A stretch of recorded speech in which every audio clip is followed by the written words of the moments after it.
Peter Hartley and Neil Mann.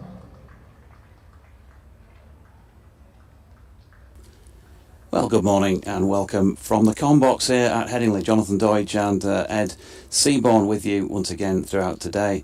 And also pleased to say that we're going to be joined this morning by Yorkshire's Matt Milnes and a little bit later on as well by Yorkshire's Mickey Edwards. So a bit of company in the box as well on this fourth and final day, which could be interesting, couldn't it? Gloucestershire at this moment in time 421 for 8 after 95 overs of their first innings. So yeah, the possibilities of a result, given that they're still in their first innings, may seem a little bit remote. Ollie Price has got to tick the box of his first class century, 97 not out. And then we'll see whether or not both sides are up for trying to contrive a result out of this. You could see Gloucestershire perhaps pulling out at that stage, Yorkshire batting for a while, setting up something for Gloucestershire to have a go at, and Yorkshire might have the possibility of taking wickets. So we'll see how that pans out as the day goes on. But that's the scores on the doors at this moment in time. The players are making their way out into the middle. And I guess it's one of those, Ed, where in these days of fewer points for draws, and given the positions of both sides in this, then it be in both of them's interest to try and risk losing to win a game.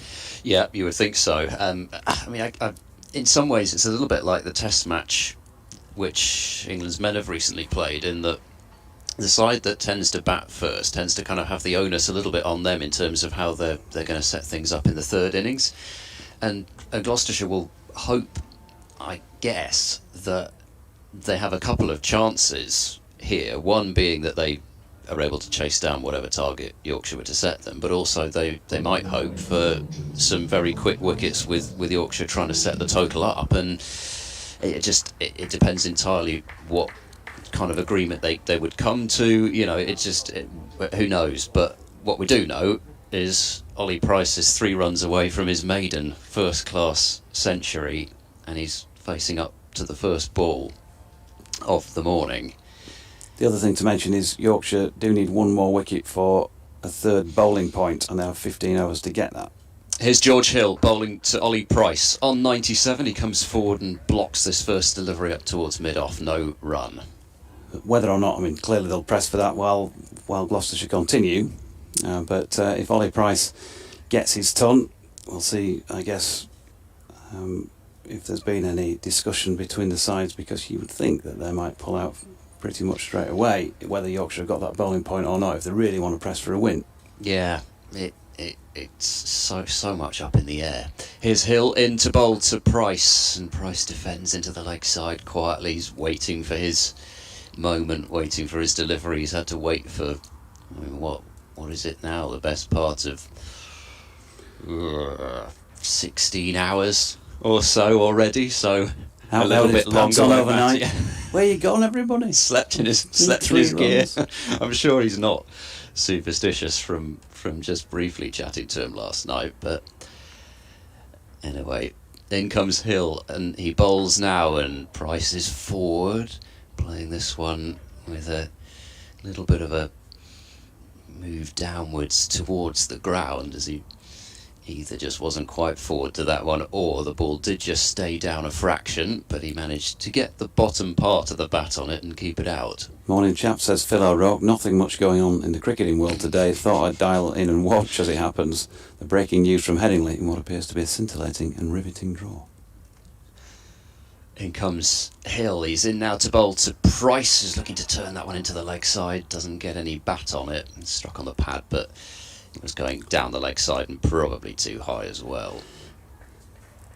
Yeah, well, we're hoping, Phil, as we've just been speculating, that there might be some attempt at getting us a lot closer to a result than we're naturally expecting to see on this final day, given the situation on the scoreboard. Mighty Mariner says, morning all, unless something remarkable happens, it'll be a draw. Here comes Hill. He bowls now to Price, who gets this one away down towards fine leg. It's going to go for 4, and that is the maiden first-class century for Ollie Price. He's had to wait and wait, but he's there now with the 4th ball of the morning, and Price takes off his helmet, bat and helmet raised to the balcony, and now around the ground. And what a moment that is for Ollie Price. he'll never forget that. And he won't forget the way that it's happened. What a night's sleep it must have been for him sitting on 97. But he's got a delivery a little bit too leg side-ish, worked it away fine, and he reaches his ton from 145 balls. In comes Hill and bowls to Price, and that's defended away up the pitch to complete the first over of the morning, 425 for 8. Yeah, super knock. 15 fours and 1 6, and 145 deliveries, and over 3 hours of batting, plus quite a lot of hours probably turning over in bed and thinking, is it going to happen tomorrow? Am I going to get the opportunity? Well, he's done that. He's converted, so well done to him, and took part in a superb stand-in yesterday with his brother of 162 for the 7th wicket. So it's 425 for 8. It wasn't a case of him just ticking that box, clearly, because they are still going to carry on out there. Yeah, I wonder if the 450's in the minds, whether they're just going to try and get 25 runs as quickly as they can. Brings the possibility of maximum bowling points into play for Yorkshire as well. Yeah, so that's a fair shout, and one that I'd not acknowledged actually at the top of the morning. Dom Leach is going to bowl then from the Kirkstall Lane end. 2 for 54 to his name from 12 overs and 2 deliveries. 2 slips in place, third man fine leg, deep backward square leg, straight mid-wicket, mid-on, mid-off, and extra cover. Oh, wicket. He's got the wicket. First ball of the morning, and it is that of Matt Taylor. First ball of his morning, I should say. 425 for 9. Yorkshire will take 3 bowling points with them out of this match if they do nothing else other than those and the batting points they earned. And Gloucestershire 425 for 9. A thick edge to slip. And that is the end of Matt Taylor for 4. Well, initial job done then for Yorkshire. Nice piece of bowling, full, straight, maybe a little bit of movement, and Taylor, who he's more than handy with the bat, but he is still a bowler who bats, and he just wasn't quite moving the feet in the way that Ollie Price was in that first over. A bit of a prod forward and a outside edge ball just about carrying through. Well bowled, Mr. Leach. Yes, a roundabout, just might have clipped off stump, but it's sort of off stump, fourth stump area, and just helped it on its way into George. Comfortable catch for George Hill. And Matt Milnes is coming to the com box. Matt Taylor, 4 from 6 deliveries, and 1 ball into the 97th. That wicket falling, so we could get the natural conclusion anyway to Gloucestershire's innings here. Zaman Akhtar has strode out there at number 11. Well, I suppose if it were Matt Milnes, it would explain why he nicked off first ball of the morning, wouldn't it? The traitor in the camp. How does Akhtar play this? Plenty of fielders back. Here's Leach to Akhtar. He's gone full. Roundabout leg stump, just dropped into the leg side where Moriarty fields. He might be keen to get the ball back in his hand again. You'd finish think this so. off. Take a 5 with him. Already got 5 of those to his name in just 9 first-class matches. It's Dom Leach. Shirt hanging out. Turns and makes his way in then. Past Peter Hartley, nicely played by Akhtar. Along the deck through mid-wicket, Matthew Revis round to field, and they'll pick up a couple. He did make a pair on his Gloucestershire debut, Zaman Akhtar, but was unbeaten twice in the next game, having made 18 and 2. The general impression I get seems to be that they feel he is somebody who can handle the bat, not a genuine number 11. That shot certainly wasn't one of a genuine 11. Leach then, pounding in again. Akhtar right over the top of that. Lovely correct forward defensive push. Not a lot of people in today, as you might imagine, day 4, and on looking at the board you might think, yeah, not going to be too much happening. We're hopeful that something will, and maybe there might be a few more come in if they hear about that. But you describe it as a smattering, I think. 4.27 for 9. Actor on 2.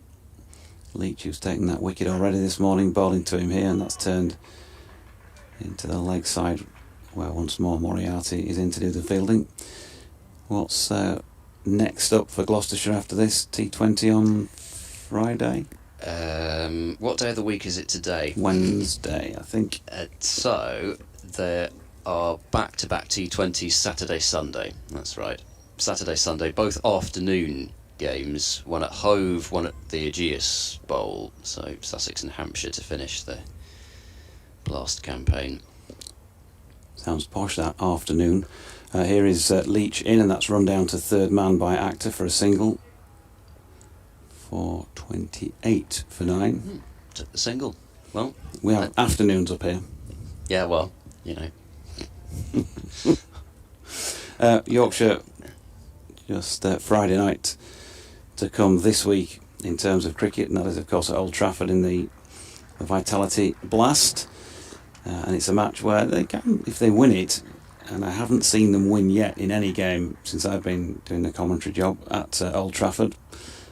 A tie when Harry Brook was given out on the last ball of the match for Richard Gleeson delivery a couple of years ago is the closest they've come.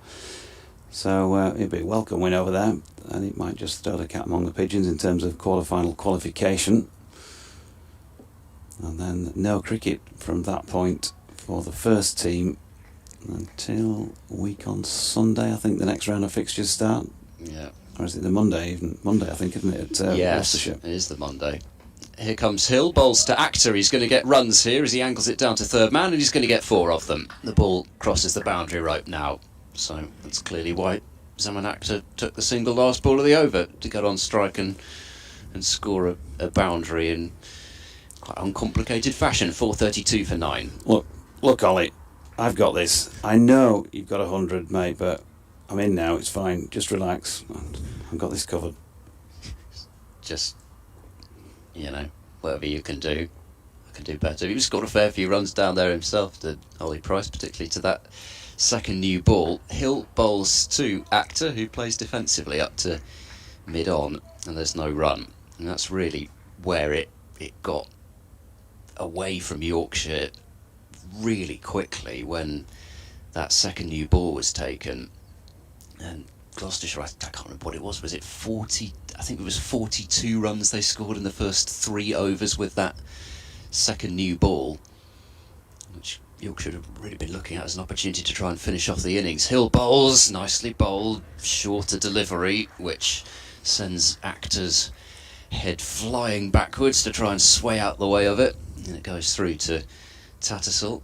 Not a massive amount of joy for the short pitch ball in this pitch, but if you're going to test out that sort of length, then that's the right line to be bowling it. Certainly had Actor jumping about. In comes Hill, he's there now to bowl, and forward this time goes Actor. Certainly didn't seem to have any issues coming forward to that one after the short pitch ball previously, and it's played out to Milan at mid-wicket, and there's no run. So at the moment, no signs that Gloucestershire are going to go crazy here. 18 more runs needed for maximum batting points, which would indeed be something. Hill is in, and Actor's looking for a single out into the offside, but he's played it straight to Moriarty at extra cover. There's plenty of room there on the offside, because there's nobody at all between Revis, who's now gone down to third man, and Moriarty at extra cover. So lots of room for Actor to pinch the strike again if he so chooses. Enough room on the leg side as well, the deep backward square back. In goes Hill, he's there and bowls, and Actor plays defensively up the strip for Hill to pick up, so Ollie Price will get some more strike. Gloucestershire remain 4.32 for 9.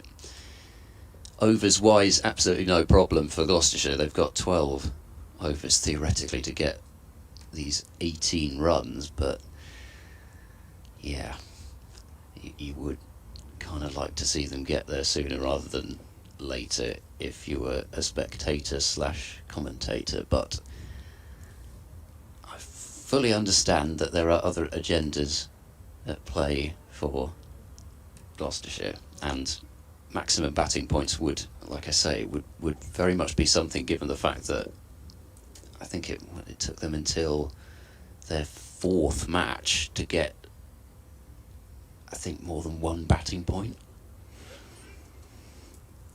In fact, sorry, no batting points. Leach in, driven straight back at him by Ollie Price. Flicks off Leach's boot in the follow through. Couldn't get down in time, but Shan Masood cleans up. England have won the toss on bowling, by the way, at Lords. Australia 5 without losses, the latest I can see in the second over there. Second over. It's 11-12. Okay. Unless that's not up to date. Well, you know, over 8's in cricket these days. Wouldn't happen in my day. Leach in. That's pulled by Ollie Price, and Matthew Revis does the fielding. They get a single. Marvellous. Yeah, marvellous. 13 overs an hour. Trevor Bailey would have bowled 3 overs from the nursery end at this point. Marvellous cricketer, wonderful player. Well, maybe they've had some bad light, I don't know. Broad, Robinson, Anderson, Tongue, the attack. News coming out yesterday that Josh Tongue is leaving Worcestershire. So another player leaving a smaller county for a bigger one. The reports were that... Who is Tongue going to be hanging out with? Oh no. I'll get me coat. Leach up there to drive by Actor, but he's content to just push that into the offside, no run. The reports were that Lancashire were the favourites, but that a mystery team has come into the mix, I read. Mystery team? Lancashire and Nottinghamshire were initially involved, and I was reading that it was basically a done deal with Lancashire, but somebody else has stepped in and shaken things up. I wonder who that could be. Leaching again, nicely driven by Actor, who's into double figures with that because it's gone for 4. Just to the offside of straight. Super shot. Great piece of fielding down there at the foot of the northeast stand as well. Yeah, nicely rolled back in. Bit of lawn bowls there. Magnificent piece of fielding. I'll tell you what, Colin Bland would have had, went that over the top of it direct from there. Marvellous fielding. Well, I think if it need any indication that it's still rather a good pitch to bat on, number 11 smashing a straight drive, yeah. Leaching again goes short. Actor pulls but can't get it past Steckerty, who is fielding pretty close in. Wicket ends at mid-on. Left a yawning gap between he and Revis, who's out on the boundary in front of square, and Dan Moriarty's now just been dispatched from saving one behind square on the leg side to fairly deep position at long leg. He'd probably be the better part of 20 yards in from the boundary. Don't bowl it full now, surely not. Slip taken out, gully in place, Leach coming round the wicket. All change as he bowls here to Actor and goes short. Thank you. A little bit of a rib tickler, and Steckerty does the fielding. And that will complete the 99th over of this Gloucestershire first innings at 437 for 9. Ollie Price 102 and Zaman Actor on 11. You can get in touch. You might be able to entertain us today because we're not sure yet how much entertainment we'll get from the cricket. At Jonathan Doidge, at edcricket6 or BBC West Yorkshire Sport at gmail.com are your points of contact. All quiet on the Western Front in that respect at the moment. I'm just seeing a photograph from Lords, and I think this explains why they've not got the number of overs in that they might have by now. Hill in, bowls inside half of the bat. That might be a little generous there from Ollie Price, more of an inside edge, I think, really down towards fine leg than an actual turn off the pads, but it doesn't really matter to him because he's picked up a single for it, 438 for 9. Johnny Bairstow, in this photograph, is carrying a protester off the field. So that's going to go down as one of those cricket photographs that gets remembered down the years, I think, as Hill is in, bowls very full. Actor plays off the front foot up to mid-off and won't pick up a run. So, yeah, it seems as though that it's been an eventful start at Lords. Into the third over. Johnny in his new position as wicket-keeper steward. Yeah, over that. That's well, yeah, he's going to have to go out there with one of those high-vis vests on now, isn't he? Mind you, the issue then is he'll get confused with a 12th or 13th. Hill is in, bowls another inner half of the bat there from Zaman Akhtar. I think he got a little bit more on that than Ollie Price did, but it's the same result. One more run down towards fine leg. Akhtar to 12 and Gloucestershire up to 439 for 9, trailing by 1-1-1. So, yeah, hopefully we won't see any such scenes here. Hill is in to bowl. Price this time very much does work it away, leg side out towards deep backward square, and picks up one more run. He's on to 104, 440 for 9. Some exciting finishes potentially brewing elsewhere in the Championship. We might still have one here, you don't know. I say an exciting finish, actually. I see Surrey have already lost 2 wickets this morning at Toval, as Hill is in, Akhtar drops that one away out into the offside for no run. That was Yorkshire, wasn't it? Well, I don't know, it's just, yeah. Tom Bailey's got his 5 foot. He got, not Trevor Bailey, Tom Bailey. Tom Bailey, 5 for 45. As far as I'm concerned, anybody called Bailey's marvellous. Even if he plays for Lancashire. Marvellous. Right. William Williams and Jack Blatherwick have got the other wickets, as Hill completes the over and Akhtar, with a bit of a hop, gets into line and keeps this one out, plays it out into the covers in the end of the over. So Surrey are 69 for 7. They need 139 more runs to win. If it were anybody but Surrey, I think you'd say game over. But because they've got Sam Curran and Jordan Clark at the crease, and they've still got Sean Abbott and, well, Dan Worrell made a 50 in the first innings, so you can't rule him out. It would be pretty typical Surrey if they were to go on to win the round after they chased down 502. Yeah. Fairly sensational, and then had it sort of done to them by Middlesex in the T20, didn't they? Here's Leach, pack of length, and from the crease, Ollie Price drops it out into the offside. One more run takes them 9 short of maximum batting points. 441 for 9. Akhtar back on strike. And therefore a change in the field once again. It does look as though Durham have just declared against Leicestershire. So Leicestershire will need 439 runs to win. And presumably about 90 overs in which to get them. David Beddingham finished 145 not out from just 133 balls. So they didn't let him get his 150. And Alex Lees also made 145. Formerly of this parish. Hope it's not too hot down there, because 20's plenty. I'm sure it'd be nicer on the Riviera, you know. Well, not the Riviera, darling, you know the Riviera I mean. Yeah, short ball here, pulled not altogether convincingly by Akhtar, but he's got it beyond Mark Steckerty, who's giving chase, and they're going to get 3 runs from this out towards Cowshot corner. 15 to Akhtar of 444 for 9. That's a spotted quadruple, Nelson. Yeah, I suppose the next checkpoint is 450. We'll see what happens at that point. whether there's a declaration. Deficit will be bang on 100 at that stage. Short ball here, pulled in the same direction as the previous delivery, after which there had been a change in the field. Steckety had been moved out to the cow corner boundary, and Moriarty had been moved straighter, and it's Steckety's round to field. And they're through for 2 to Ollie Price, 107.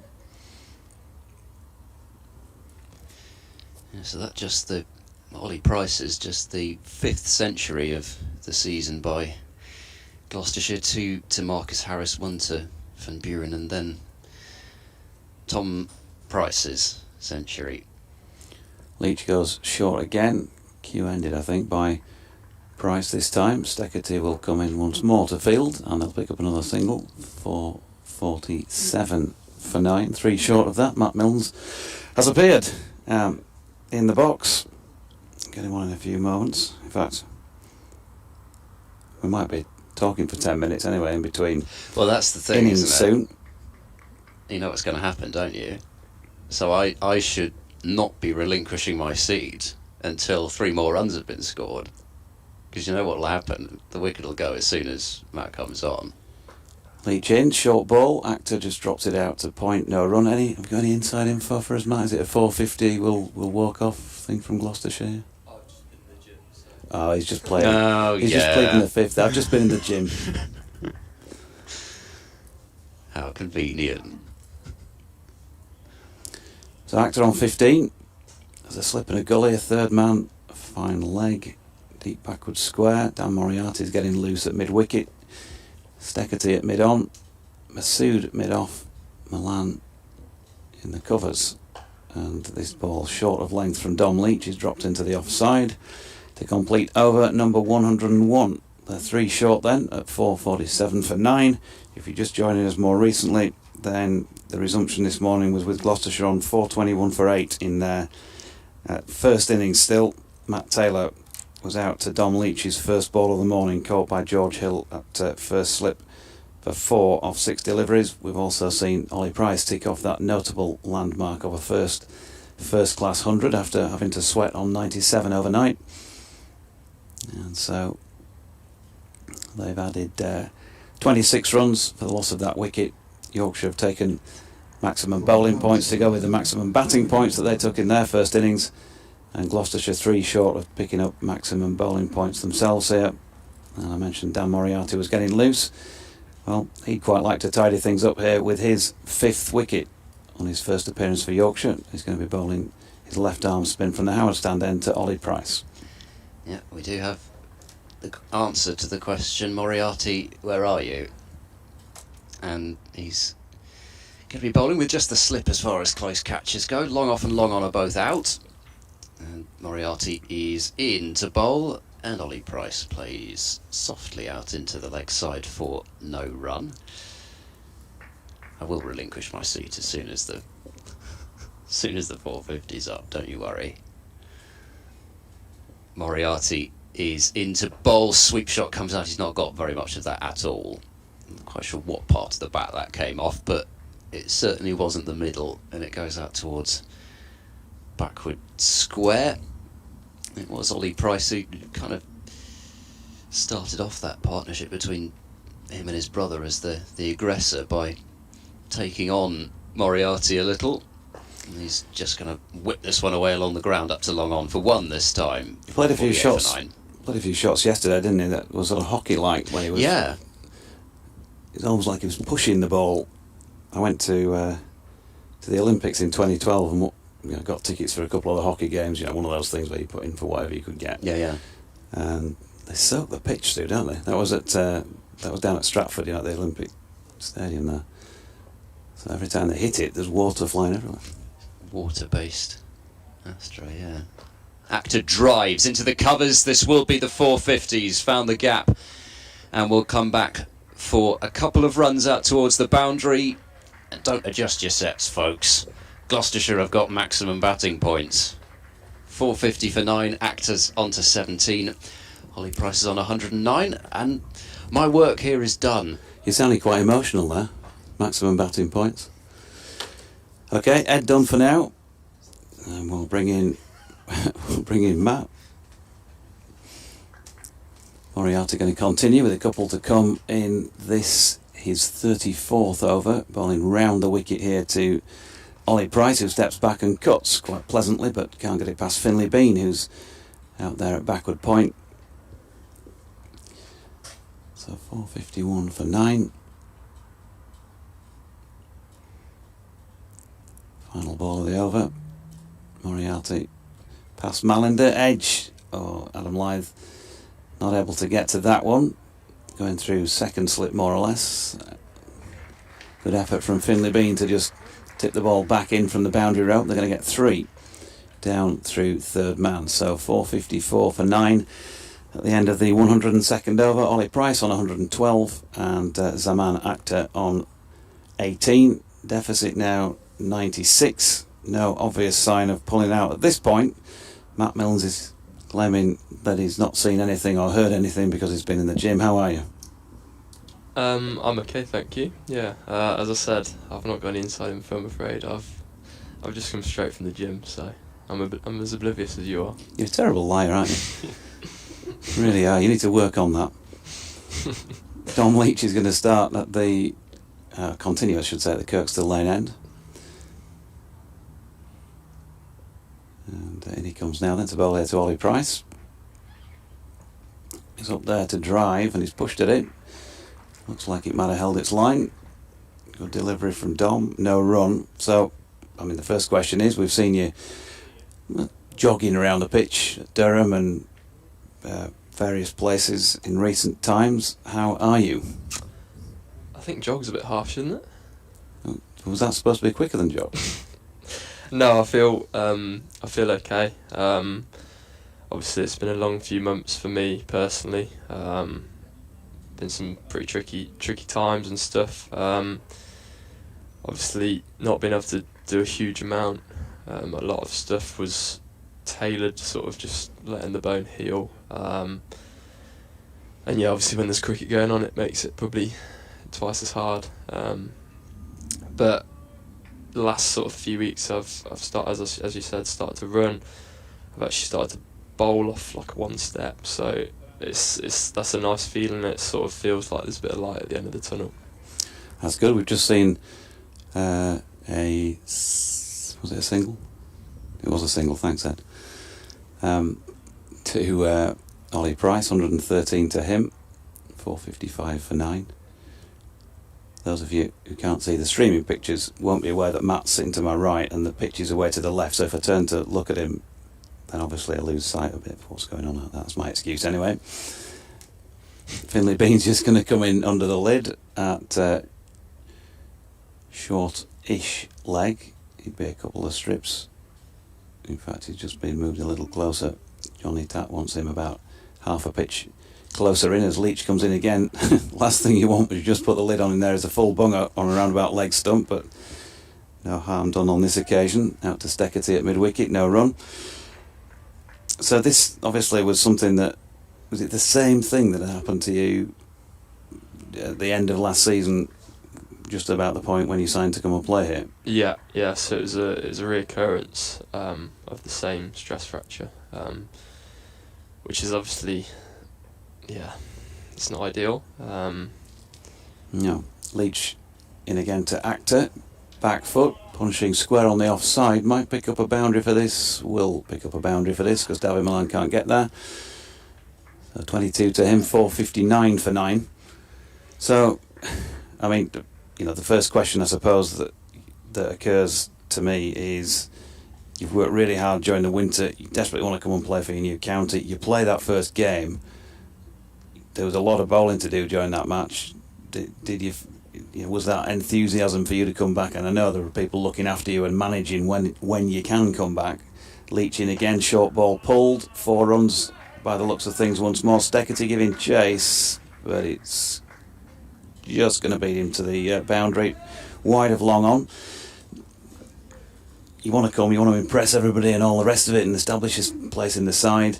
I don't know, do you look back and think, did I come back just a bit too soon, or did you feel totally, absolutely spot on? Yeah, I mean, hindsight is a wonderful thing, isn't it? At the time I felt okay. I felt ready to play, and obviously, as you say, when you're at a new county, and I feel like I bowled well that game, and that's possibly the reason I bowled so many overs. And then when the game's on the line, you want to be the guy to win it. So yeah, Leach in, and this is just angled away towards gully. Dot ball to complete over number 103 at 463 for 9. So yeah, I think it's one of those things, like, we were so diligent sort of in the weeks leading up to that game throughout the winter and pre-season. But as you said, when you're at a new county and the game's on the line, I think you want to be the guy to win it, and I don't think anyone could foresee that the pitch being probably one of the best pitches I've ever batted on personally. So I don't think you can sort of foresee that in April either. So I mean, it's one of those things, isn't it? Hindsight's a wonderful thing. I'm going to say, you talked runs. You got 75, didn't you, in one of the innings in that? Yeah, inning, 75, yeah. I was night watchman for Shea Hope. I keep saying these night watchmen are a total waste of time, don't I? I'm dizzy in the other day as well. I love it. It's the best gig in cricket if you can get through the night. No pressure. Well, I put pressure on myself. Yeah, There's no pressure from anyone else. I put a lot of pressure on myself because I feel like that's my chance to get 100. So it's going to be Moriarty continuing. 34 overs, 9 maidens, 4 for 138. Can he go out with another 5 foot in his relatively short first-class career? Not with that delivery. Ollie Price patting one back. Yeah, played well in that one, but then there were a lot of runs scored, and unfortunately from Yorkshire's point of view, too many by Leicestershire on that final day. Moriarty in again, he's got that one really wrong, wide of off stump. Not quite sure what he was trying to do. Maybe just throw something up different that's come out slightly wrong. I think there's a bit of a smile about it. But wide ball. And straighten things up, and he's bowled him. And Dan Moriarty will finish with a 5 foot in his first innings out there with ball in hand for Yorkshire on this loan spell from Surrey. He gets a hug there from George Hill, and Gloucestershire are all out for 464. Ollie Price bowled by Moriarty for 113, 235 minutes of batting, 162 deliveries, 15 fours and 1 6, and he's done an absolutely sterling job for his team, who've reduced that deficit then to below the 100 mark. Ollie Price was bowled by Moriarty for 130. Just thought I'd let Howard have that moment as they're making their way off then, and we are possibly going to get a game out of this. What do you see Yorkshire doing from this point? I think first things first, you've just got to take the new ball. I think just play as you see it. I don't think you can look too far ahead with the new ball. So yeah, I mean, probably negotiate the first sort of half hour, take us to lunch, and then you could probably reevaluate at lunchtime. Well, there we go. Dan Moriarty making his way off the field and holding that ball aloft. 34.2 overs, 9 maidens, 5 for 139. And his first appearance here at Yorkshire on loan. Who knows? That may be the first of many. And a good performance from him, first up. Absolutely, yeah. I think he's bowled really well there. Obviously, I think at times, and yesterday when Hammond was going quite well, it was sort of a tricky time for him to bowl, but I think he came back well and stuck to his guns. But no, he bowled with nice control and deserved his 5 for. He did. And have you managed to watch a lot of the boys this year while you've been going through the rehab and all of that? And if you have, what are your impressions on the season so far as we're getting on towards the halfway stage? I've been to a few T20s recently. It's a bit of a weird one because you want to be there and watch them, but then at the same time you sort of get a taste for what you're missing out on. So it's a really tricky position to be in. You sometimes come away from, for instance, the Roses clash the 2 weeks ago, was it? And you're like, I wish that was me. But obviously, you still want to be there supporting the lads. So yeah, it's a tricky one. But I think obviously we got on a bit of a roll in T20, which was nice. And then obviously still a chance at the quarters if if we beat Langston, I think if they lose to Northants, I think it is, isn't it? So hopefully that result goes our way and we do a job this Friday. And for those who have not seen that much of you, because obviously here at Yorkshire we haven't yet, how would you describe yourself as a player? This is it's not an interview, Matt. But how would you describe yourself as a player?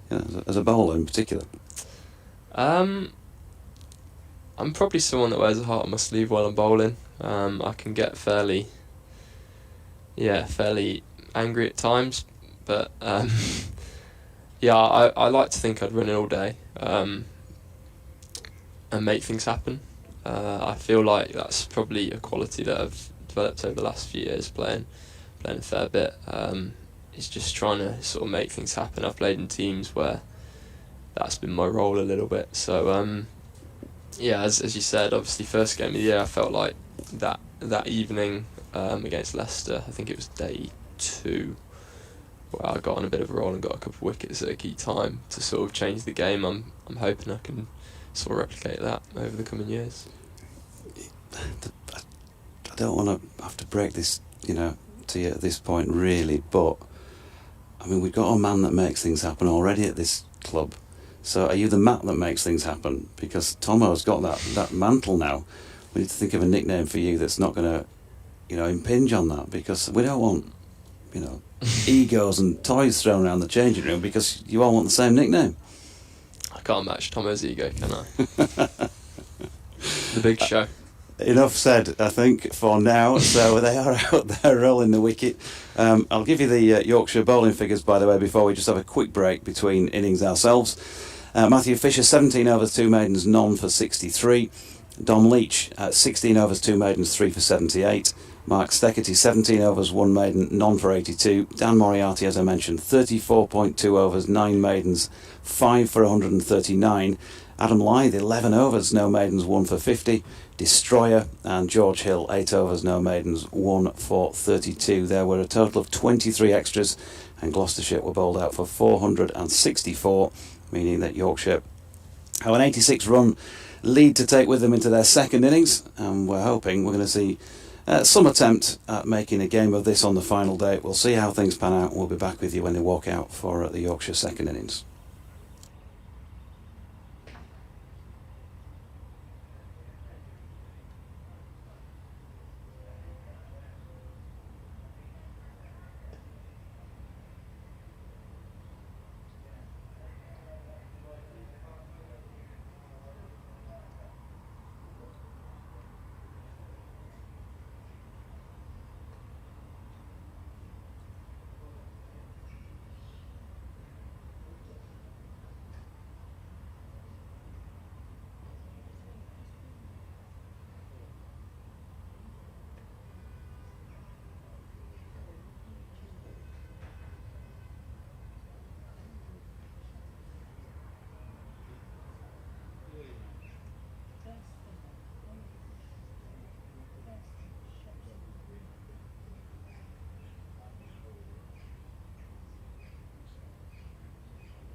Well, welcome back from Headingley. After a quick breather, the teams are back out there. Adam Lyth and Finlay Bean opening the batting for Yorkshire once again. 3 slips in place, and it's going to be Matt Taylor opening the bowl for Gloucestershire from the Howard stand end of the ground. Got Matt Milnes alongside, and also Ed Seaborn of BBC Radio Bristol. Going to have a visit as well from Big Mick this afternoon, who was up here doing a T20 game with me the other week. Like a blonde King Charles II, if you look at some of those old portraits. What was Mick like on comms? It's not short of an opinion. She's always good. Taylor, left arm over, wide of Adam Lyth's off stump, and he shoulders arms. Yeah, he's good fun, isn't he? I bet there's never a dull moment in the dressing room when he's around. There's not. I had the pleasure of rooming with him in South Africa as well, so that was good fun. Two very different ideas of how a room should look. What, yours more like your mum would want it, and well, which way round do you think it is? And his more like the sort of Aussie, the stereotypical Aussie surfer beach bum type thing. Yeah, can imagine. In comes Taylor, and Adam Lyth opening the face and just running it down to Zaffer, that third man to get Yorkshire and himself off the mark, one without loss. I think, yeah, I sort of like to have my stuff in fairly good order. Lots of piles, lots of formation to my stuff, whereas his just seemed to literally, he just lobbed his suitcase in and it just seemed to blow up out of that. Yeah. So. This is what we wanted you up on, really, for Matt. It's nothing to do with opinion on the cricket and your expertise as a professional sportsman. It's just dishing the dirt on what goes on, really, off the field. Taylor in, and Bean leaving this one through to James Bracey, no run. So, what's, in a broadcastable sense, obviously, you might have to edit this, but what's his worst habit? That's a very good question. Very good question. And I'm going to ask him, but bear in mind, I'll be asking him what's yours. I'm also going to have to filter this out. He'll say it will be like the OCD nature of my clothes and me moaning at him for him having to step over his size 13s to get to the bathroom. Taylor in, it's short of length, and Finlay Bean drops it down to third man for a single. I can tell you what he'll say about me, but just a bit of a grub, isn't he? A bit of a grub. That's noted. That's on the record, by the way. Mickey Edwards, bit of a grub. Great man, though. The compliment after the insult. And does he say, "Oh look," before everything he says, like most Aussies do? Taylor in, and Adam Lyth punches this one nicely through the covers. Might not quite have the legs to make it to the boundary. It won't, but they're going to get back for 2. I'm not sure about that.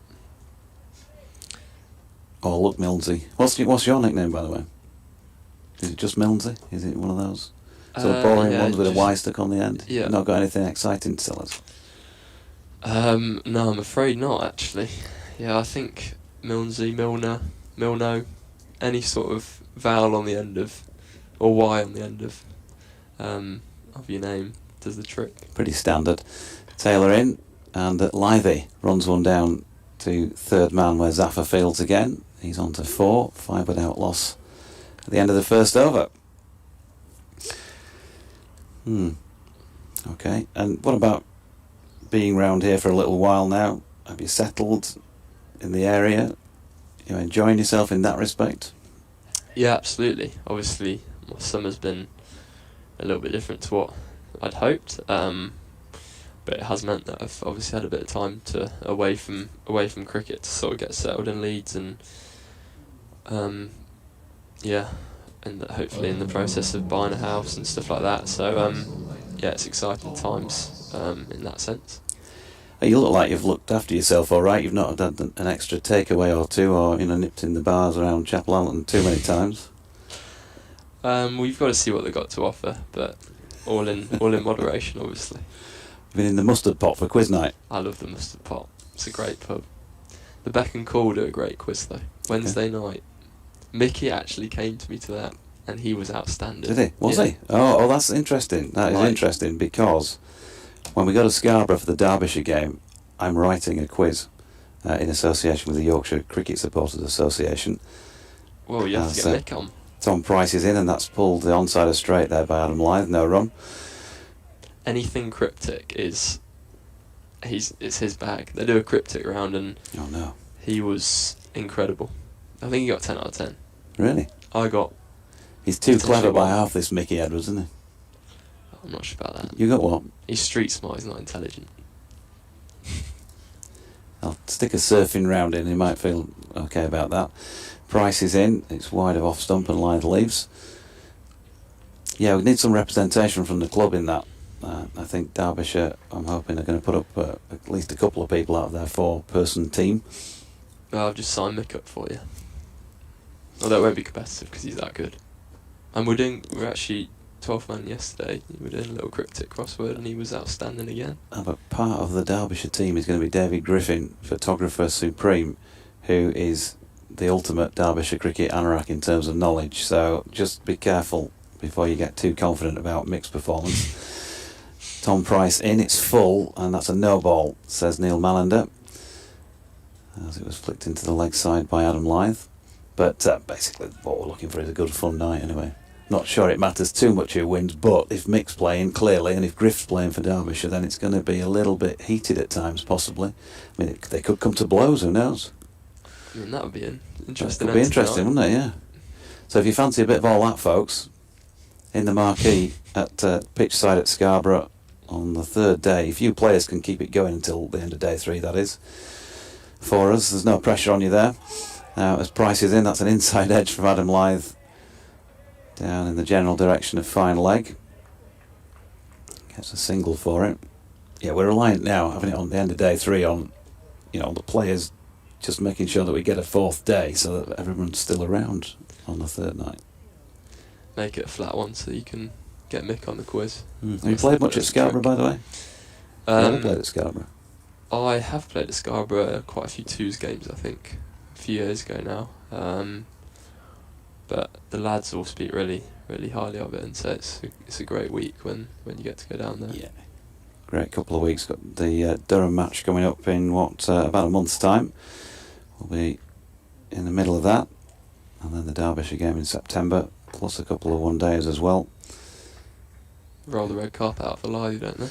Oh, absolutely. In comes Price round the wicket, and that's just run down to the incoming 3rd man by Finlay Bean, who picks up a single. Yeah, absolute roll red carpet out for Lyth, and he played an absolute belting knock there last year against Surrey, I think I'm right in saying. 180, something like that. Return of the King. Yeah. It's just about the only place you can drive in to the ground in every day from home, isn't it, really? It definitely is a home game for him, as he's pushing this one up to mid-off, and there's no run. I mean, you'd be a good person to talk to about what he'd like to bowl at, because he got runs down at Kent, didn't he, the other year, and I think you'd have been playing in that game. Got him out. You got him out. Disappointed you didn't remember that, actually. No, sorry about that. No, he did get runs. He's one of those guys who's pretty tricky to bowl at when he's going. In both formats, really.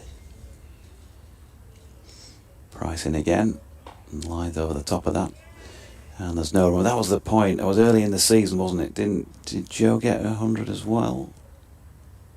I think he might have done. Yes. David Willey got 5 for, didn't he, to sort of finish it off, I think. Yeah, bang on. Yeah, I think Root Lyth hundreds followed, and then I think you're right. On the final day, he did. He got me out towards the end. Now that delivery that you bowled, that you got Lyther with, it's just coming back to me now. It was swinging away, and you got it to grip the seam, come back from outside off stump, and take his leg pole out just up by the top of the bail. Is that about right, Matt? Yeah, something like that. Short wide one might have nicked it. Taylor of the Matt variety is in from the Howard stand end, and Finlay Bean pushing into the offside. No run. What What's the plan when you're bowling at Adam Lyth then? I've actually bowled him quite a bit now. You don't want to bowl it too short around about the hip height, do you? Because you know it's going to disappear somewhere over backward square leg. Yeah, especially in one-day cricket. I actually played against him in the 100 last year, I think it was, and he took people down. Both sides of the behind wicket. this dot ball. Yeah. Bit of width outside. I mean, I'd say his two signature shots are the pull, which is a thing of beauty, and when he drives as well through extra cover. Yes, yeah, absolutely. I think last year, playing for Kent in maybe May time here, I managed to have him dropped at sort of a square point driving, but he obviously missed time that one. Great delivery by the sound of it if you got him dropped at point, as Taylor is in, and that's wide of Finley Bean's off stump, and he watches it go through. He's always had a lot of time. I've said on a number of broadcasts in the last couple of years, you know, he's not as consistent, his stats will back this up as he used to be at one stage. But you know, as I just mentioned, he got that 180 at Scarborough, he got a really good 100 against Glamorgan here earlier this year, that he can still do it. Absolutely. Taylor in, relatively wide on the crease, and Finley Bean over the top of it, dropping into the offside, and there's no run. And great feat achieved by the three young players here, 22 years and younger, the first three players in the history of Yorkshire cricket that the historians have been able to find, at least. So we think it is a record that three uncapped players getting hundreds in the same innings of a match playing for Yorkshire. It's a good start, that. Yeah, they did really well, and I'm pleased for absolutely all of them. They all deserve it. They've worked very hard, and Being right behind this latest Taylor delivery into the offside. obviously Rev to get his first one is very special as well. But Beanie and Hilly are just two very, very talented lads as well. So, I mean, it was just a matter of time, really. Because you might have played in that first game that Rev played him when he made his debut here. When is that? Yeah, that was the day when Sam Billings and Darren Stevens went ballistic, probably on the match. I think it was that game, wasn't it? Yeah. I do give Rev stick about that one because... Did you get him out? Yeah. Yeah. Plenty of stick for that. I think we've watched that delivery back about 10 times. Here he comes again, Taylor, and Bean solidly behind it to drop into the offside end of the third, 9 without loss. He was also about 14 at the time, I think. So Yeah, he was, wasn't he? He was, I think I said 19 when he got his 100, and I realised afterwards, I think he was 17 actually. But from what you saw, what we all saw in that innings, because he wouldn't have been promoted had he not had ability, and there was some thought that he was worth giving a chance to then. He had to bide his time, got back in, if you like, through white ball cricket, and has made his way and established himself in the team now. So from what you saw that day to what you saw the other day, real progression. absolutely. I've obviously saw a lot of him this winter, and just a lot of the lads, a lot of the younger guys, there's so much talent floating about. Tom Price, good delivery, just nips, I think, on Adam Lyth, catches him amidships. But you're right, I think it's always good to sort of get a taste of it, and then potentially you end up out the side and have to sort of work hard to get back in, but you've got that taste for it, so you know what it's like and what it takes to sort of be consistent at that level. Just a bit of gardening there from Finley Bean, but Tom Price scurrying in again from the Kirkstall lane end past Neil Mallender, wide of Adam Lyth's off stump, and he leaves it. Yeah, it's good to see the hard work paying off. And I was talking to Finley after his 100 the other night. When he got in at the start of the season, we obviously got in at the back end of last season, but to get his first 100 on the board in the first match, huge weight lifted off your shoulders when you clearly still wanted to establish yourself, and then it's about how soon can you put that next one on the board and really sort of underline that, isn't it? You just want to back up that performance fairly soon, and he's come up with 2 tons as a young player in the first half of the season. As Lyth drops this into the leg side, and there's no run. Yeah, I think it's such a confidence game, isn't it? I mean, obviously everyone's everyone at this level's probably got the talent to be here. It's just played in between the ears, and if you have that confidence, you can get on a bit of a roll. And as you said, Beanie to get a ton early on in the season, and you sort of settles your nerves, and you can go out there and express yourself even more. And as you can see, he's got another one this game. So yeah, delighted for him. He really deserves it. He's worked hard this winter on a few things, I think, and it's come to fruition. I think I said there was no run there, but there was one run actually, can't count. Adam Lyth on to 6, 10 without loss. Doesn't seem to lack self-confidence, Finley Bean, and he's on strike here. With Price round the wicket at him, there's a relatively half-hearted appeal. We better go up for that, he's hit him on the pads. Just looking at it again, maybe it's a bit better shout than I thought, but looks like it's going down from the angle that's coming up. Height might have been an issue. As well, yeah.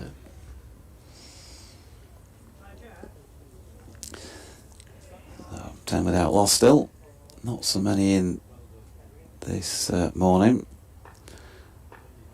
But we'll see how this one develops. Hoping for a bit of a finish. Yorkshire 96 runs in front. Still 81 overs and more remaining in the day, in the match. As Bean gets one that balloons up off his pad into the leg side, or does it? No. Bit of bat involved as well, according to Malander, so he gets a single. 11 without loss. Still in touch with all the Kent boys. How's Jacko going, by the way? Jack Leaning, formerly of this parish. Yeah, Jack's doing well. I still keep in touch with quite a few of them, yeah. Good bunch of lads. I think Jack's been captain the last few weeks as well, so I think he's enjoying that responsibility. There's Price, dropped out into the offside there by Lyth. End of the 4th, Yorkshire 11 without loss. Yeah, real good lad, Jack. This must be his 4th season, 3rd season down there. Certainly 3rd. 4th. Yeah, 4th. I feel like he moved in 20. No, maybe it's 3rd. Might be 3rd. And then DBD with runs on the board this week. Big runs. Big runs. I've never met Daniel. I've watched him play, but they say he's a great guy. Yeah, he's one of the great blokes. He's such a lovely lad. He works very hard again, and I think he deserves every success. He's absolutely flying at the minute as well. He's just got 100 in the T20. So yeah, long may that continue. It's Matt Taylor. And then Finley Bean's playing a leave here. The Cordons got excited about that. Not entirely sure why. Let's have a look at it again on the replay. What? I'm speechless. Wow. He's just played a leave and the slip. Adam Lyth, I apologise unreservedly for all those comments I've made about you getting excited at slip when the bowler is about to start his run in, because I've never seen an appeal quite like that in all my time behind the microphone. He's just a genuine leave and everyone's gone up. Taylor in and Finley Bean right behind it, and that's pushed up to mid-off and there's no run. Lyth does get a bit excited, doesn't he? Yeah, he does. I do enjoy having a little player cam on him while he's at second slip. I remember a few years ago when Dwayne Olivier was bowling at me, I think it was, and he was just at slip getting really excited when he was charging down the hill at Canterbury. Yeah, it's every ball, isn't it? Ooh. Telling him to invest a bit of time in my armpit. Taylor in, and an inside edge on this one from Bean into the leg side, no run. Interesting, yeah, because I think that was the match, wasn't it, where I think Big D, Duan, was there not a whiteboard in the dressing room, and he was... I've heard about this. Yeah. Helmets hit. Yeah, helmets hit during the match. I think he did have a tally. He had quite a good... I think he got a few that game as well, so... We actually had Renshaw that game, and I think he walked out at number 3 and got hit, and then obviously the lads behind him started to look around a bit. Now then, Beans has got a contact on this one towards second slip, which has been put down. We'll see. Peter Hartley signals anything other than nothing, and it doesn't, so it was an outside edge, thought so. Dropping just short of second slip. Yeah, if the lad from Australia is getting hit, I think our English lads who are used to little front footers. I think there was a few eyes looking around. Who fancies night watchman? That's not nice, is it, of Budge, though, to start suggesting to the bowler that he should hit you under the armpit. I mean, that's just not cricket. Good delivery here from Taylor's an appeal for LBW. It looks like as good a shout as we've seen so far. Let's have a look at it again. Probably doing a bit too much, if anything. Yeah, he's just getting excited, wasn't he? You know what he's like at second slip. Yeah. Good value. Invest a bit of time there, D.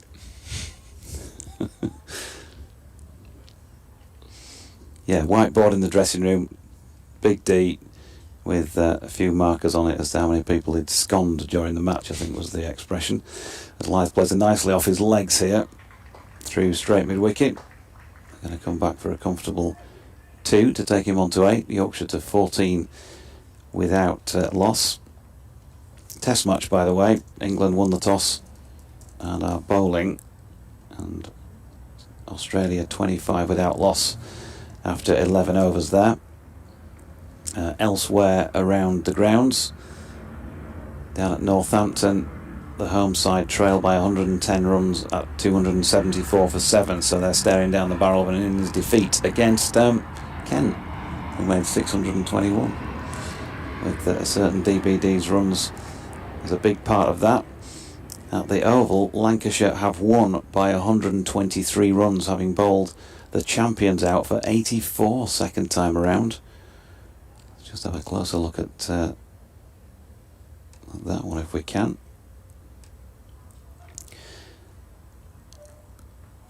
And nobody getting above the Will Jacks 20.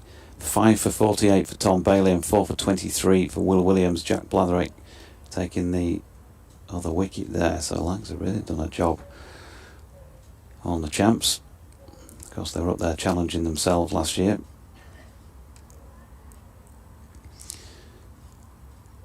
Just been a little bit of chat between Graham Van Buren and Tom Price. How's the ball in his hand coming over the wicket here to Finley Bean. Through to James Bracey, no run. Elsewhere, what have we got for you? They're off for rain at Cardiff, where Sussex are 45 for 2 in this division, of course, needing a further 314 to win. Difficult enough task in the first place, but when you've already lost 2 and it's the final day and there's rain around, it's not going to be easy down there at Sophia Gardens. At New Road, Worcestershire Derbyshire, the hosts trail by 226 runs at 115 for 3 in their second innings. Trying to ensure they don't succumb to Derbyshire, as Tom Price's latest delivery is dropped into the offside by Finn Bean. There's no run. And then at Grace Road, Leicestershire 27 for 3, needing 412 runs to win. I'm not going to laugh at that after what happened here first day of the season, or first game of the season. Who knows, they may be capable of getting them, but it's probably a little unlikely. Although the scores there have been 517, 422 and 343. Pretty good pitch by all accounts at Grace Road. Short ball here from Price. Now Finley Bean's got underneath this one. He's got it away fine enough though, with one bounce to get it to the boundary for 4. You wouldn't have said he played that altogether convincingly. It's one of his strengths, isn't it? But sometimes that can also be the downfall. Yeah, I think he played it really well first innings. I saw a lot of his boundaries were sort of on like a swivel pull. That just got a little bit big on him, I think. But I think he was in enough control of it, wasn't he, to be fair. Just guided it down to fine leg for 4. Well, he'd probably tell us he intended it, wouldn't he? Absolutely. I think he got uphill in first innings, but he absolutely crunched it. A bit unlucky to find the fielder. And he's solidly behind this one, dropping it into the leg side for Tom Price to field in his follow through. So that's what's happening elsewhere. 18 without loss here, Yorkshire, with both Adam Lyth and Finley Bean on 8 apiece. Still to come, for Yorkshire, Shan Masood, David Milan, George Hill, if we get that far down. Johnny Tattersall, Matthew Revis after his 100 that we talked about in the first innings. Matthew Fisher, Dom Leach, Mark Steckerty and Dan Moriarty. Price round the wicket. Bean doesn't get much in the way of bat on this, if at all. Drops out into the offside. No run, Mark Steckerty and Dan Moriarty. You've obviously only just come in yourself, and because you've not been around in the dressing room that much, I guess, may or may not be easy for you to comment, but there's a lot of changes in teams these days with the franchises and then the short-term loan signings and all that. Can't be that easy for people to come in and just drop in and find their feet, both in the dressing room and out there on the field. Yeah, I think in Dan's case, he On the dot ball here. he obviously, I think, just wants to play a bit of first team cricket with the Kookaburra ball as well. I think probably anticipated it to potentially go a bit flatter at times and bring spin into it a little bit more. But yeah, I think he's just a bit frustrated, not quite getting as many first team opportunities as perhaps he wants. And then obviously Steck's come in, seems a lovely guy and has fit in really well. And obviously I think he was at Essex last year as well, wasn't he? So I think this is his second season in England. But I suppose for him, being over here while the Ashes is on is quite a wise move. If anyone goes down, I guess he's probably on their radar. Yeah, good shout, Taylor. Meanwhile, from the Howard Stand end, and Adam Lyth just pushing this one up to mid-off, and there's no run. How long were you down at Kent for then? Because of course you started at Notts, didn't you? Yeah, I started in Notts in 2018 and moved to Kent in 2019. So that's 3 years there, 4 years there. But yeah, really enjoyed my time there. Taylor in, good attempted Yorker, wide of off stump though. Lyth drops down on it, no run. What was the route into cricket for you in the first place? Was it a local club? Were you state school, private school? Were you on the radar in schools cricket? Sort of playing for Notts schools, something like that. No, I was very much state school. I think I played one game for my school where I opened the bat and opened the bowling, and then kept. So there wasn't much else to work with. Taylor is in and Lyth leaves, wide of off stump. Had I not kept, I think bias might have been an issue. So yeah, just one game for them. One was enough. Captained, led the troops. Okay. Interesting trying to captain when people don't know their fielding positions either. Yeah. Just go to point, please, mate. Spread out in a circle. Not sure where that is. Yeah. I know. I remember those days as well, playing schools cricket. So yeah. Usually on with outfields about 3 inches long as well. In fact, my old school brought in matting because the wicket was just always, a risk to your life. As this is pushed out into the offside by Adam Lyth, and there's no run. We had two rugby pitch and a football pitch, and the gap between them was the wicket for cricket. That was pretty much as it went. And while I was there, that was a belter. Oh, brilliant! And they sunk some concrete and stuck a mat down on it. And we played on an AstroTurf pitch. But go on, you. So, your club, which club or clubs were you involved with down there? My home club's Plumtree Cricket Club in Notts. They're playing the Notts Prem now and have done for probably the last sort of 10 years or so. But yeah, I just got into cricket through them. Obviously went through their age groups. I was in the Notts age groups till about 15, but I was about 3 foot tall, so I didn't quite have the sort of the strength or assets to become a bowler, but thankfully had a bit of a growth spurt when I was about 16, I think, before I went to uni. And then at uni, I went to Durham Uni, where obviously cricket's pretty strong there, so Yeah, a dot ball, and the same again here. Adam Lyth just pushing out into the offside end of the 7th over, 18 without loss. got to work with Foxy at Durham, and then just from there it sort of snowballed.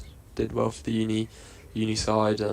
Played a bit of the first class games, which are no longer, but obviously back then, first class games, and then tried a bit with Durham 2s on the back of that, and then had 2 years working for a sportswear company in Nottingham, whilst sort of training with Notts in the winter and playing a bit of 2s.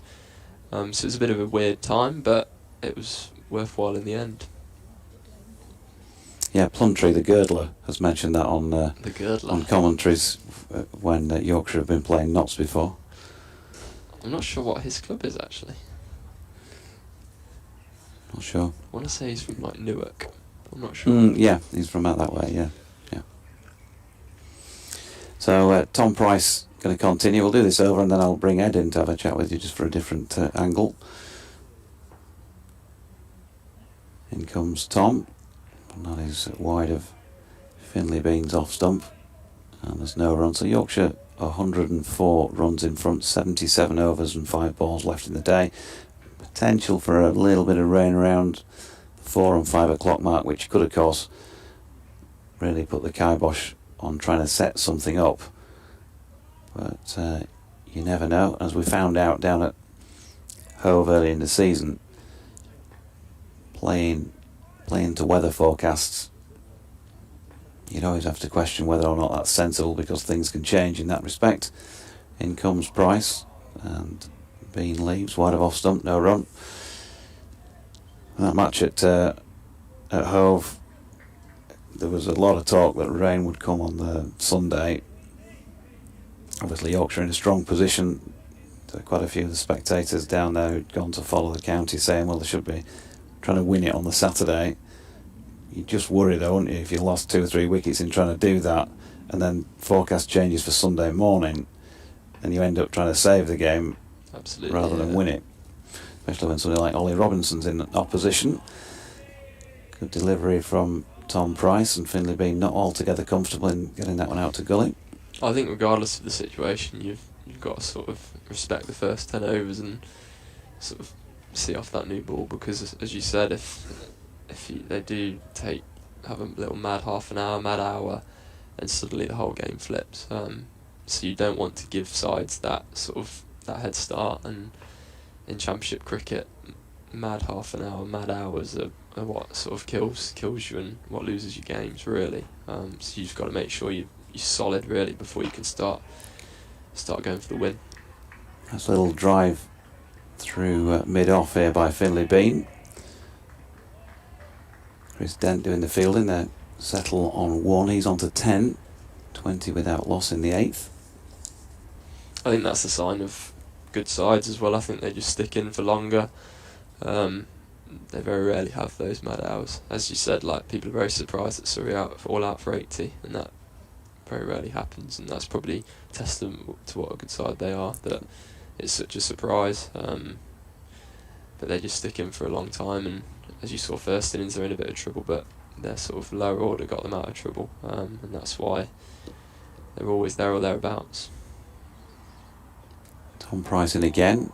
Inside contact on this one by Adam Lyth. He's diverted it out down to long leg and will pick up 1. And what a contrast for Surrey in the last few weeks. You know, they come up with that record winning score to win a match the other week. Then they concede the record score in that T20 match, and then going from 500 and odd or whatever it was to win to 80 odd in the second innings in this one. It's a roller coaster, isn't it? Not too high with the highs or low with the lows. That's cricket, as that famous Yorkshire fellow once said. Yeah, that chase looked a bad day to be a bowler. Yeah, it certainly did. As Price is in again, and that's dropped out into the cover region by Finley Bean. They're going to pick up a single to complete the 8th over, 21 without loss. Adam Lyth on 9 and Finley Bean on 10. A few words from Matt. You can talk about the cloud cover if you like, and then we'll have a change with the headset at this side of the desk. I'm not sure I have any clue about cloud cover. I just bowl it somewhere near and hope for the best.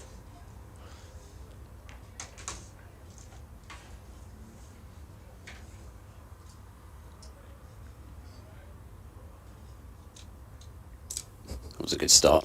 Missed the button first up. Hi, Matt. Hello, how are we doing? Yeah, I'm all right, thank you. Yeah, sort of sedate-ish start to the innings, but the ball to me seems to be doing as much at the moment as it's done pretty much all match. That's probably fair. That don't know whether potentially the pitch has started to dent a little bit, and potentially from a length there's a bit going on, but Taylor bowling to Bean, it's flicked away down fine. Tom Price will do the fielding on the fine leg boundary. I'll pick up a single. still a pretty solid start from the lads. As I said, hopefully get that 10-15 overs out of the way and get the ball soft, and then you can start to assess it probably at lunchtime where the game's going. I mean, you seem like a pretty easygoing person to me, but you're talking about, like, you know, white line fever or whatever on the pitch when you're bowling. It's hard to put these two figures side by side. Taylor in and bowling, Lythe working away to the leg side straight to forward square leg, and there's no run. Yeah, I don't know what it is. Maybe I'm just a bit miserable when I'm bowling. Well, I think the game does that to you though, doesn't it? I mean, it's hard work at the best of times, so maybe it's just that, and I get a bit angry. But no, I absolutely love it, to be fair. It's all a bit of a charade, isn't it? Yeah, well, I don't know if you sort of feel as you've got to take on the persona of the angry fast bowler. Taylor's in, bowling very full, and Lythe blocks it away out into the covers. Maybe it's just the celebrations. I think you have to work very hard for your wickets, so Yeah. it's probably the relief of a lot of hard work, and that's probably what it is. But as you said, I'm probably the complete opposite off the pitch. Probably a bit too horizontal at times. Really? Okay, tell me more. Wow, Just to let nobody gets at you for probably that. what my girlfriend would say. Right. Things get done in my own time. Here's Matt Taylor running in, left arm over, in to bowl, and Lythe leans forward and defends up to mid-off, and there won't be a run. Do you have a particular favourite celebration? You don't have like a sort of a trademark Dale Steyn sort of chainsaw type celebration, or I can't say I do, no. trying to think of Hassan others, Ali? Shannon Gate. Oh yeah, Hassan Ali. That's the one. I was trying to think of the Pakistani international who had his hands That's thrown up in the air, and it's I'm sorry, I've got to knock Deutsch's phone now. In my motioning. Yeah, Shannon Gabriel with his salute. Yeah. March and then salute. Here's Taylor. He's into bowl, and the lead from Lythe through to the keeper. Uh-oh. What's on the phone, Mr. Deutsch? Is it actually for broadcast? Oh, it's for broadcast. Uh-huh. Do I think that Daniel Bergerman has a chance for England? I think he's been very unlucky certainly in T20 over the last 4 years. I think England's white ball stocks are obviously extremely strong, but his numbers over the last 4 years is probably as good as anyone's. He's probably striking at 140 and averaging mid-30s in T20. Oh, as an Taylor opener. bowls inside edge there from Lythe, but it'll go past leg, stump it down to fine leg for a single.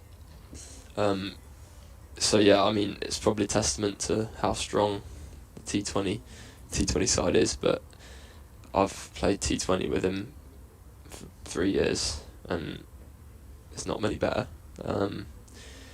He also seems to be getting better and better with it. I think a few years ago he got scores and his stats look good, but maybe his strike rate was slightly down on others. But I think the last sort of 2 years he's just completely taken that board and taken it to a new level. He just, in the power play, at times he's impossible to bowl at.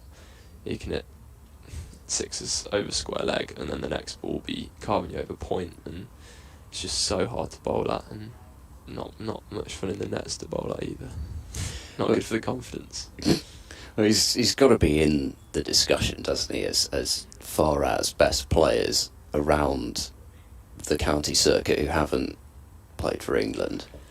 And as you said, this year as well, I mean, I'd imagine after his 300 he's probably right up there with run scorers this year as well. So Here's Price bowling round the wicket. That's a beautiful drive from Lyth through extra cover. And it's racing away out towards the boundary, but goodness me, Dent is fast. I mean, the ball's slowing up as well. He's missed it the first time, he's missed it the second time, and he gets it the third time. Dear me, that was agonising for a moment from Dent. And actually, having missed it the first 2 times, and the ball almost stopping before the boundary, he needn't bother wasting all that effort getting there so quickly. Extraordinary. Went into the slide, and then the ball wasn't quite where he thought it was, and missed it the second time, lunged away. It was, well, I mean, it's great to watch. Nice to see somebody throwing themselves about like that. Lyth has got 3 for that, and Yorkshire up to 26 of that loss. The lead is 112. Price bowls round the wicket, and has he got him here? No, he hasn't. Not out, says umpire Mallender. It was full. Bit of movement on offer there from Tom Price. Bean drawn into the shot, kind of see how he would have felt he had to play at it, but through to the keeper Bracey, threw it up in the air, but not out, says the umpire. We've got another message. Hi Milne and Doidge, Terry here. Looks like Yorkshire are batting out for the draw. Could be a long day. Question to pass the time. What would your death row meal be? Steak and chips for me. Here we go. This is the sort of question we need the answers to. Price is in full and straight, and Bean comes forward and guides it away into the covers. There won't be a run. I think steak and chips is a good option, Mm? but I can't look past the Sunday roast. Okay. Any particular meat? I love a bit of gammon. Gammon? Okay. Or lamb with a bit of mint sauce. I as wasn't well. quite expecting gammon. I wouldn't necessarily go beef on a roast dinner, but No, me neither. Well, you've got to cook it properly with the beef, haven't you? That's well out of my Well, comfort right. zone. I was gonna ask about that actually. I can cook the veg. In comes Price. He bowls very full, but a little leg stump-ish, and Bean flicks it away through mid-wicket. Should be cut off. Is in sliding fashion by Zafar Gohart, and Van Buren gets the throw in. 2 more runs, so Bean's up to 13 as well. Yeah, because, well, the thing was, I'd written down, I'm going to give away my secrets here, I'd written down a few questions which I thought I might ask, and then the popular search engine which everybody uses, it didn't come up with any matches for my search, because I just put it into the search bar, the questions I was going to ask. This is coming to a point, I promise you. Price is into bowl, this is on the pads, Bean tries to turn it away and misses it, goes onto the pads, Dodge's yawning. I hope you didn't see my yawn when you were on just earlier. No, well, it says try using words that might appear on the page that you're looking for. For example, cake recipes. So it obviously wanted me to ask you about if you had any good cake recipes, but given what you've just said, I'm guessing not so. Do you have a favourite cake at least? Or are you not allowed it? Oh, I'm allowed it. Good. Especially now. Goes straight to the bones, doesn't it? Is that right? There's calcium in there. In comes Price, bowls short down the leg side, pulled on its way by Bean, and will be cut off down at long leg by Matt Taylor. Just the single, 29 without loss after 10. Yorkshire lead by 115. I don't think you can look past the Victoria sponge. No. If you get them right, then Yeah. they're just with a cup of tea as well, just to wash it down. I think that's the option. You can save the tea for me. I'm not really a tea drinker, but Wow. Am I not a proper English person then now? I think it's just important, isn't it? To be fair, I don't really drink tea. I just drink it so I can eat biscuits. Dunker? It's a good excuse, yeah. You just nail some digestives as a dunker, and then Mm-hmm. you don't really drink the tea. It just soaks up the biscuits. Righty-ho.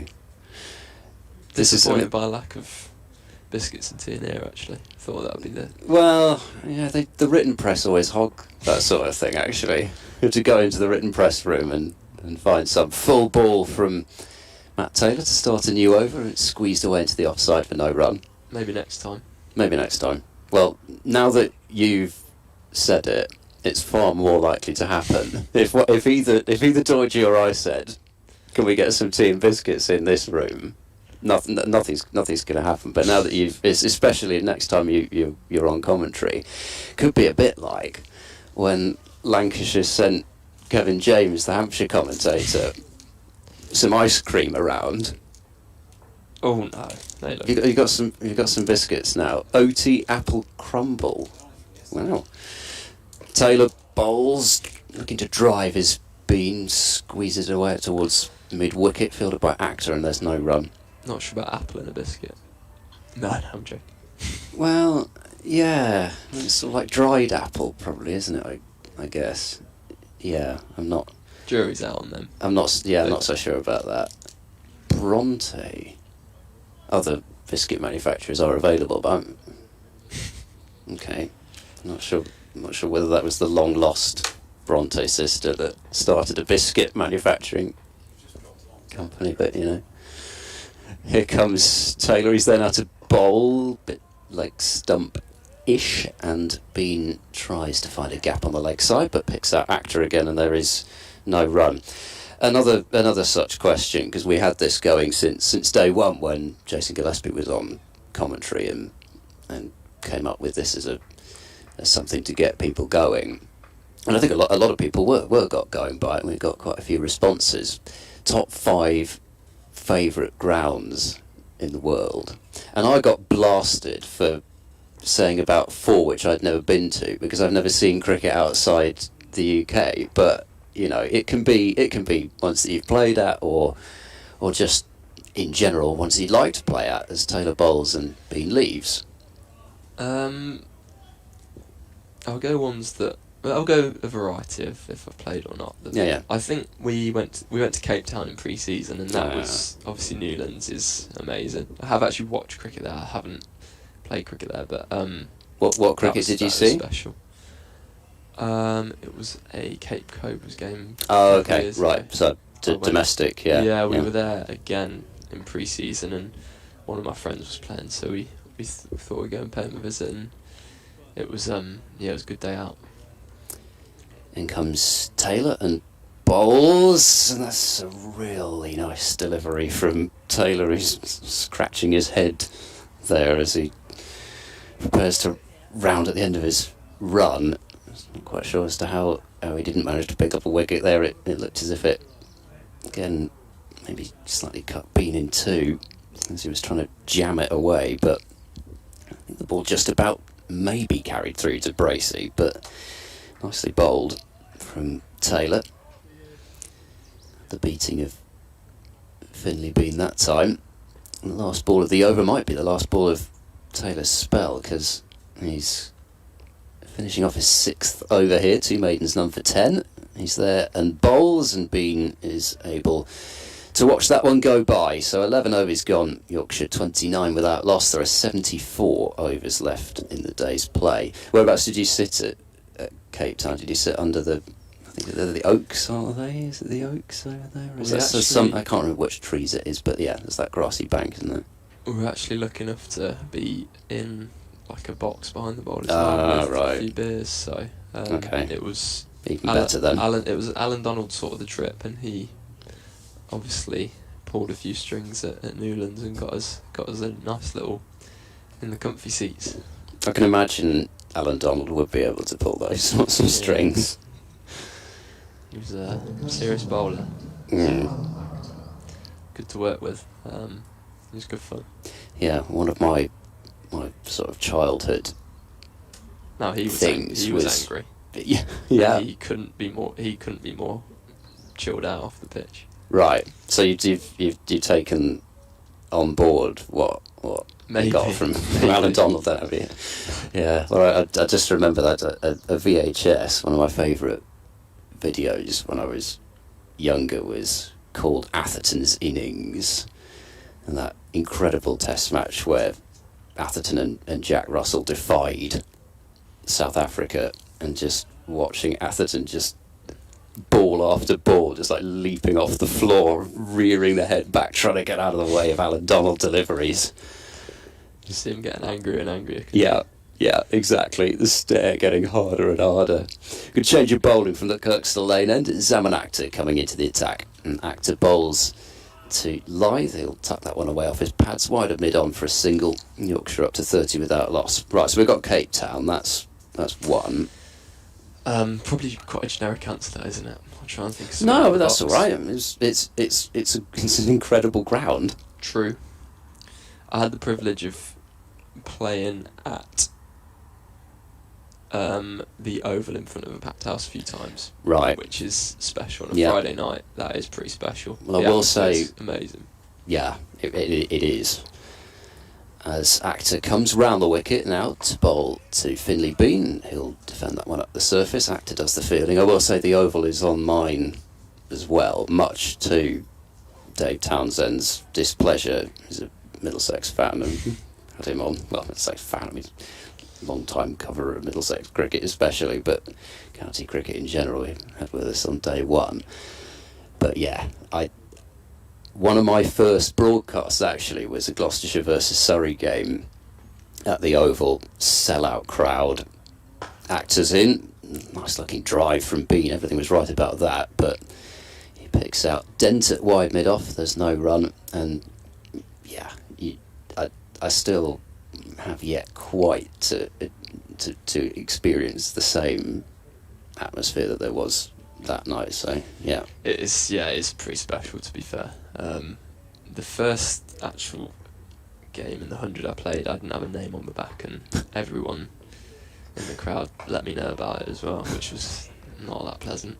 this is pushed away out into the covers by Bean, splits the gap, and he'll pick up a quick single.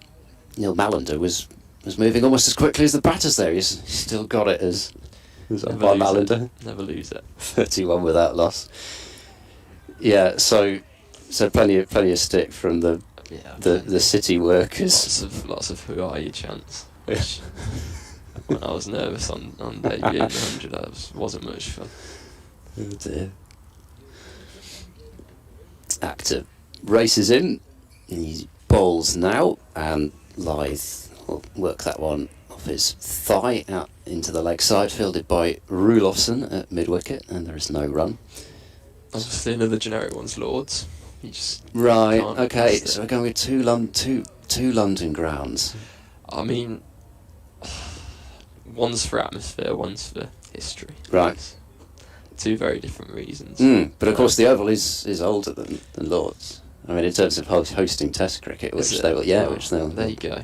Sorry, fans, I'll I'll take tell it you about back. that. This is off the hip and whipped away by Lythe in trademark fashion down towards backward square leg, and he picks up 4 runs. That's exactly, I think, where Jonathan Doidger is saying It was.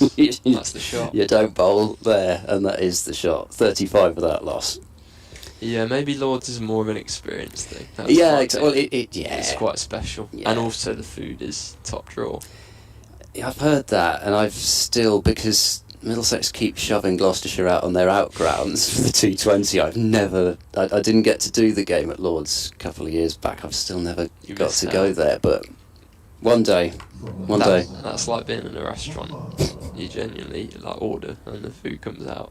Food's pretty good at Edgbaston as well, I've found. I was there The food's pretty good everywhere now, to be fair. True. I mean, but Lords is proper. It was like, I was there at Edgbaston for T20 finals day a few years ago, and it was like,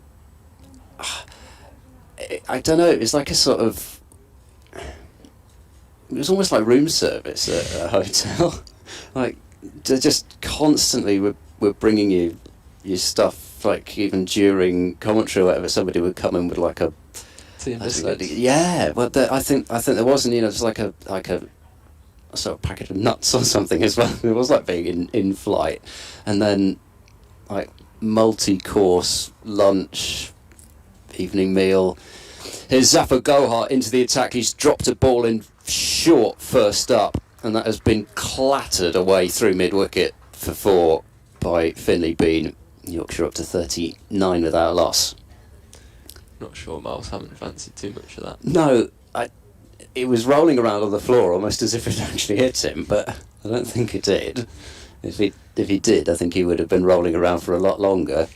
It's not what you want to see at short leg. Have you had to do much short leg fielding in your Thankfully, time? I've never ever been in there, and long may that continue. Right. That's probably the the one pro of being a bowler. Yeah, I was going to say, you get away with it, don't you? I mean, it hurts many other places, but thankfully you don't get clattered from a yard away. Zappa bowls to Bean, who's trying to work that one into the leg side and has had the ball go, I think, off his pad out towards backward point. Yeah, it's like the junior batter has to go under there, like unwritten rule. Well, Hammond's taking on the responsibility here as he's trying to flick that one away, has been off his pads. Another shout for leg before wicket, which not everybody joined in with, and the ball almost threatened just to dribble backwards for a moment there to make sure he kept his feet in front of it. It's a bad job to be good at, isn't it? Yeah. Short leg. Yeah, I mean, you think like Ian Bell, Ollie Pope in recent times have kind of, particularly Bell, paddle sweep from Bean, that's beautifully played. He's used the pace of the ball and sent it down towards fine leg for another boundary. Yorkshire up to 43 without loss. Bean onto 23. Yeah, I think it's probably when we just go in, you kind of drop a catch that you could have taken and just, you don't want to put me in there anymore. Probably wise that.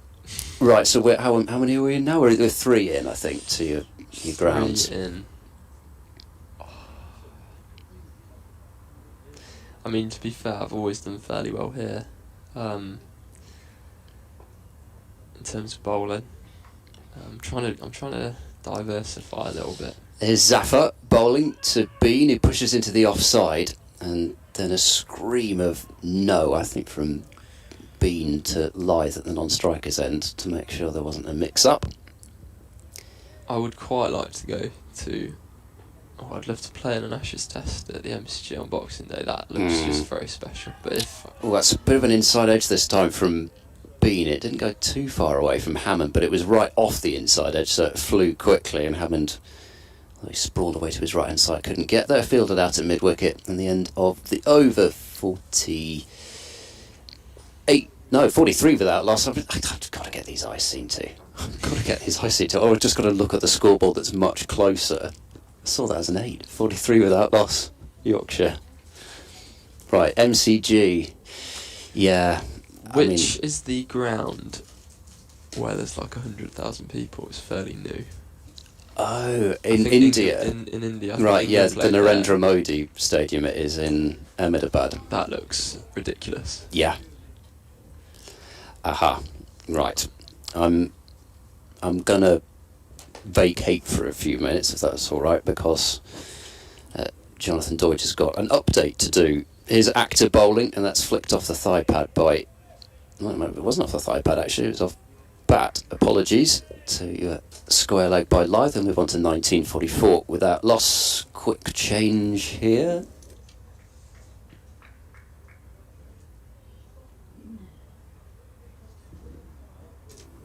Thank you very much. So just to put you in the picture, I've got to do an update map for BBC Radio York. You won't hear the cue because I've got it via the phone. So if I do something like this, that means... Shut up. Yeah, chatting my son. As Akhtar is in, and that's pushed into the offside by Finley Bean, and there is no run. Just been in the press room. Are they going to set things up? What's going on? I don't know. Nobody. Matt's not letting on if he knows. He's playing a very straight bat to this one. Mentioned the quiz, by the way. I've had... here we go with BBC Radio York. Actor in from the Kirkstone Lane end again, and Finley Bean leaves that one. But Stephen Vaughan has messaged me, Yorkshire's chief executive, with regard to the quiz, and says he's all over the quiz in Scarborough, as long as there's a round on Aston Villa's European Cup triumph in 1982. Which you two are far too young to remember, but I do remember pretty well. I'm going to say Mick's not going to offer much on that round. Actor in again, and another leave for Finley Bean. And I've played, 13, nearly 14 overs out here for their 130 run lead. So So we'll see how things develop. Still 71 overs, a lot of time in the game if they manage to get the full Monty in. It's got a little bit darker overhead.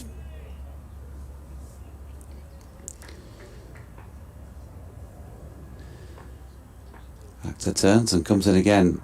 Past umpire Neil Mallender then. Over the wicket, nicely played by Finlay Bean. Back of a length, and he's cut that away backward of point for 4 runs. 48 without loss. A lengthy build up here to this little intro, this little report.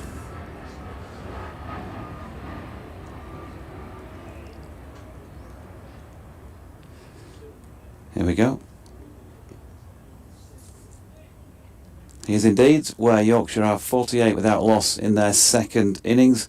Adam Lyth on 19 and Finlay Bean on 27, just at the coming up to the last ball of the 14th over of it. So they lead by 134 runs. That final ball of the over was a dot. So 134 run lead. There are thoughts that there might be an attempt at a contrived finish here. Gloucestershire were all out a little bit earlier for 464. Ollie Price did get to his first-class century, finished 113 and last man out, bowled by Dan Moriarty, who in his first appearance for Yorkshire took 5 for 139 with his left arm spin from 34.2 overs. 3 wickets also for Dom Leach, and 1 apiece for Adam Lyth and George Hill. So as I say, potential for a contrived finish. A lot of game time left if the rain threat that is supposedly going to be around 4 or 5 o'clock mark holds off.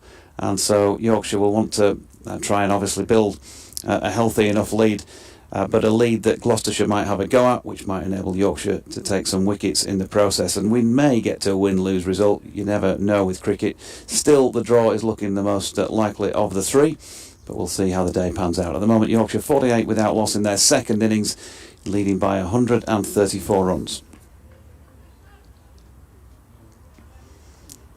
That was that for BBC Radio York. We'll just take you through this over and then put you back in the chair if you like. Adam Lyth on strike. Short leg in place as well as a slip. Zaffer bowling from the Howard stand end. Lyth drops it out into the offside and picks up a single. 20 to him. Finlay Bean getting on with it that bit quicker today. Adam Lyth, when he really is fluent, scores quickly. I think that game that we were talking about down at Kent a couple of years ago, he really did get off to a flyer in that one, didn't he, first morning? I feel like he might have actually got 90, thinking about it. Yeah, you might. I think you might be right. Maybe he got 100 second innings. I can't remember. I feel like he got 90. Can go back and have a look at his card, but yeah, I just remember he's just scored runs for fun is what I'm thinking in the early part of that season, and then got the nod that he was back on the England radar, and then it went to pieces as Bean pushes to mid-on for a single.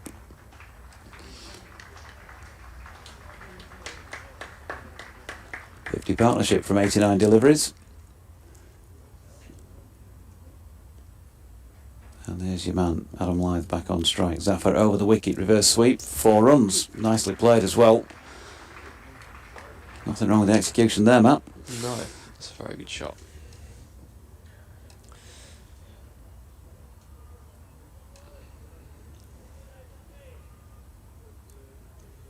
Are you getting it up? Yeah, I'm trying to. I think I might be looking on the wrong side. Let's try a different one. Zaffer, 1 left in this over, and Lyth gets a full length delivery and pushes it straight for 1 run. I'll tell you what, I'll let Ed have the pleasure of looking up. I'm pretty sure. No, I'll tell you what, I'll put Ed back in the chair and I'll have a look while I'm off, and I'll feed you the information. How about that? Matt, a few words from Matt Milnes and Ed back in the chair. Yeah, if there's one man that could tell you what happened that day, it's probably Lyth. He knows everything what happened in the last sort of 30 years or however long he's been playing. Oops. What are we? Well, I'm sorry. I was reading a message. Unfortunately, we're looking at Yorkshire versus Kent from whenever. Yeah. Right. Dodge is pouring through scorecards already away to our left. Here's Zaman Akhtar continuing from the Kirkstall Lane end. He's in and bowls. Tempter outside the off stump, which Lyth offers no shot to. I was actually thinking about the last time I commentated on you, which would have been last year at Canterbury, in that game that Kent won, where Tom Price took his hat-trick.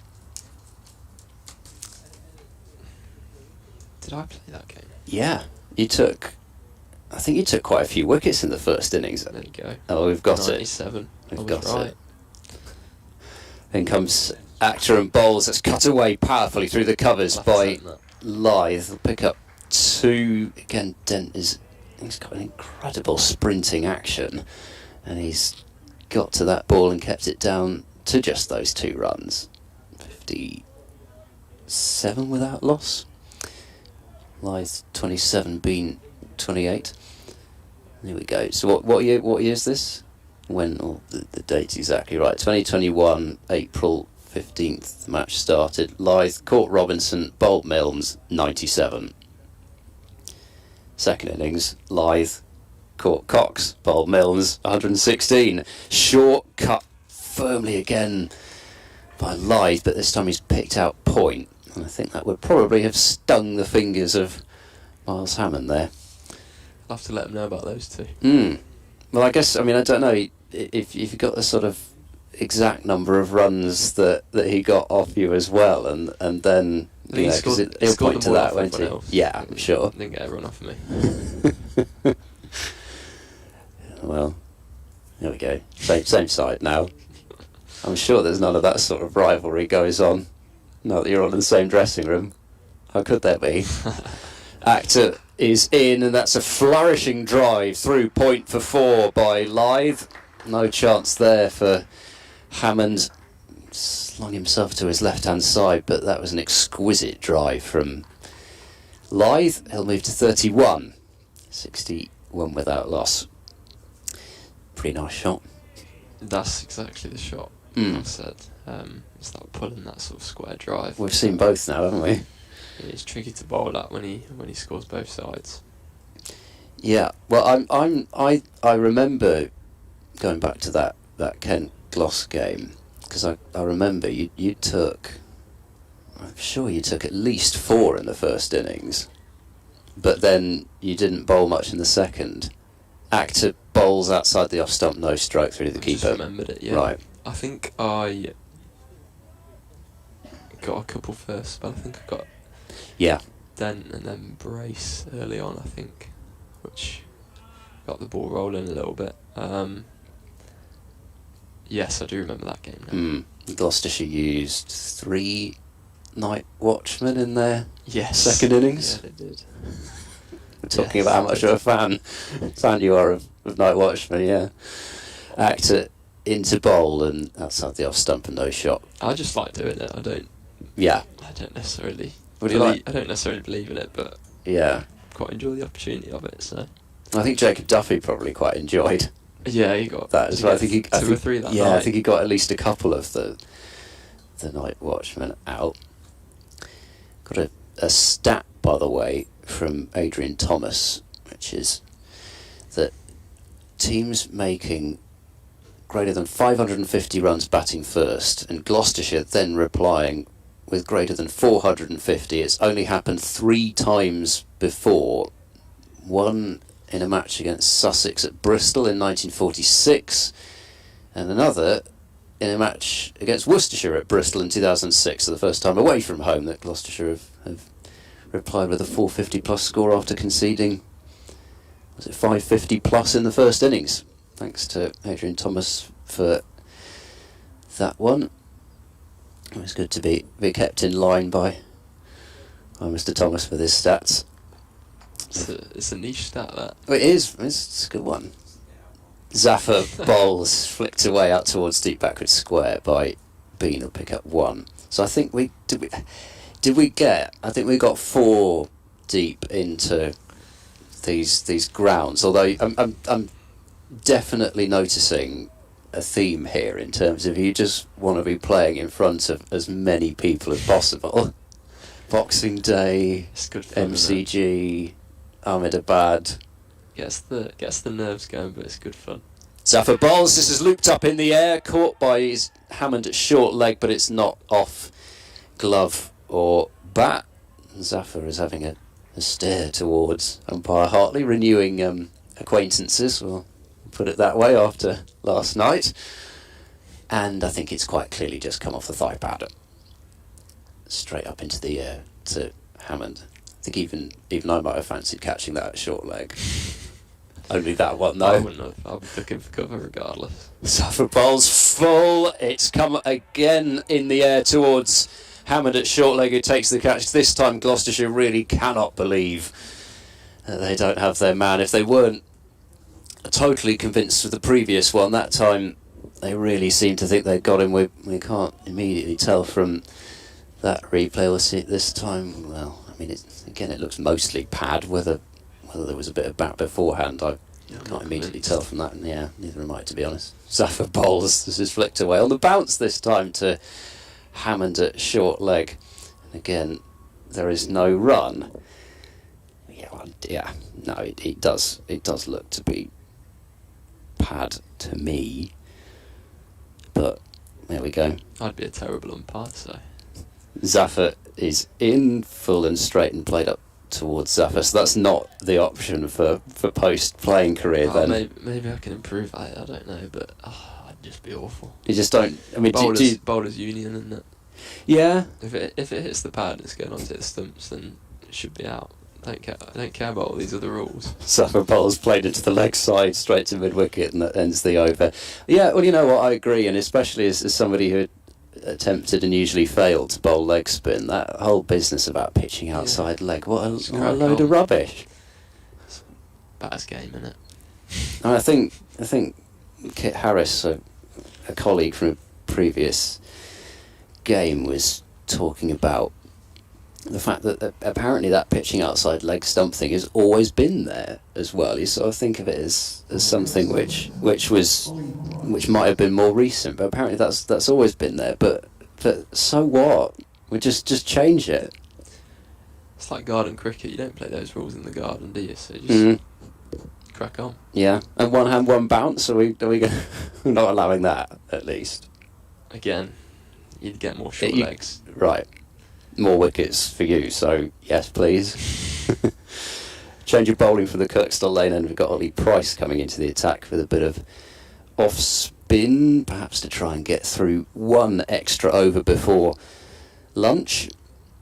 Although, with the pace that they're setting this field, I'm not sure. We'll see. So if you could make a change to cricket, would it be to do with LBW, or have you got something else that really bugs you about the game?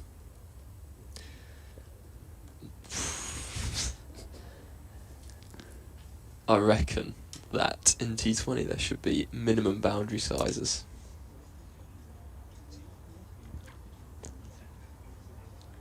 Right.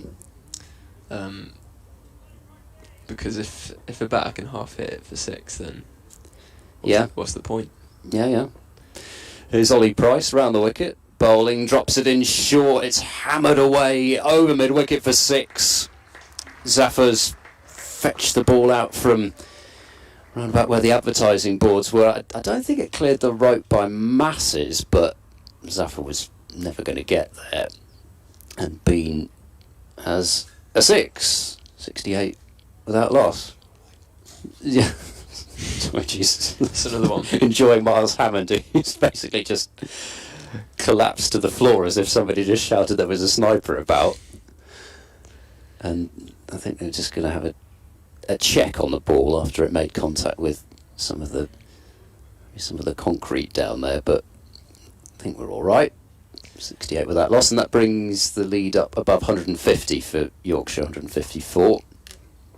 Ollie Price in to bowl, again a little bit short, punched off the back foot by Bean for more runs through extra cover. It should just be the 2, and Tom Price does the fielding.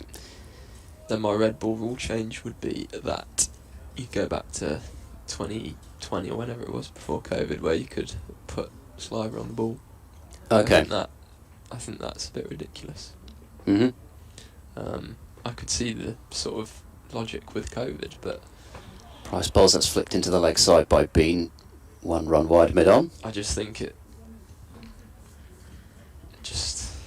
the ball's swinging, it makes a better spectacle, personally. But I would say that. Yeah, yeah. Matt Milnes, swing bowler. Yeah, well, I mean, not a swing bowler. I mean, that's I don't know. Is that a bit of a brush to be tarnished with in terms of being called a swing? Because that implies that all you do is swing it, doesn't it? Or slow. Yeah. Fair. So yeah, not having that. No. It's funny, isn't it? These terms which actually aren't pejorative, but actually, Price is in forward defence from Lythe out towards cover won't be a run, but like you can. There are some. I'm trying to think of others, but there's definitely more in cricket. You know. I think Leachy was on the stream as right arm medium when he came onto bowl, which I thought was pretty harsh. Yeah, this has worked away out towards mid wicket for a single, 72 without loss. Yeah, I mean, it's funny, isn't it? Because you can have, like, Shan Masood was listed on somewhere that we looked at the other day as right arm medium fast.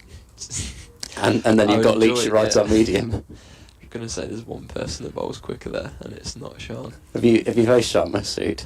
I can't say I have, Yeah.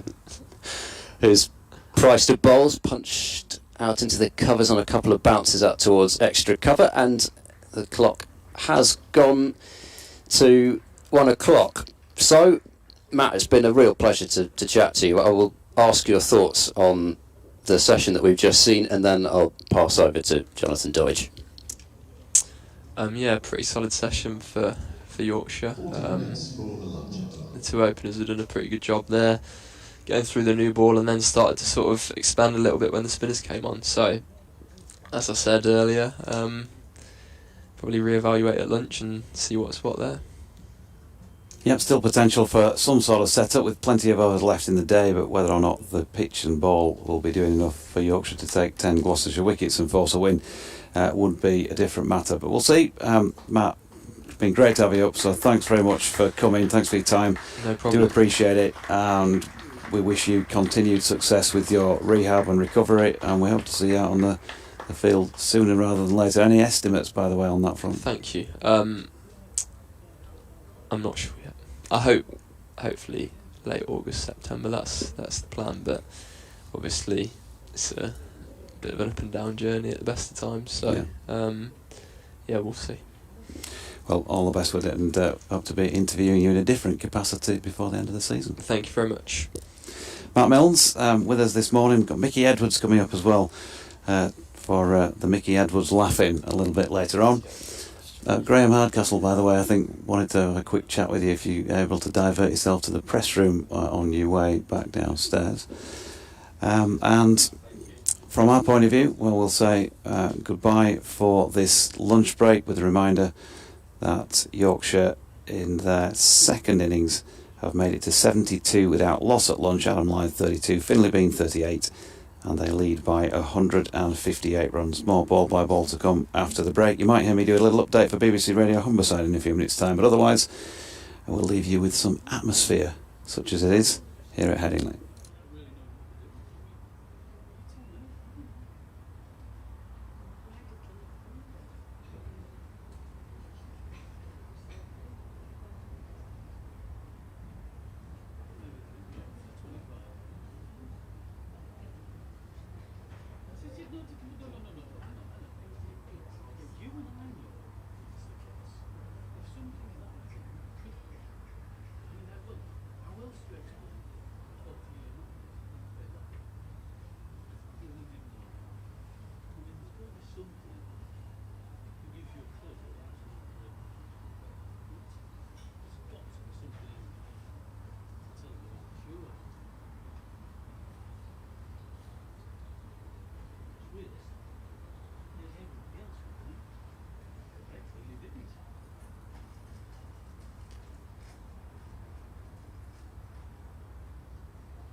Right, ladies and gentlemen, just time for a quick roundup of what's going on in the LV County Championship, starting in Division 1. Kent earlier beat Northamptonshire by innings and 15 runs, and Lancashire beat Surrey by 123 runs. Moving into Division 2, Sussex are 71 for 2 in their second innings and required a further 288 runs to beat Morgan. Meanwhile, Leicestershire are 18 for 3 in their second innings, while a further 351 runs to beat Durham. Gloucestershire in their second innings are 32 for 4. They still trail Derbyshire by 209. And just to bring you up to date with what's going on at Lords, at lunch, Australia were 73 for 1.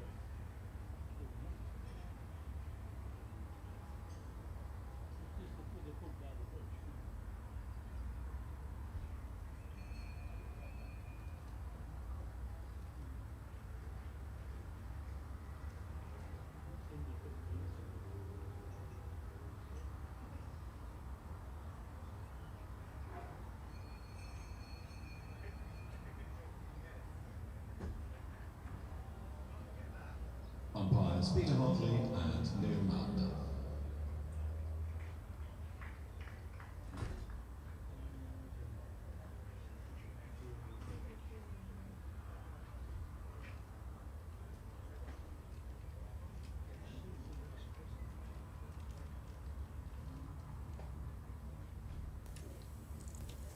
Good afternoon, welcome back from Headingley for the middle session on this final day of Yorkshire versus Gloucestershire County Championship Division 2, where we find ourselves as so. Yorkshire 72 without loss in their second innings, and that is a lead of 158 runs. Adam Lyth and Finlay Bean both walking back out with bats tucked under armpits. Lyth 32 not out, Finlay Bean 38 not out.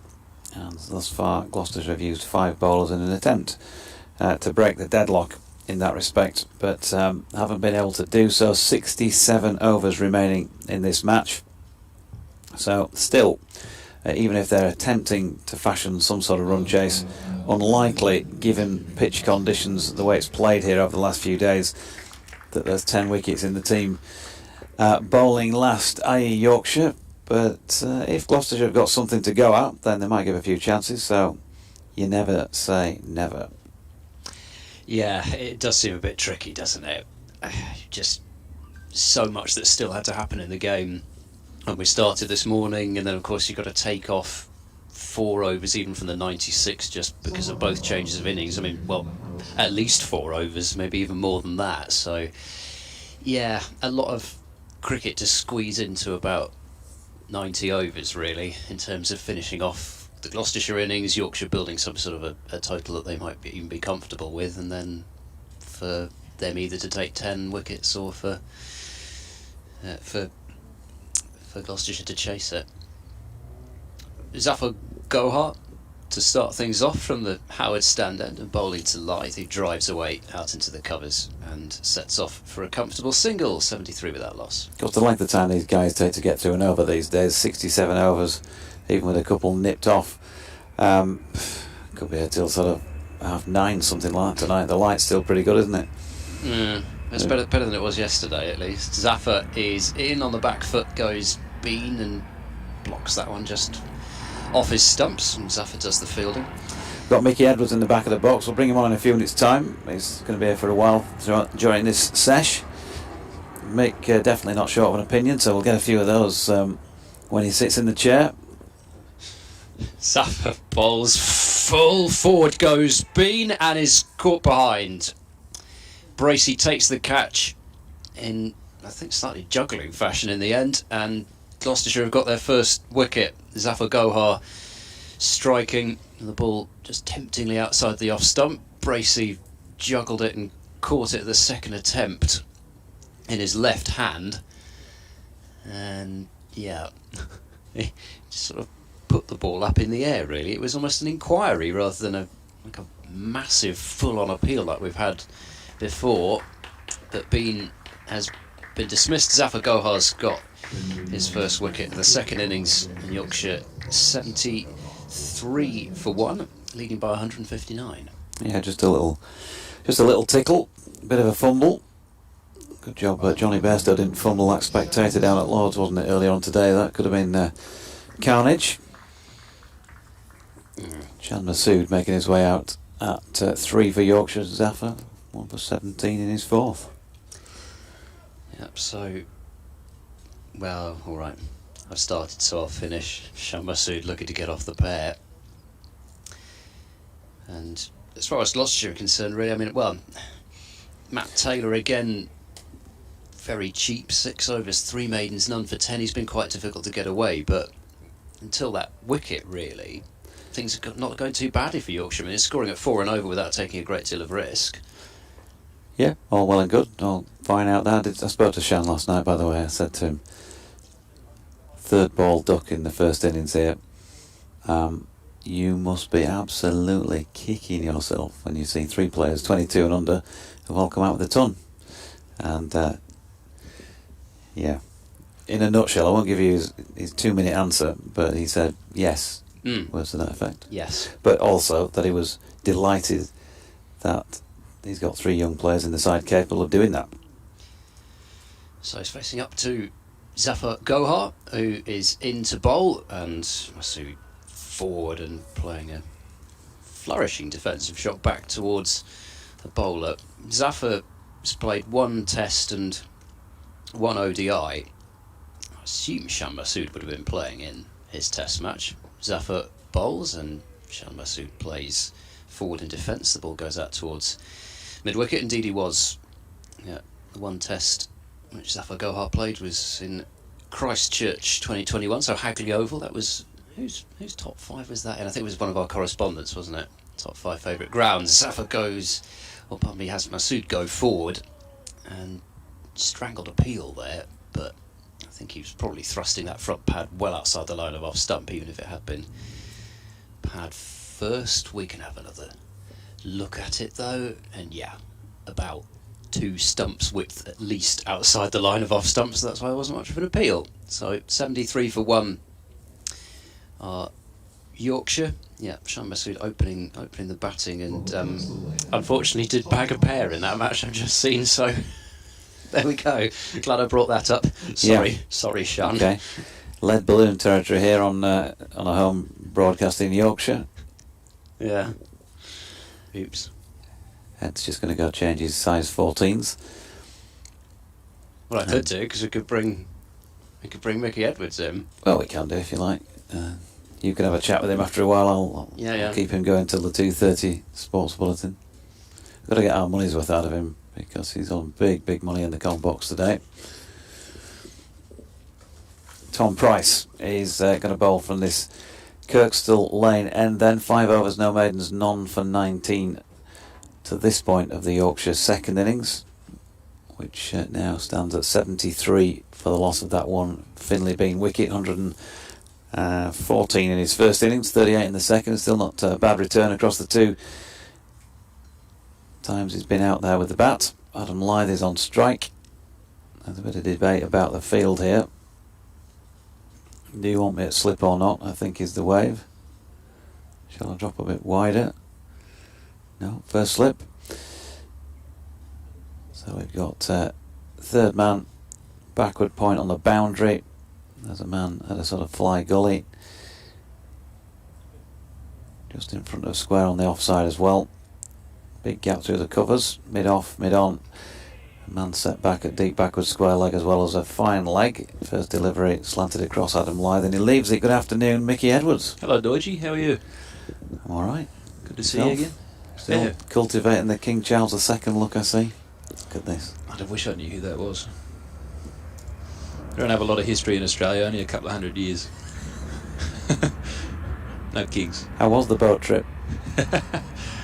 Long. 73 for 1, bit of passing air traffic. We'll get more out of Mick in a minute because he's always got plenty to say. We can rest assured on that front. Price, in he comes, and it's up there to drive, and that is one of Adam Lythe's signature shots, as we were saying earlier today. The outfield doesn't look anything like as quick as it was earlier in this match, but it's still going to make it for 4. Beautiful push out of the middle of the bat.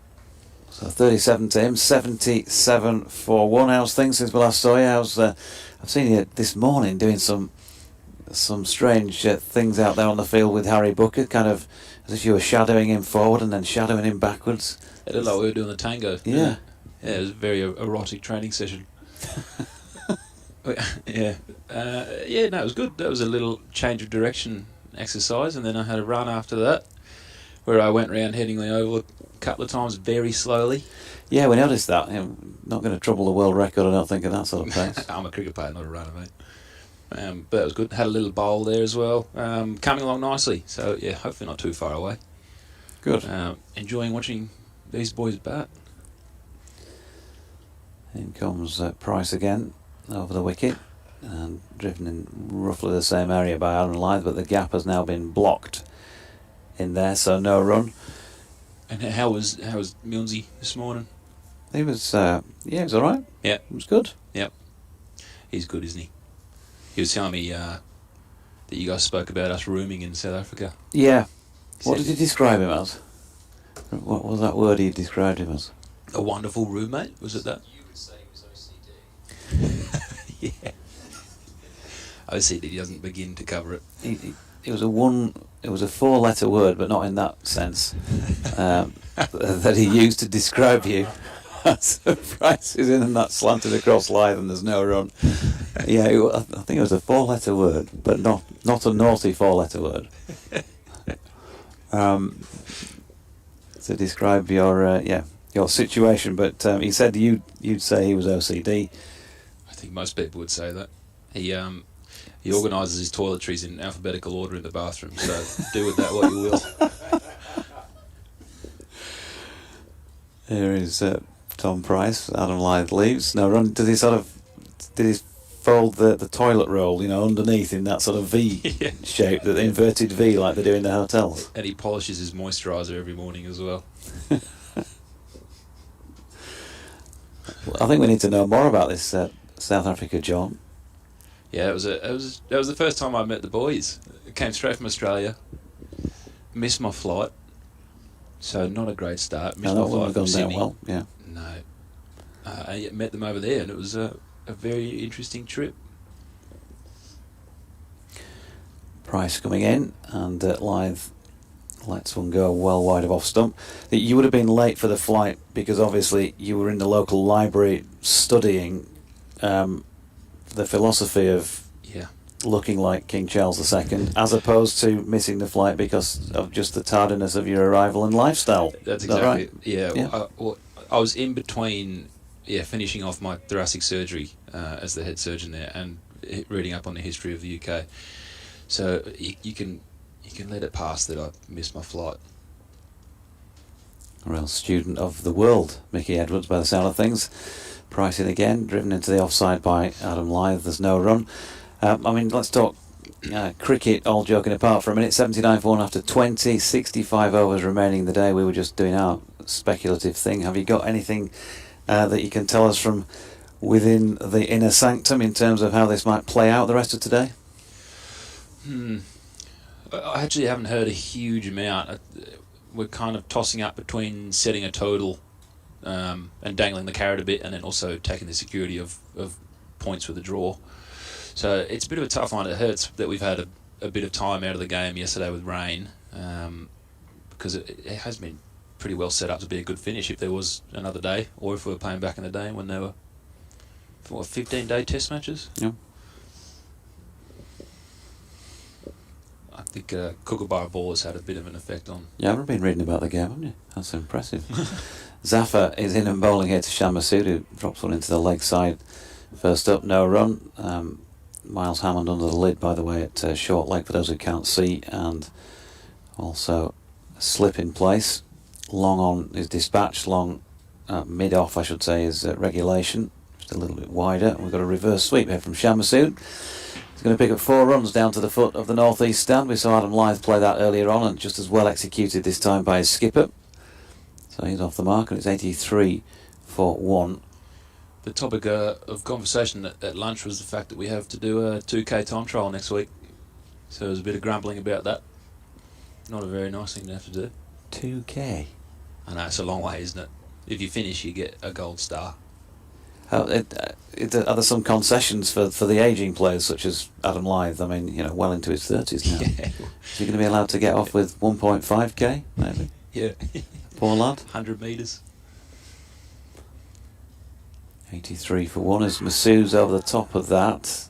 Not playing it cleanly. Out into the offside, backward of square. Let's just have a look at it again. Zaffa's bowling over the wicket here.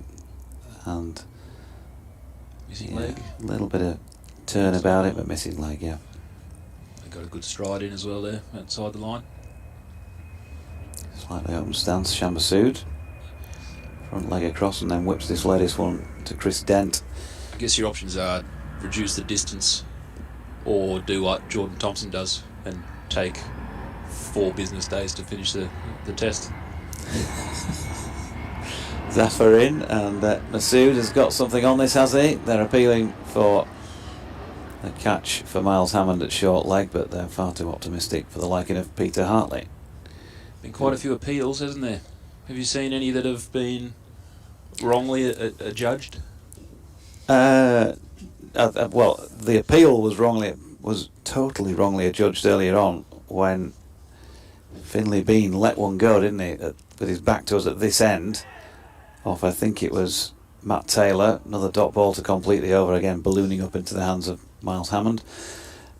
And they appealed, the cordon all appealed, and he thought, well, he just played a leave, and obviously you can see the angle we're at, so then you look at the replay, and it's just nowhere near hitting the ball, and they've gone up. Now, I'm always having a pop at Lyth in fun from up here, because at slip, he gets really excited, doesn't he? The bowler only has to scratch his run up in the field of play, and Adam's already appealing. But I said I apologise unreservedly, Adam, because that was the most ridiculous appeal I've ever seen.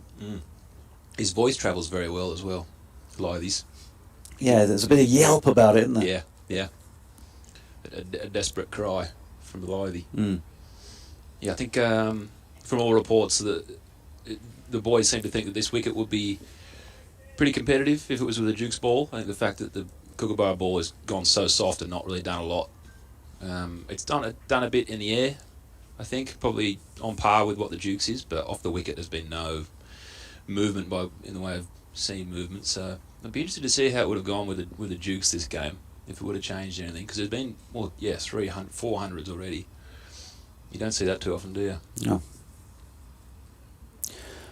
Mark Steckerty obviously come on board, and the irony really that he finished with 0 for 82 from his 17 as somebody who uses the Kookaburra on a regular basis. Do you know him from back home at all? Have you spent any time in his company? Played against him in state cricket? No, you played a few Sheffield Shield games. I don't know him too well. I don't think I've had a conversation with him prior to being here Sunday. Yeah. But he's been around Australian cricket for a long time, and has been a pretty consistent player for Queensland. So a good one to have for us. Tom Price into Adam Lyth, solidly behind this. No run. Big interstate rivalry. New South Welshman. Yeah, the state of origin of cricket. But no, he just. I think what I'm starting to realise, I think, is that the flat wickets over here are almost flatter than they are in Australia, because when they're flat here, it doesn't carry and they have no pace or bounce or anything. But in Australia, if you have a flat one, you still have pace and bounce. So that's what makes it tough, especially when a Kookaburra ball goes so soft so quickly. Here comes Tom Price again. Oh, lovely drive from Adam Lyth, and a good piece of fielding as well in the covers to deny him any runs for that one. Playing that shot nicely, isn't he? Keep feeding him there. Yeah, he always does. How do you like his bowling? His bowling is always been interesting. as James Wharton put it the other day, a bag of washing. You were listening. Yeah, for about a minute. Wharton's world. Yeah. Yeah. He enjoyed He is in himself, his own isn't he? little world, isn't he? Tom Price again, wide of off stump, and Lyth leaves it be. Couple of slips in place at this moment in time, and there's been no apparent change, has there, to the deck out there since ball one on day one, really. Yeah, exactly. I think that can be what a Kookaburra does. If there's anything in the wicket, I think a Dukes will probably exploit that a little bit more than a Kookaburra, just because they do go so soft and there's not really any seam on it. It's hard to get anything out of it at all. It looks like it's been a pretty good wicket and tough sledding for these Gloucester boys. 83 for 1 as Price is in again, driven square this time by Lyth, who'll pick up a single, 38 to him. 84 for 1. Are these the moments then when wickets are not tumbling that Mickey Edwards starts to try and get under the batter's skin with a few verbals? Yeah, depends. Anything to try and get a wicket? Yeah, basically. I think you'd be pretty good at that. I guess you'd be pretty good at that. We used to, back home, we used to go and we'd bowl a ball at a batter, and then we'd tell the first half of a joke, and then we'd go back to our mark, thinking that the batter would be thinking about the punchline of the joke, and then bowl the ball and then tell them the punchline, hoping that it would get us a wicket because they're distracted, but it didn't work a single time. Masood on strike, drives this one straight. He's got it between bowler and mid-off, and he's got enough on it to get 4 runs as well. Nice push. We're feeling a little bit better about life after that first innings duck. 8 to his name, 88 for 1. Were the jokes any good? One that you could have used, that we did use to no effect, was run in and bowl the ball and tell them that, say I used to date a painter, and you go back to your top of your mark, bowl another ball, and just say, yeah, she brushed me. I think. So you can probably see why it never got a wicket. Yeah. Interesting patter as Masood pushes that one out wide of mid-off, and there is no run to complete the 22nd over with Yorkshire at 88 for 1. Have you had half an eye on the test this morning as well? Yeah, been pretty good viewing, hasn't it? No spinner for England, I thought was quite interesting. Is that out of... who would you have gone with, well, that's interestingly enough? Who would you have gone with? Have they changed the pitch to be a little bit more bowler-friendly, a bit more seamer-friendly because they don't have a spinner? Or is this just the way that it's gone? And they were always going to pick 4 quicks for Lords. Oh, is it not? Yeah. Not a great spinner's pitch, I'm being told. Yeah. I'm happy with the Stark inclusion as well, I think. See how he goes. Ruffle the feathers a little bit. I've not seen the confirmed teams actually, so he's made it in place of Boland, presumably, has he? Yep. He's come in. Yeah, I thought maybe because the wicket was a bit greener than the last wicket that we had, maybe Boland would have been a bit more of a handful, but I think it's a good choice. Good. First ball from Zafar to Lyth was just a push back to the bowler, and his second delivery sees him easied out backward of point for 1. You've got to keep yourself interested in cricket, don't you? We've been doing a few crosswords downstairs. Okay. Matt Revis, he's having a tough old time of it. He doesn't know how to spell his own name, let alone get started on a crossword.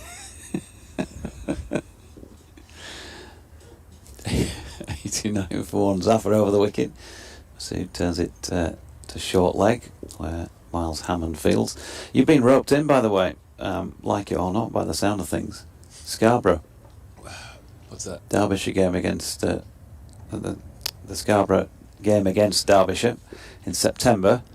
Zafar bowls and reverse sweep by Shan Masood once again, and they really did get hold of that. And it hits the advertising boards with a real crash. 93 for 1. Well executed reverse sweep. 12 off 13 for the skipper. The third evening of the Derbyshire match at Scarborough in September. I think it's September the 5th, but I stand to be corrected on the actual date. Yorkshire versus Derbyshire, question of sport in the marquee at the side of the ground. So once the day's play's done, I'll be going from commentary to quizmaster. Masood flicks that into the leg side, no run. And I said to Matt Milnes earlier on, who do you put in forward for Yorkshire, because I want some Yorkshire representation in it. And he said Mickey would be great for that. It's a pretty low bar, though, isn't it? Zafar in, and that's flicked square on the leg side by Masood, 1 run. Not a lot to pick from, really. He might have told you that we did a quiz night the other week over at the Beck and Call, where he was very much the pretty face of the organisation, and then the engine room kind of worked in behind him in Fisher, Bess, and yeah, but we weren't very good. I think we came third last, but we thought we played out of our skin. Well, it's not like an Australian to think anything other, is it, really? No, it's our unwavering confidence. Yeah. We had a fun round that you might enjoy, though. It was a cryptic round where all the answers were vegetables, and you had to decipher the answer from the clue. One of them I'll give you was the middle of an aeroplane engine, and the answer is a vegetable. Artichoke. How have you got to that? Just a complete guess. Cryptic questions are not really my bag. They're going to be fairly straight from me. That one was courgette. Oh, Courgette. yeah. Yeah, it's annoying once you know the answer, isn't it? I'll give you another one to think about then. A regretful insult.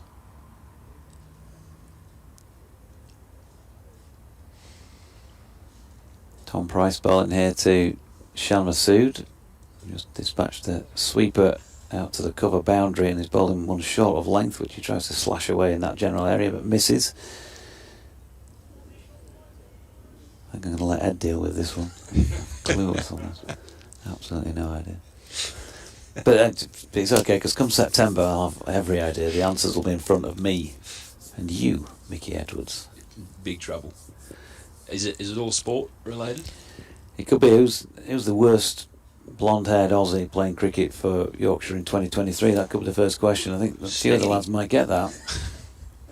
As Price is in, and Masood misses that one on the rise past the outside edge. I'll tell him that. How many former Kings and Queens of England have a look-alike in the Yorkshire dressing room? So if you were putting somebody forward, you've obviously been put forward, and I think Matt was suggesting that cryptic stuff is definitely your bag, which clearly it is. Who else are you putting forward as part of the team? It's a surprise, but Tomo has actually been pretty good on the crosswords this morning. Tomo. Well, he did go to the same school as me, did Tomo, so that's great education, clearly, from Benton Park, as Shan Masood pushes this one to Ben Charlesworth at short extra cover, and there's no run. Yeah, he's been pretty surprising in telling us about how he'd like to be a physio or some kind of biomechanical cricket analyser after cricket. Really? So there's a bit more to the man than just a ridiculous northern accent, which is surprising. Has he taught you a little bit about self-confidence, or has it been the other way around? Have you got your own mutual self-confidence society going on here at Yorkshire as the Price is in, and that's dropped into the offside by Masood, and there's going to be no run? I think it's all a great facade, I think. He can be my... So we've got Milnes is the face of the organisation. Tomo co-captain. Well, you say Milnes is the face of the organisation, but I'm hearing all sorts of stories the other day about Ben Mike. James Walton said you don't want to go out on an evening out with Ben Mike. What? Oh yeah. No, yeah, absolutely right. If you were a single person and you went out with Ben Mike, you're not going to get any attention at all, because he's got all of it. Tom Price in. Shan Masood has a drive at this one wide of off stump and not so far off getting a nick. End of the 24th. Yorkshire 94 for 1, leading by 180 here with still 61 overs remaining in the day. It wasn't the end of the over, in fact. Looked as though Neil Melinder was heading off. They're still doing those 6 ball overs, are they? Looks like it, yeah. Yeah. I thought it was a cryptic over. You see. Rhubarb was the answer to that one. If you regret an What was the insult- question? If you a regretful insult. Masood pushing into the covers more pertinently, and as Chris Dent round to field that, he was covered the turf like a greyhound earlier on when he chased one down to the boundary edge. They picked up 2 there, so Shan Masood on to 15. That was the end of a 6 ball over at 96 for 1. So yourself and Tomo, Tomo's in there. we've got to fill a team of 4 here. Doesn't necessarily all have to be from the club, and in fact I'm saying this, the club don't even know because I've not asked them yet, so there we go, we're sorting this out on air now. I like this sort of organisation. The 5th member of our team the other week was Will Frayne, and he was actually very good as well. He had a lot of knowledge about everything, really. One of them was about the Venice's, are they rivers? What are they? Canals. The canals got turned a weird colour recently, and he got that one. I think it was pink. Is that right? Yeah. And Zaffer, Adam Lythe pushing forward at this one into the offside, no run. Okay, so Will Frayne, Mickey he just- Edwards, Jordan Thompson. We need somebody to bring you all to order, though. Got to be a senior player. Yeah, we're a law unto our own. In our quiz group, we're going to be running a riot. Wonder if the captain fancies it. Or the head coach, as Lythe pushes into the onside. Stephen Vaughan, chief exec's already been on. He's all over it. He says as long as there's going to be a round on Aston Villa winning the 1982 European Cup final. I don't know what any of those words mean, so that's going to be a difficult round for me. As Lythe pushes this one out into the covers, and there is 1 run, taking him on to 40, and Yorkshire to 97 for 1, a 183 run lead. What you're saying, you don't understand those words because they're football related, or you can't understand Stephen Vaughan's accent? Yeah, a little bit of both. Yeah, I'm not. I'd like to learn more about football. I'm not really sure what I'm doing yet, though. I think I go for Leeds, but they're not going very well, are they? So, I forgot. Yeah, you are an Aussie, aren't you? So you only support teams that win, and you sort of switch around, don't you? When a different team has success, yeah, fickle. Zafar in, and that's a reverse sweep again by Shan Masood, but they've placed Ben Charlesworth down there to block that area this time. So just the 1 run. They do call us the fickle nation. We're not learning much more about Aussies than we already do, are we, with you in the box? Thought we might get a different side to you, and you and your fellow country folk, as this is down the leg side by Zafar, and Lythe misses out. The beauty of my position is that when England start winning some games in the Ashes, I can then switch to them. Yeah, well, yeah, and we know about all that, of Just course, from when you were flip-flop. signed, yeah. Want to come in the over? Zafar in again, over the wicket, but wide on the crease, and Lythe drops it into the offside to complete over number 25. So 184 run lead, still 60 overs remain. I think we're a fair way off. Any thoughts of a deck just yet? Yeah, I wonder how many you would want. 60 left. 45 over chase, something like that. You give him 300. Maybe you've got to dangle a bit more of a carrot than 300 in 45. Yeah, it is a flat wicket though. Yeah, and a short boundary, yeah. Yeah. Get what you're saying. Which was one of the sort of issues in that opening defeat against Leicestershire, wasn't it, when they were going for it final day. Anything's chaseable here. It's an interesting field they've got here. They've got it looks like it's a deep cover almost, so there's been a bit of discussion about deep point as a negative option, but here what they've done is they've squared up their cover and straightened up their point to block off that gap a bit.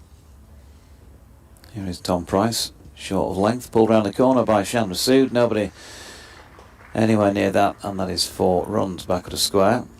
So it's a field that lets you bowl quite full and outside the off stump and try and, which he's done pretty well here is Price, bowled full, and has been quite a few play and misses at the risk of being driven through the covers, but then you have the defence with a deep cover there, and it also takes away the option of a quick single to dropped into the point region, because you have a square cover and a little bit of a straighter point. So I quite like it. It kind of covers all bases. You'd maybe, if you were going with this plan, you'd try and bring in another slip, maybe from that third man position, but it looks like what they're going for at the moment is working quite well. Price in again, and Masood pushes that one out back with a point, and there is no run. I saw you the other day, you'd been doing a bit of whatever it was, so-called fitness work down there at the side of the field, and then I saw the leg draw back and whack, and you kicked a water bottle along the deck there. Was that because you realised you'd had a look in the mirror and seen the tash, was it, or something like that? It comes as a surprise, but I do know what I look like, and my vision's pretty good as well.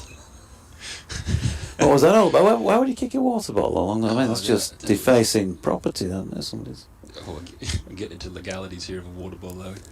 That was Here's Tom Price to Shan Masood, who pushes to mid-on, no run. Oh, that was a bit more of a frustration one. It's because I've got this foot issue, and I was trying to test it out with a little bit of change of direction, and it wasn't coping that well. So I thought, who's to blame for this? The water bottle. Yeah. So that's entirely fair, to be fair. Now you put it that way. Boot it as hard as you can.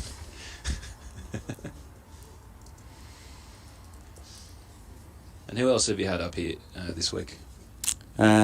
Just Jordan Thompson, James Wharton, and Matt Milnes. Jane Powell popped in for a little while as well.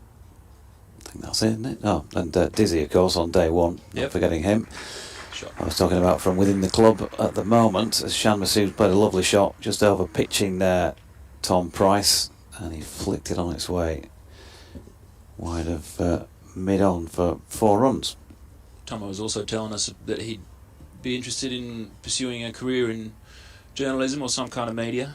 How was he on the comms? Did he really say that? Yeah, he did. Give me a look at that. That tells me that might never happen for you. No, it was fine. It was. But don't tell him that though. Don't tell him that though. I'll speak to I'll just say, Dodgy wants to chat with you in private about your performance the other day. Well, good thing He's got a few things to work on. Tell him. Not self-confidence not being one of those though. He's fine with that. Poor Tomo's been given the week off this week, and he's been in here running the drinks every day. So. Well, such a week off. It came about because he texted me and said, Dodgy, do you need me in the com box because I can get out in 12th man? So that was the first thing I mentioned when he came on. Can't get away with anything. Tom Price in to Shan Masood round the wicket and just pushed into the offside. Can't beat the infield. I think Wart's had a similar view on doing the commentary. Gets him out of running drinks for a while. Thankless task, that. Yeah, you see, he didn't cover himself in glory, didn't Watts. I mean, he had a great laugh, but he came over that he was just a lazy layabout at home. He started off well at school, but ended up just being a mere B student. There's nothing wrong with that, is there? Price round the wicket and in, and with an open face, Masood runs that down to third man for a single. Mind seeing a little... Did you go to school? Did I? Mm. Oh, it's not called school in Australia. Is it not? College or something? We just kind of travel around and we've evolved in a way that is intellectually superior to the rest of the world, so it kind of just absorbs via osmosis, if you will. So school's not really needed when you have a country that is as intelligent as that. But yeah, it seems like you guys go to school for 20 years over here. It's been interesting seeing actually the what's been coming out about the private schools and versus the public schools and how that works over here. So we don't really have we do go to school, surprisingly, but we don't have a difference so much in the private schools and the private schools. That's what I've found has been quite interesting over here. Not to go down that semi-controversial route, but that's been a marked difference. Safa continuing the Howard stand down here, bowling to Shan Masood, who uses his feet and then almost yorks himself. Get some bat on it though, dot ball. Was yours and Tomo's school was it a public school? No, just a state school, about 5 or 6 miles up the road.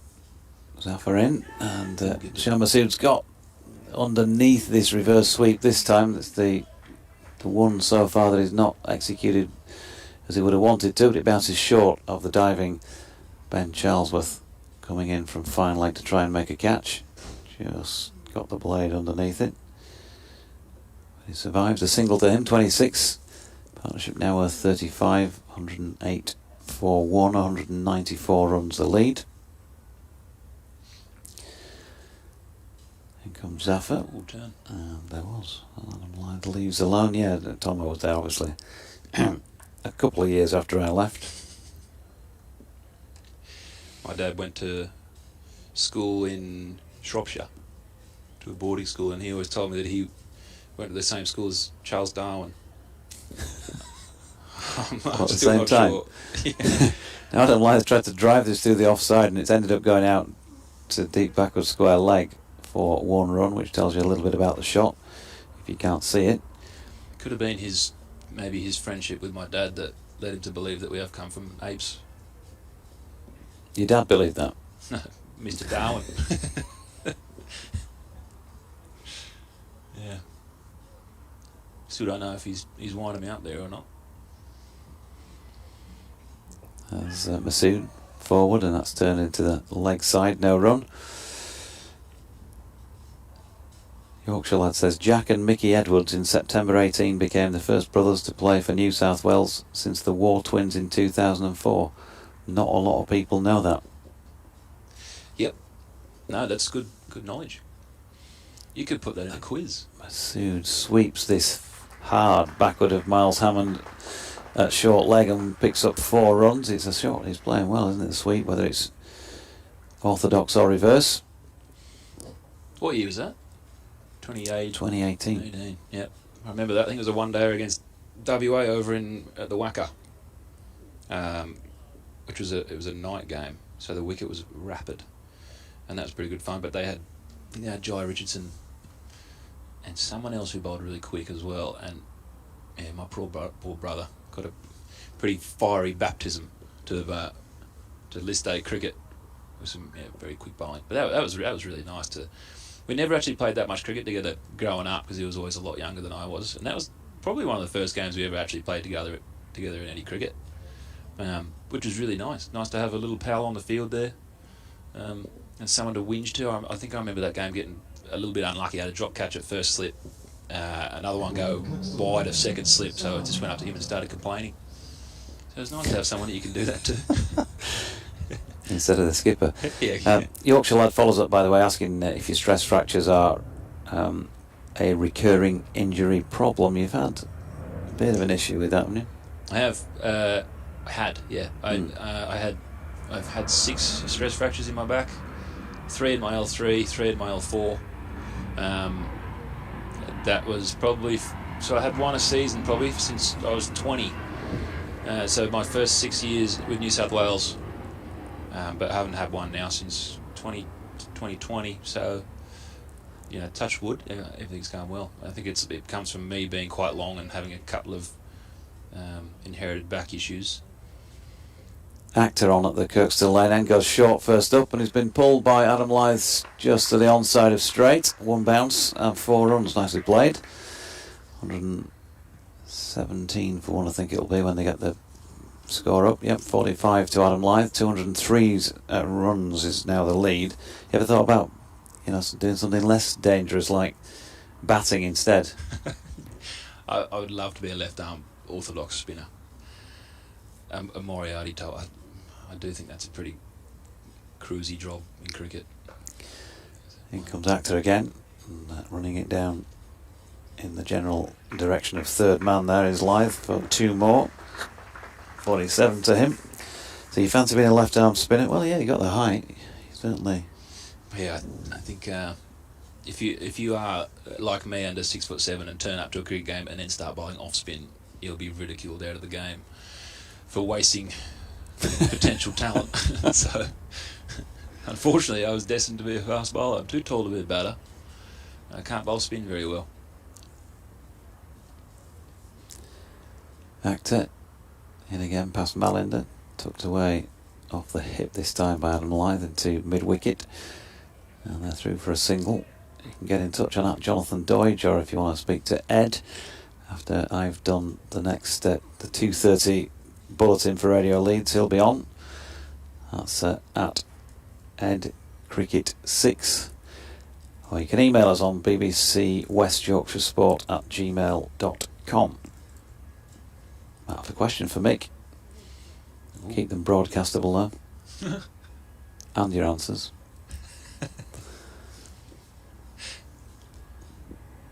Just a discussion about the ball here. Graham Van Buren's taken it to Neil Malinder, and it looks as though he's got the change that he was inquiring about. Quite interesting that. I don't think I've ever seen a ball replacement for a ball that's gone out of shape with a kookaburra. So, yeah, that's interesting. They do seem to be changing it. Is there as much of this goes on back home as there is here, ball changes? Or barely any? Yeah, none at all, really. I've never really seen it. They go.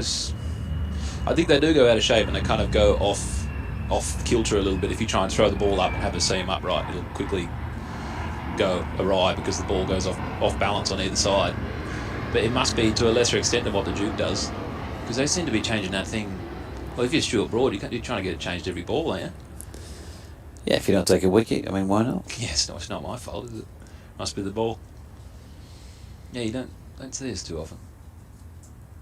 Speaking of which, by the way, Australia 99 for 2. Oh, who's out? After 30. Let's have a look. David Warner bowled by Josh Tongue for 66 from 88. 8 fours and a 6. I was hoping that was going to be a return to glory for Warner. Monkey off the shoulder, getting 100 and silencing a lot of people. Tongue looks a nice bowler though, doesn't he? Good pace, nice bowling action. And on his way out at Worcestershire.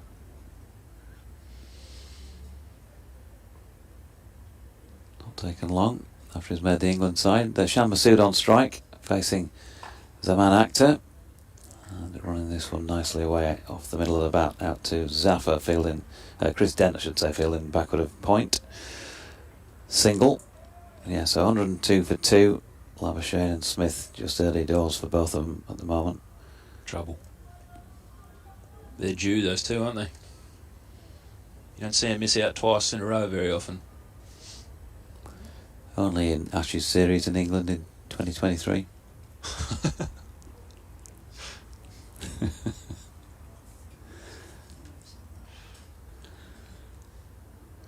There's Akhtar again, Lyth right over the top of that into the offside, no run. So well, I'm good at answering questions about stress fractures, but you're on your way back from the latest injury. You told us about that when you came on for the T20 game the other week, and was saying 2-3 weeks, something like that. You were hoping to be fully fledged. Hoping to be. It's a bit. How long's a piece of string though? It's How realistic is Sussex at home? When's that? The one after Worcestershire away, about 3 weeks or so. Yeah, I'd like to say realistic. Akhtar coming into bowl. So live. Length, just probably nick down to third man there, I'd say, unless it was off the pad. No, runs. Yeah, I'd like to say pretty realistic. It's hard to know though. You can never foresee how these things are going to heal, and they do have a habit of healing nicely for a week and then hitting a little bit of a roadblock. So yeah, it's hard to say. I'd like to say pretty confident in that. I'm now bowling and nearly at full run up, doing the tango with the S&C, and getting some good runs in. So yeah, things are looking pretty likely. I'll probably have to try and play some maybe some club cricket or some second 11 cricket to get some overs in, and then yeah, hopefully work my way back into the ones. But Leachy's come in and it has bowled really nicely. We've got Stecker now, and Fisher is obviously a very classy bowler, so it's a tough lineup to crack at the moment, but all you can do is make yourself fully fit and available to be picked. A little bit of debate about the field before Zaffa going to start his 9th over here, 1 for 35. Bowling to Adam Lyth, who swept this one away well behind square, and there is a miss by the diving 50 for Livey. Yep. Batted beautifully there. Grant Rudolphson was the diving fielder. Adam Lyth with yet another half century in first class cricket. I'll tell you precisely how many in a moment or two You'd have when the 1940s internet updates. He's not so far off 13,000 first class runs, you know. Whether he'll have time in this innings to get there or not sure. But he's on 53, 12,953 first class runs. Zaffa bowling to him again here. Pushes this one down at the feet of Miles Hammond. There's a very, very optimistic appeal. Adam Lyth, first class career, 30 hundreds as we know from that one he got earlier in the season, and 66 50s to go with it now. Averaging going on for 38 at the top of the order. Pretty good effort, I think you'd have to say, as this latest one is wide of off stump. And he's got it away backward of the gully region, but no run. Been pretty prolific, hasn't he, Livey, over his career? He's also not someone who's always making changes and is the most technical type of batter. No, And, pretty similar throughout. Front foot and block there from Lyth. So he just has a very simple approach to cricket and a very simple approach to batting. If it's there to be hit it, and if it's not, then leave it. It goes to show you can be the most technical player in the world and make all these changes, but if you stick to what you know best and back yourself, I think Warts said it earlier, he's now around the wicket on the back foot, blocking his live back down the wicket. I think Warts said the other day that he might not be he's quite a simple man. You're nodding your head, yeah. So yeah, that's been his approach to cricket, and it's been a blessing for him to just keep things really simple, not look to change on the. And cutting this latest Zaffa delivery, which has been stopped by Ben Charlesworth just down there at third man, single off the final ball of the over. I think we just got the little nudge that they'll be coming to us for the update fairly soon. So Lyth 54 off how many deliveries was that? 50? 80? 81? 81. I think he said 82 now he's faced, and 6 fours. 2 hours and 4 minutes of batting. So another little tick in the box for Adam Lyth.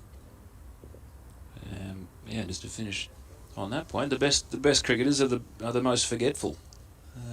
If you can put aside things that you've done wrong or not getting any runs and just put that out of your mind and be a goldfish and forget it straight away, then it's going to suit you pretty well for cricket. So, recommendation for any young cricketers out there: try and forget everything. Here's I can't remember who's bowling there at what's his name who's batting. He just flicked that into the leg side for a single. 55 to Adam Lyth, 128 for 1. Oh, here we go with an update.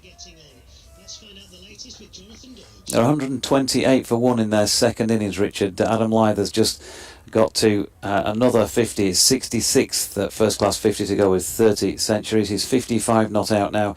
Shan Masood is not out on 31, his skipper, and they've put on 55 for this second wicket. That's in the 30th over of their second innings, so over 55 overs remaining in the match. Yorkshire are 215 runs in front now as Shan Masood plays another single. The one wicket to have fallen in the second innings, that was Finlay Bean, who was caught by James Bracey behind off the bowling of Zaffa for 38. We're still hoping that we might have an exciting finish to this if Yorkshire get to the stage where they want to declare here second time around and set Gloucestershire a target which might give them the opportunity to take some Gloucestershire wickets and also give Gloucestershire just the opportunity to try and take things on, dangle the carrot, and rather than a match that looked like petering out into a draw, we may get something more to talk about as the afternoon wears on. But at the moment, Yorkshire 129 for 1 in their second innings, leading by 215 runs. Any pitching there, Only those with wings have been out there ready at the moment today, I'm afraid, Richard. Nobody's been running across the field of play. We had 3 of those during a T20 match recently, but nothing that any of the players are going to carry off the field here. But Adam Lythe is going to leave the field as we speak because he's just edged one to slip and been caught out for 55. Yorkshire 129 for 2, 215 runs in front. There we go. Richard Stead there and gone. Just like that. Adam Lythe was out there a bit longer and he's gone for 55. And so Yorkshire down to number 4, who we assume will be David Milan, but he's yet to show his yet to make an appearance from down beneath our feet. He just ran it into Slip's hands, didn't he there, Mickey, really? Yeah, I think it's a pretty good reward for Akhtar there. I've been told that from all the boys that he's been pretty relentless with his lengths and has held that length really well. And he's bolted quite a tough field here with point and third man out, which the sort of field that can leak a lot of runs. So I think that's a pretty just reward for him there. A nice ball, and removes the dangerous Lythe. So 29.4 overs in. David Milan makes his way out to the middle. A few words from Mickey. I don't think that'll be too much of a problem. And then I'll put Ed into bat for a little while with him. Milan coming into the crease now to meet Masood.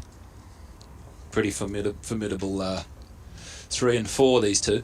Got a lot of Test cricket behind them, and a couple of very good cricketers and very classy left-handers. So, yeah, I'm interested to see the direction that this game goes, because there is a very good opportunity to set up a game, I think. It just depends if either team won it enough, really. What are your thoughts on that? Yeah, I don't really have any, to be honest.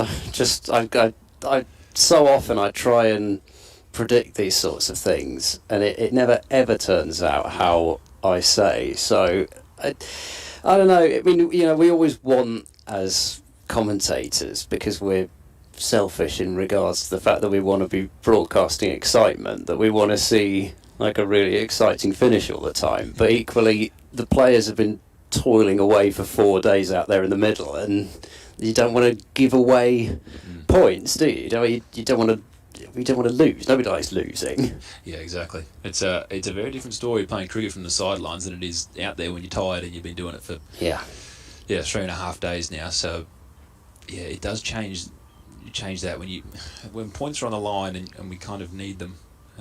It does make you a little less inclined to try and make a game of it. We'll take what's on the board, take and run.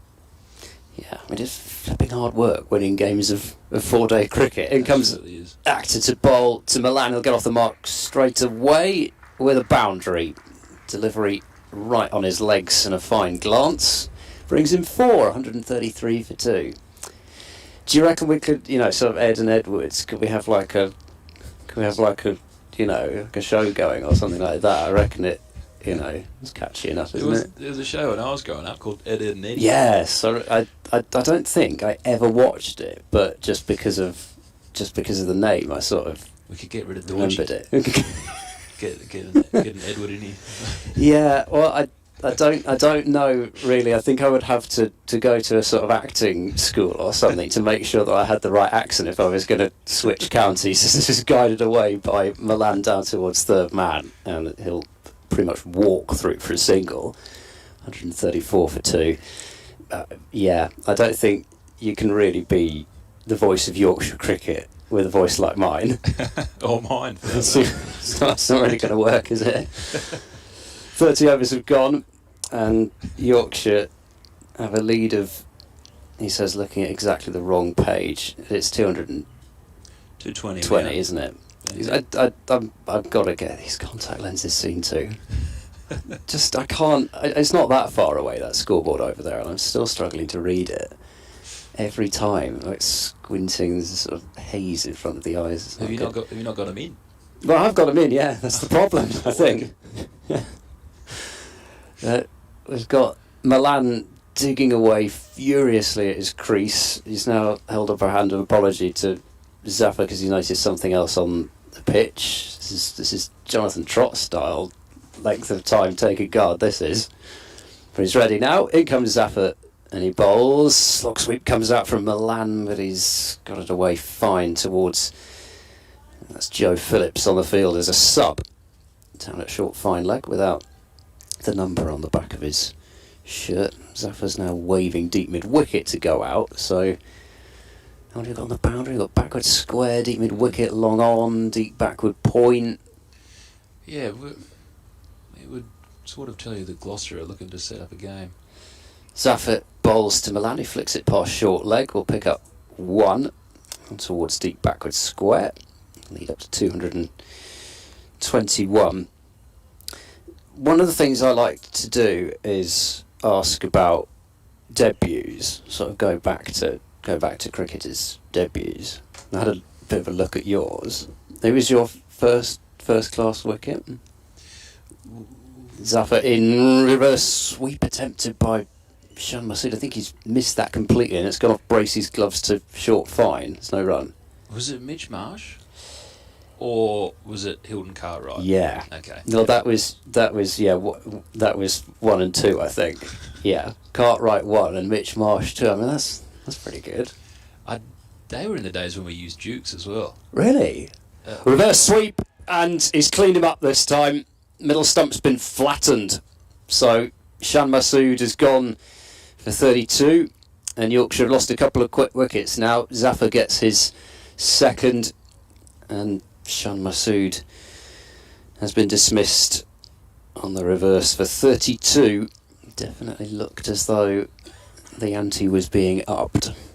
The reverse sweep's been, pretty good for him today. That one looks like it's just maybe come out of the rough a little bit, turned a bit more than we expected, and probably a bit more than Shan expected as well. But that field they've set there, they've got 2 men on the offside, deep backward point, enticing that reverse sweep. So good field placement and good bowling to force him to play that shot, and has come up trumps. So you used to use Dukes in the Shield? We used to have the first 5 games with a Kookaburra, and then the second 5 games we had Dukes. I think this was leading into...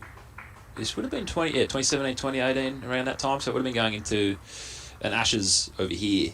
But we used Dukes balls that were from the West Indies that had an extra layer of lacquer on them, so they didn't behave quite the same as the true Dukes ball over here.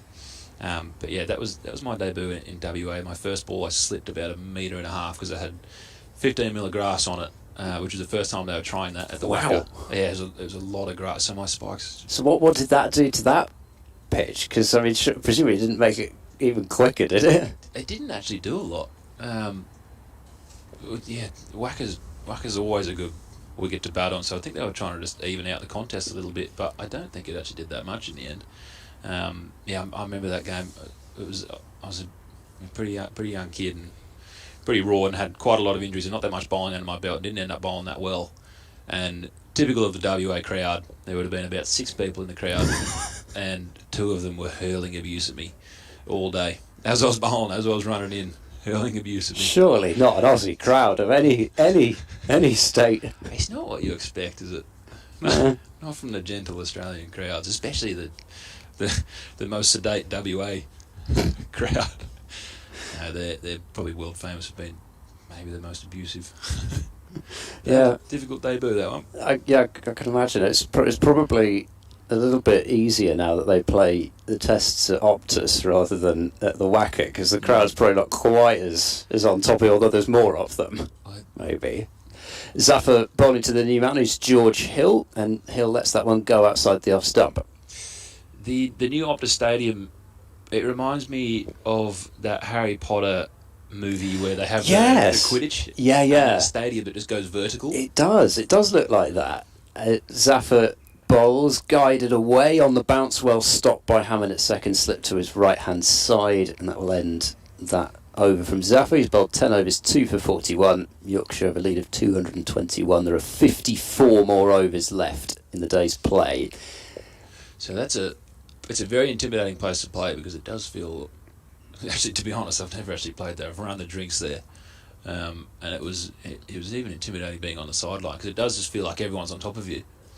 And the noise reverberates around everywhere. It's a pretty incredible place to play cricket. The facilities are amazing. I bet. And I think that's the biggest difference I've found in well, not the biggest, but the grounds over here have a little bit more history, and but the ones in Australia are kind of modern, and they're all purpose built to house, tens of thousands of people. But over here, it seems you take the smaller stadiums and have a little bit more history about it, which I like. Every ground has their own little niche. Here's someone actor bowling short and right into the hip of Milan, and he's helped that away towards backward square and gets a boundary and moves on to 10. Really easy pickings there for somebody like Milan. Lead up to 225. I suspect probably a lot of teams would like to be able to do what Australia have done with some of their grounds, some of the redevelopments, but things are rather trickier over here when it comes to doing that sort of thing. All sorts of things have to be passed, and rubber stamps put on bits of paper, and a lot of red tape to get through. Yeah, I think it does take away a lot of the charm of places. I think the beauty of some of the grounds around here is that they're not the massive capacity, but the people that are in there make it feel pretty incredible, and you get an amazing atmosphere. What does Headingley hold? 20, 30? Must be around 20,000. But when you've got the Western Terrace full and there's people in the house, it's an incredible place to be. But if you have an MCG and it's a quarter full, it does feel very different and a bit lifeless. And the only one that has their old changer at Akhtar in to Milan, tucks it off the hip down to final leg for one.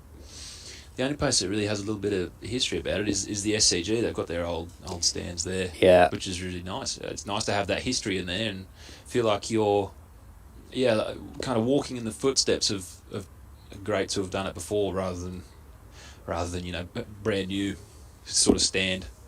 It's nice to be a part of that and have that history around you. Do you have I guess SCG would be up there. Do you have a favourite ground in Australia? Favourite ground? I do like the Wacker, because I made my first class debut there and my list debut there, and it's just a nice place to bowl. It really gets through, so I do like it there. Actor to bowl to Hill, and that's very wide outside the off stump, and Hill's not interested in playing at that one. I should say, by the way, also, just for those that can't see, that we've got a pretty horrid looking cloud away to our right, which is sort of heading this way. Whether we get the full brunt of it, I don't know, but I did have a bit of a look at the old weather app, and it was suggesting we might get a bit of rain, unfortunately, around about 3:30 or so. Actor is in to bowl, and Hill's gone reaching for that one a bit outside the off stump, and his outside edge has been beaten there. Yeah, that if there is rain, that will throw another spanner into the works of trying to potentially get a result. But the worst will be if it rains like 3:30 or something, then it stops at about 4:30, because then it just kill any possibility of a result. Yep. And yet they've still got to go back out there and bowl, and then we've got to see who actually does do some bowling. Well, you'd like to think that Actor bowls bowling and Hill chopping into the ground for no run. You'd like to think that common sense will prevail at that point, and they'll probably call the game off mutually. Floodlights have come on.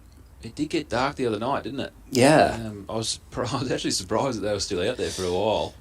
Yeah. When you can see 4 shadows from the 4 light stands over here underneath the players, then you know it's pretty dark. I think Taylor was a bit surprised as well with the last ball that just basically hit him. Again, watched through to the keeper by Hill, and that's the end of another over. I think Lythy was pretty happy with the dimming light. He couldn't get to the end of his mark quickly enough, could he? Yeah. I think he thought he was Muralitharan out there. It's just, I don't think the umpires had even finished their discussion about should we tell them they can't bowl seam before Lyth was already pretty much got the ball in his hand ready to go. Let me at him. Well, we were saying, in the change room, it's dark when the light is bouncing off Lythy's head directly into your eyeballs. There are some shiny heads out there on the county circuit. I think Joe Leach's head had its own aura in the game that Gloucestershire had against Worcestershire. Here comes Zaffer bowling to Milan, who leans forward and defends calmly away. Yeah, very, very shiny head, Joe Leach, and it wasn't like it was. I mean, it was a sunny day, but you know, it was as if he got the polish out. Polished it up. Yeah. As Zaffer bowls, that's cut away sharply past Ollie Price. It slipped. Sprawling effort on the boundary from Charlesworth, but he's not able to bring it in down at third man, and it's 4 more to Milan, who moves to 15, 144 for 3. Actually, we were talking about like polishing moisturiser for Matt Milnes. I mean, if I'm giving myself away here though. You mentioned ordering the toiletries alphabetically, but I want to know whether it's alphabetically in terms of like what the item is, or in terms of like brand and stuff like that. See, that's the sort of thing that bothers me. Zaffer bowls swept firmly by Milan past short leg out towards deep backward square for 1 more. He changes day to day. On the even days of the week, he'll do it by brand name, and on the odd days of the week, it'll be by product type. Oh dear. Well, Everyone's got their own little. yeah. Well, you know, nuances. I knew I liked him.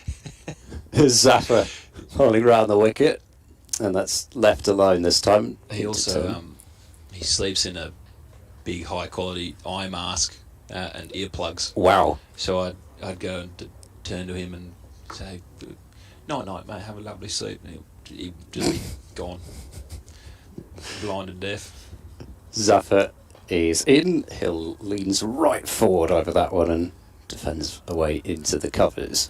And I spoke to his girlfriend the other day about it, and she said, "Yeah, if he gets sick of me, he'll just slowly start putting his earplugs in, and that'll be the indicator to stop talking." Zaffer bowls.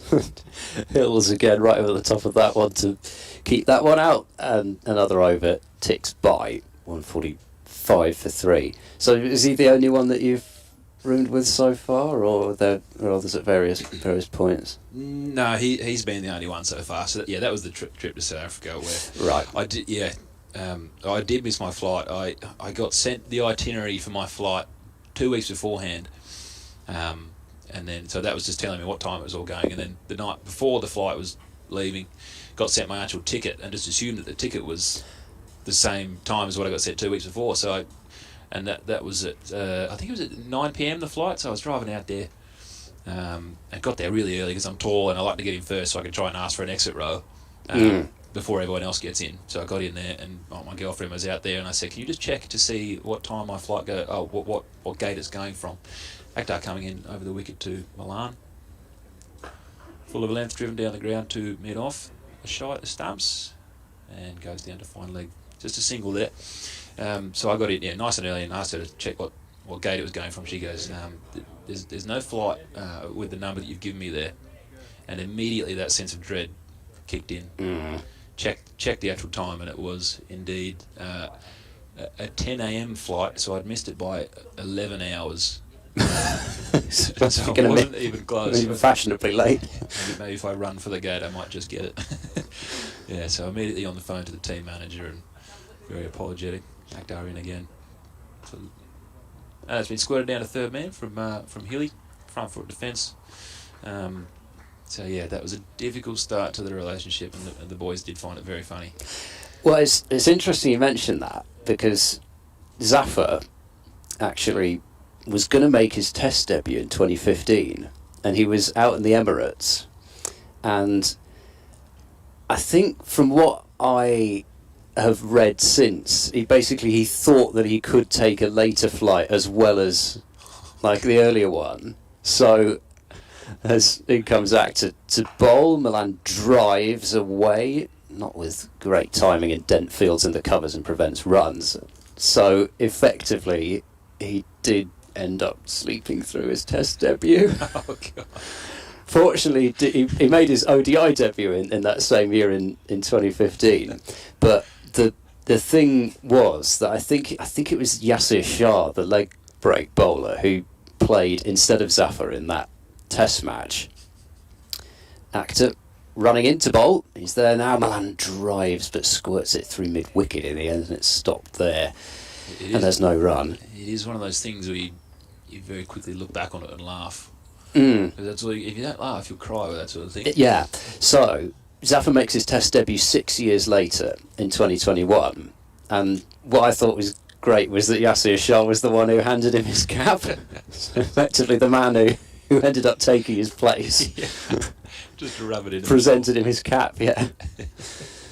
In comes Akhtar. He's there to bowl. And forward defence from Milan finds cover. Because like most of the headlines were just Zafar sleeps through his flight or whatever, but it wasn't. It apparently wasn't quite like that. There was a bit of a like communication breakdown or whatever. But anyway, there you go. You're not alone. I'm glad to know I'm not the only one. I always thought I'd be one of those people who would never miss a flight or be running for a flight. But here I am. 11 hours past the time that it set off. Akhtar to Milan, hit on the pad, and appeal. Might be a little bit high. He's bowled a very nice length here, I think, Akhtar. Yeah, he's bowled a decent spell here. Yeah. He's actually he bowled very well last match actually for Gloucestershire against Leicestershire. Took 4 for 23, I think it was in the first innings, and a couple of wickets in the second as well. He's not played much cricket yet. But well, actually that's something worth talking about. Actually, is we would say he's a little bit of a late developer, and he's got. I think he's 24 now, and this is basically his first run at first team cricket. But I guess in Australia, 24 and having that's what's so new about that? Yeah, they do seem to start him quite young over here. We have Healy's 21, Revis is 21, Beanie's 21. It's a very young side. Zafar into bowl from the Howard stand end, bowling to Hill. He'll drive into the gap in the covers and get 1 on 48 for 3. I guess some of it is such a strong grade cricket system, which you've got incredibly competitive club cricket in Yorkshire, but it's perhaps not quite the same all the way around the country. As in comes Zafar to bowl to Milan, who will drop that one out right in front of him. I've found that quite interesting. The process that you have to go through to get to being a professional cricketer is very different. So we'll pick from each state will have their premier cricket competition, and it'll be kind of picked from that. Contracts will be given from that. But it seems like over here, if you're not in the as he comes into Milan, he lets that go, hits him on the hip, no shot played, down to 45. It seems that if you're not in the junior setups from a 13-year-old and something like that, you're going to find it very difficult to pick up a contract later in life, because they don't look at club cricket because the quality is not good enough, which I find quite interesting. Yeah. It's almost, he comes in again to Milan, leaving again, letting it hit him down to 45 again. A little bit of deja vu there. So it kind of makes me wonder, should each county have one Premier League, and I'm sure a lot of them do, and you look at that and pick from that, and as I say this, it looks like the umpires are coming together to chat about the darkness. It's pretty dark, isn't it? I mean, they were playing when, I don't think I've ever seen, and the floodlights, partly because the floodlights are, these days, especially here, the floodlights are so much better than they used to be, but I don't think I ever saw them play with such obvious shadows as there were last night, and it's the same thing again here, and it does indeed look as though they're going off. So not really a great deal of surprise there, because I think not only are we off for light for now, but actually that rather filthy looking cloud has moved in a bit quicker than I think my radar seemed to suggest it might. So Looks like rain, doesn't it? It does. It's ominous. I think it looks like one of those situations where it's just much better to get the covers on. And we've got the small matter of a little test match happening here in not so long a time. What is it, it's well under 2 weeks now till the Headingley test. I think it starts on June the 6th. And so probably from that point of view as well, the ground staff wouldn't mind just getting those covers out there, and I fear we may not be seeing cricket for a little while longer, to be honest, given the light conditions and what we're expecting rain-wise. Well, I think if England want to produce flat and batter-friendly wickets, they're not going to want a lot of rain on it. Yeah, well, actually, I thought what you said with Doidge was, I mean, that's exactly the problem that I think we've got with our pitches here, because either you leave grass on and it does probably more than you'd necessarily like, depending on, I mean, it's not always the case, but, you know, in some cases you leave the grass on, and I mean, for example, Bristol, where Gloucestershire's home ground, you tend to turn up there and look at grass on a pitch and think, well, that just means it's going to go from slow to being decent paced, but not, it doesn't mean it's going to do anything. But most grounds now just have this problem of these flat, slow, low surfaces. They don't break up, they don't offer much turn. I don't really know how you solve it. It's a tough one to balance, isn't it? You want to make it a good battle, but it seems like you have one or the other over here. You have a very flat wicket that's going to be very batter friendly, or the greenest wicket you've ever seen, and the game test match could be over in 2 days. So see, I came over here expecting it to be Duke's ball swinging around, batter struggling, green wickets, seaming, everything, and I've kind of come over and realised that cricket over here is actually pretty similar to what it is in Australia. Most of the time, you're going to get some pretty flat wickets, especially in the middle of the season. Maybe at the start and maybe at the end, you're going to get a couple that nip around a little bit, but for the most part, pretty flat wickets, unfortunately, for bowlers. And I think they've made a real effort to try and change that as part of England trying to maybe one year, come up with a side which can go off down under and maybe win a test match or two, but the big issue is that they can't make them bounce like they do in Australia, and it's still such a challenge to adjust. But what have you made of the old Baz ball then? Do you like it, or what's your thinking about it? I think it's been really great. My theory on it, it's not even so much a theory as that they've outwardly said this, is that they are taking results out of the game, and the pure purpose of it is to try and get people interested in cricket again and to get test cricket to be entertaining. And I think what we can take from that first test match is that the way they're playing cricket is extremely entertaining, and it's going to get more people into it, because I guess a lot of the chat over the last few years that test cricket is losing interest with the crowds, so what they're trying to do is get people back into it, and I think it's going to be brilliant for the game. And whether they win games or not, which they are, it's definitely been entertaining to watch and has brought in quite a lot of new fans, I reckon. Yeah, and for me, I'd be particularly excited to see what happens county-wise, moving on from that. Whether, I heard at the start of the season quite a bit of, I thought, totally understandable scepticism from certain big name coaches of county cricket clubs as to how it would work in a county context. But actually, from the cricket that I've seen this season, particularly in this division where you've got to win, okay, you don't want to give away points with draws that, you don't want to just throw away points like we were saying earlier, but you've got to pick up wins. Actually, you look at, for example, the way that Durham have played, and I know they've got a very good side anyway, which kind of helps, but I don't know whether there's a feeling of maybe in the future that's where county cricket's going.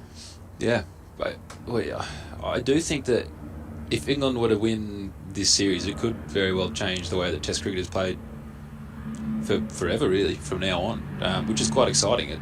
Not gone to the days of batters leaving the ball and bowling good balls and going at 2 and over. We're not seeing that anymore, and I mean, it's my first year here, but I'm even seeing run rates are consistently 4.5, 5, and quite hard to contain just for the way that batters are playing. It could be a little bit to do with the wickets as well. Maybe there's been a conscious effort to try and flatten out these wickets and just go away from what it has been in the last a little while in green wickets and bowler-friendly conditions. But I think in saying that, if they are going to do that and make flat wickets, it's going to be pretty tough for for genuine quicks to come through and be able to play a whole season when you've got 14 4-day games, 2 2020 comps and a one-day comp.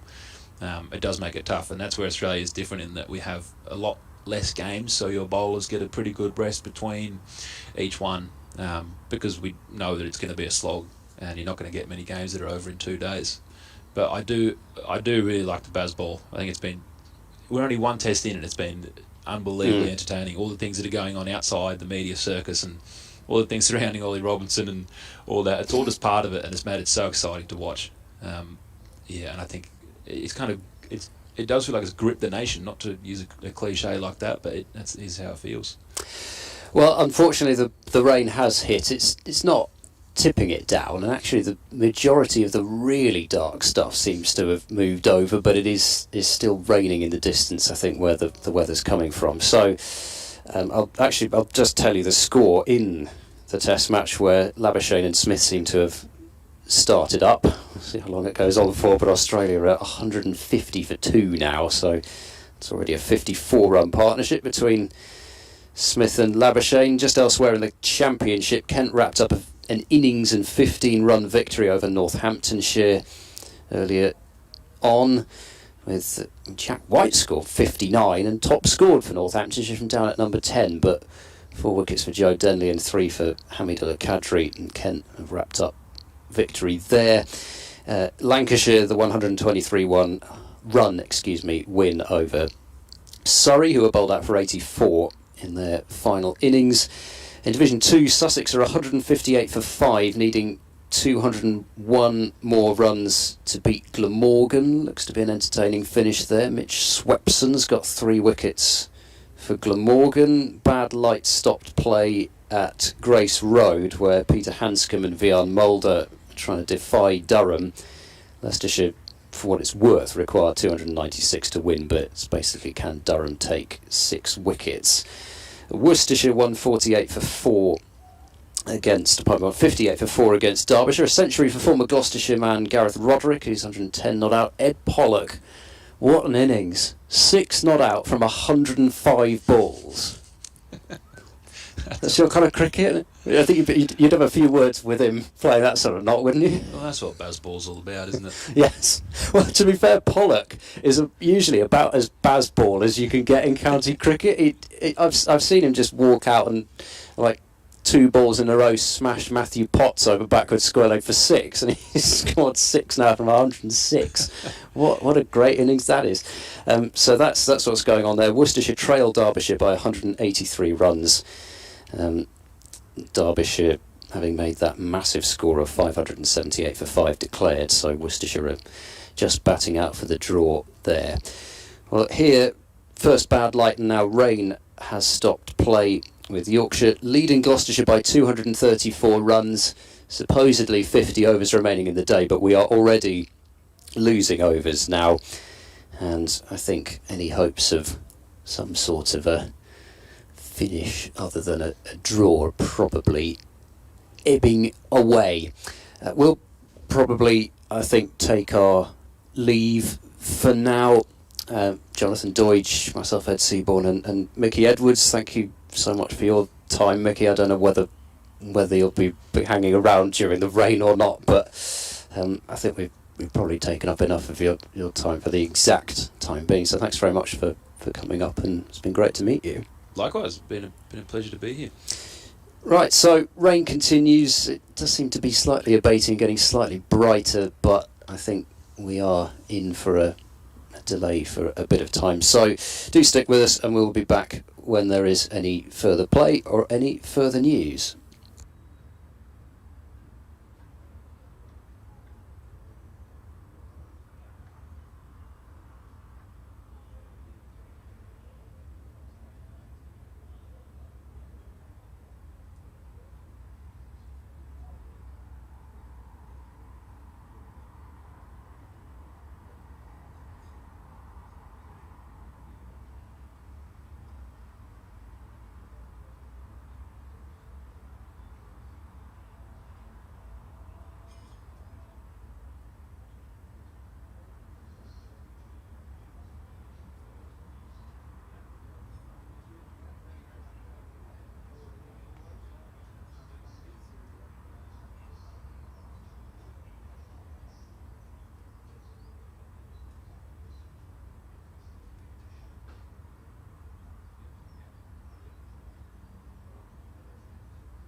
Just to let you know, ladies and gentlemen, that we're going to take an early tea at 3. So tea officially taken at 3.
Ladies and gentlemen, the umpires have just informed us that weather and light conditions allowing, we're going to restart at 3:40.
Peter Hartley and Neil Lander.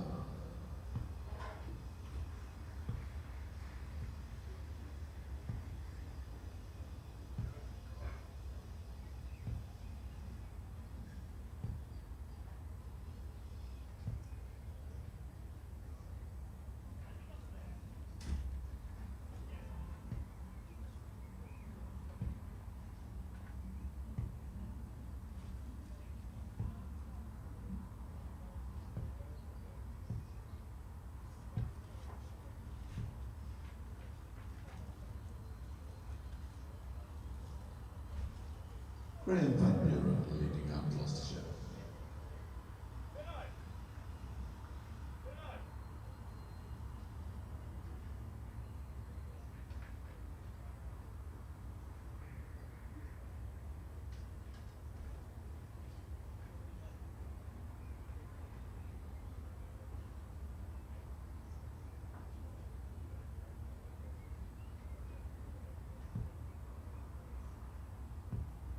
David Milan and George Hill continuing the batting for Yorkshire.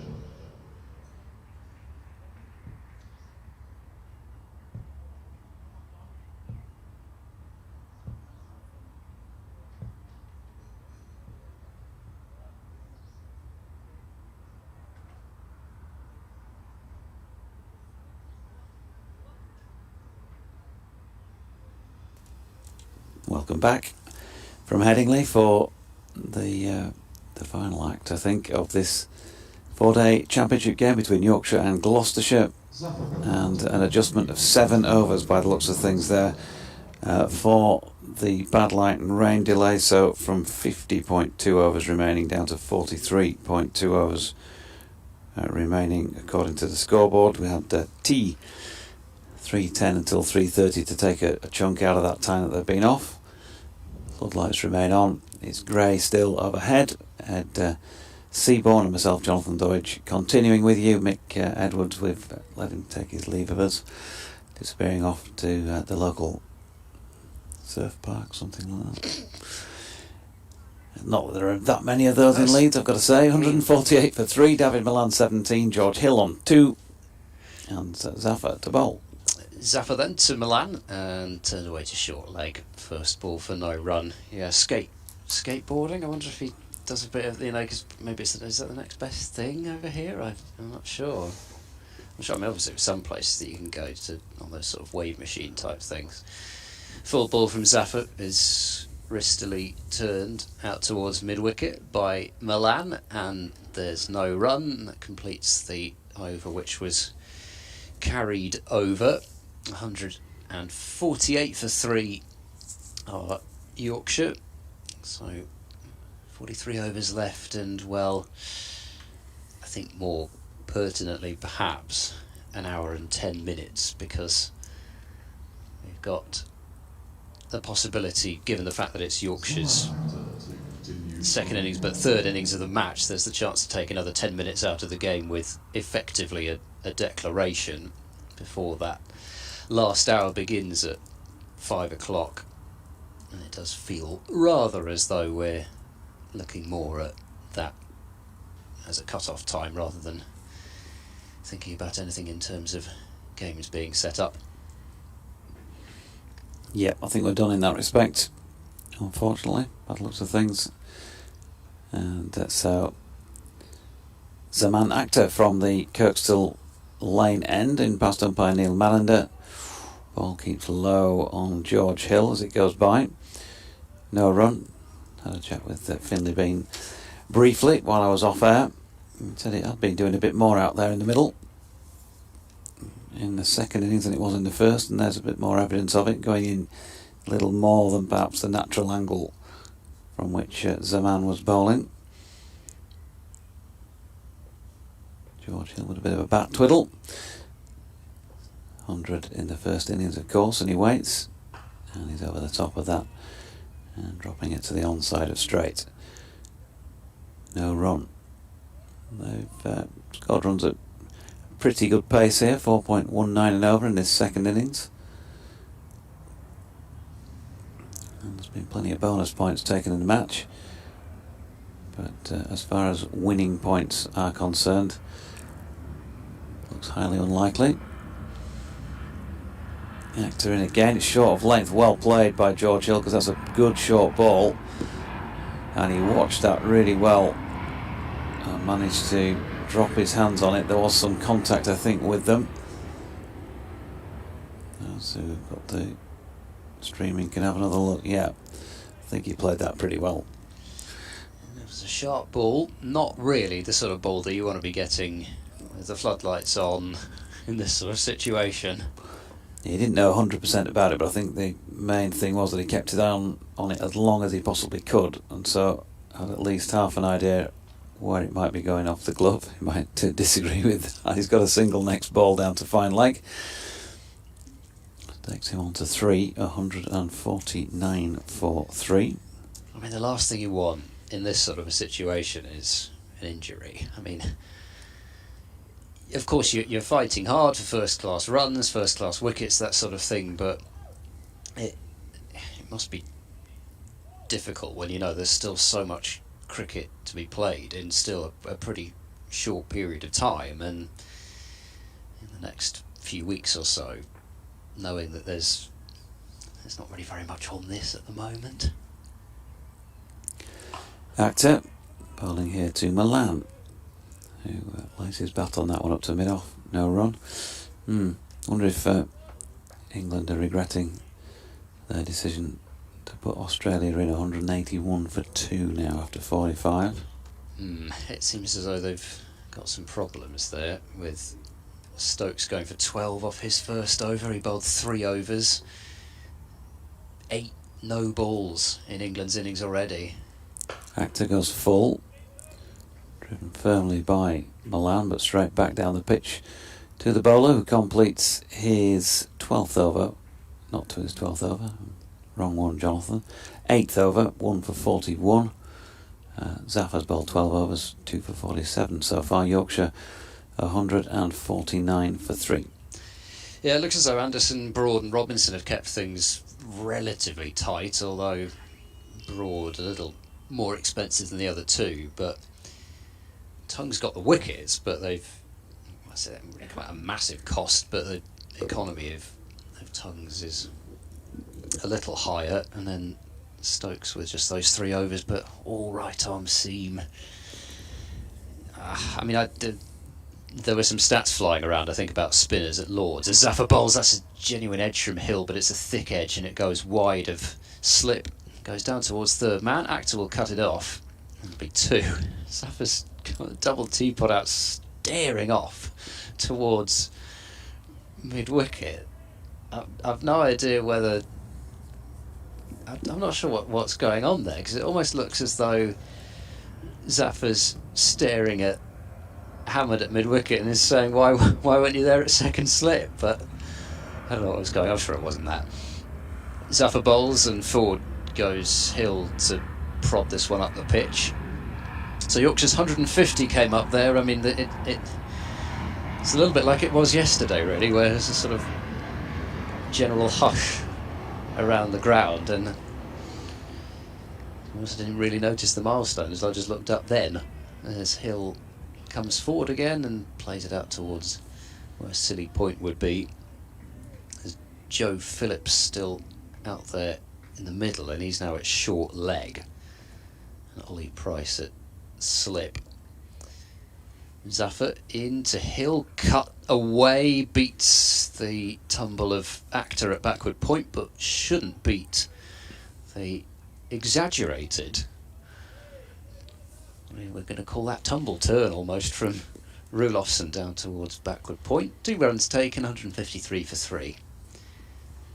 For the moment, it looks as though the rain's staying away. There are still some pretty nasty looking clouds about, but light conditions okay. No rain imminent, as that's played out towards point, where Actor fields. There is no run. Possibility, looking at the score in the Worcestershire versus Derbyshire game, and Worcestershire may yet hold on. They've got one more session to face and 5 wickets in hand. Zafar bowls a bit quicker, but Hill keeps it out, guides it to backward point. And the end of the over, 153 for 3. There is the possibility that if Derbyshire win that game, though, at New Road, that Gloucestershire will be bottom of Division 2. If Derbyshire wrap up victory, although Derbyshire do still have a game in hand over Gloucestershire, as do Yorkshire in the position above them, so there's every chance, I fear, that at some point Gloucestershire will be bottom. Perhaps they can pull off a miraculous victory at Chestley Street next time out. It's going to be a tough trip, that one. That's Gloucestershire's next championship fixture, starting on July the 10th. Actor here to Milan, who's got it away past point. May not have the legs still because Chris Dent, I felt like going into David Coleman, then he was pumping the knees so fast and heading for the finishing tape. He's quick across the ground. He's also flexing at the sort of hip, maybe buttock area after he's fielded that, but he's kept him to 2, so good effort to get out there. He covered some ground quickly. Yeah, he does get those, he's got that kind of, to describe it, palms open kind of style of running. He doesn't sort of do like sort of fists as he runs along. It's very much a kind of Usain Bolt type. Actor to Milan, who drops it out to Usain, coming in there from cover. Well, No run. he was a sort of, palms open type sprint, I think, from what I can remember of him running. It's that sort of action. He's very quick. He's one of those people, I think he's just annoyingly good at all sports. Is he? Yeah. From what I hear, yeah. Including the darts that I was talking about yesterday. There's a few of those about. Here's Actor to Milan, gets a thick inside contact on it out to mid-wicket, and they get a single. George Hill, I think, could be among those by the sound of things. In the top 5 as a young tennis player in his early years, I think, and then good hockey player by the sounds of things, as well as cricket. I'm sure he's probably also handy enough for the football, maybe rugby, given the fact that he went to Sedbergh School. And he leans into this one, drops it into the pitch in the offside, and there is no run. They've got 2 slips here. They're still trying to peck away at the wickets column. Gloucestershire, well, they've got the opportunity. 40 overs and 2 balls remaining in the match. Reminder, Yorkshire in action again on Friday evening when they're at Old Trafford in the final North Group game in the T20.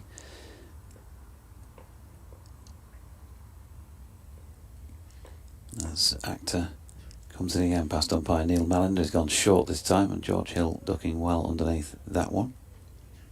So yeah, Old Trafford on Friday, and then no cricket for the Yorkshire players for over a week.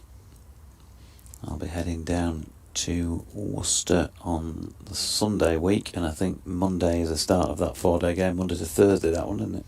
Yeah, I believe so, yeah. Actor again, last ball of the over. And George Hill once more right behind that to bring about the end of the 38th, with Yorkshire on 156 for 3. We've got a few nice places to travel over the next few weeks now. Scarborough's in sight, end of July, 4-day game there against Durham, and follow that up with the first 2 matches, I think I'm right in saying, in the 50 over competition, Tuesday and Thursday of the following week, back at Scarborough. Got a couple of dates in York as well, Tuesday and Thursday in August. Looking forward to those. Back to Scarborough for a championship game in September. And wherever else the 50 over comp takes us, I think we've got a trip to Middlesex, one down to Chelmsford again.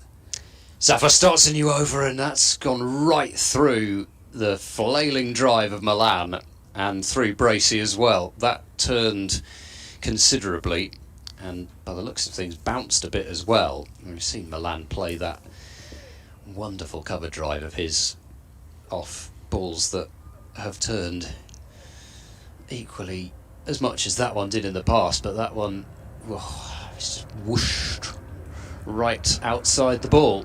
But it's gone for four buys, 160 for 3. Lead is 246. And goes Zaffa to bowl. Sweep shot from Milan. It cannons right into Phillips at short leg and then rebounds out towards backward point.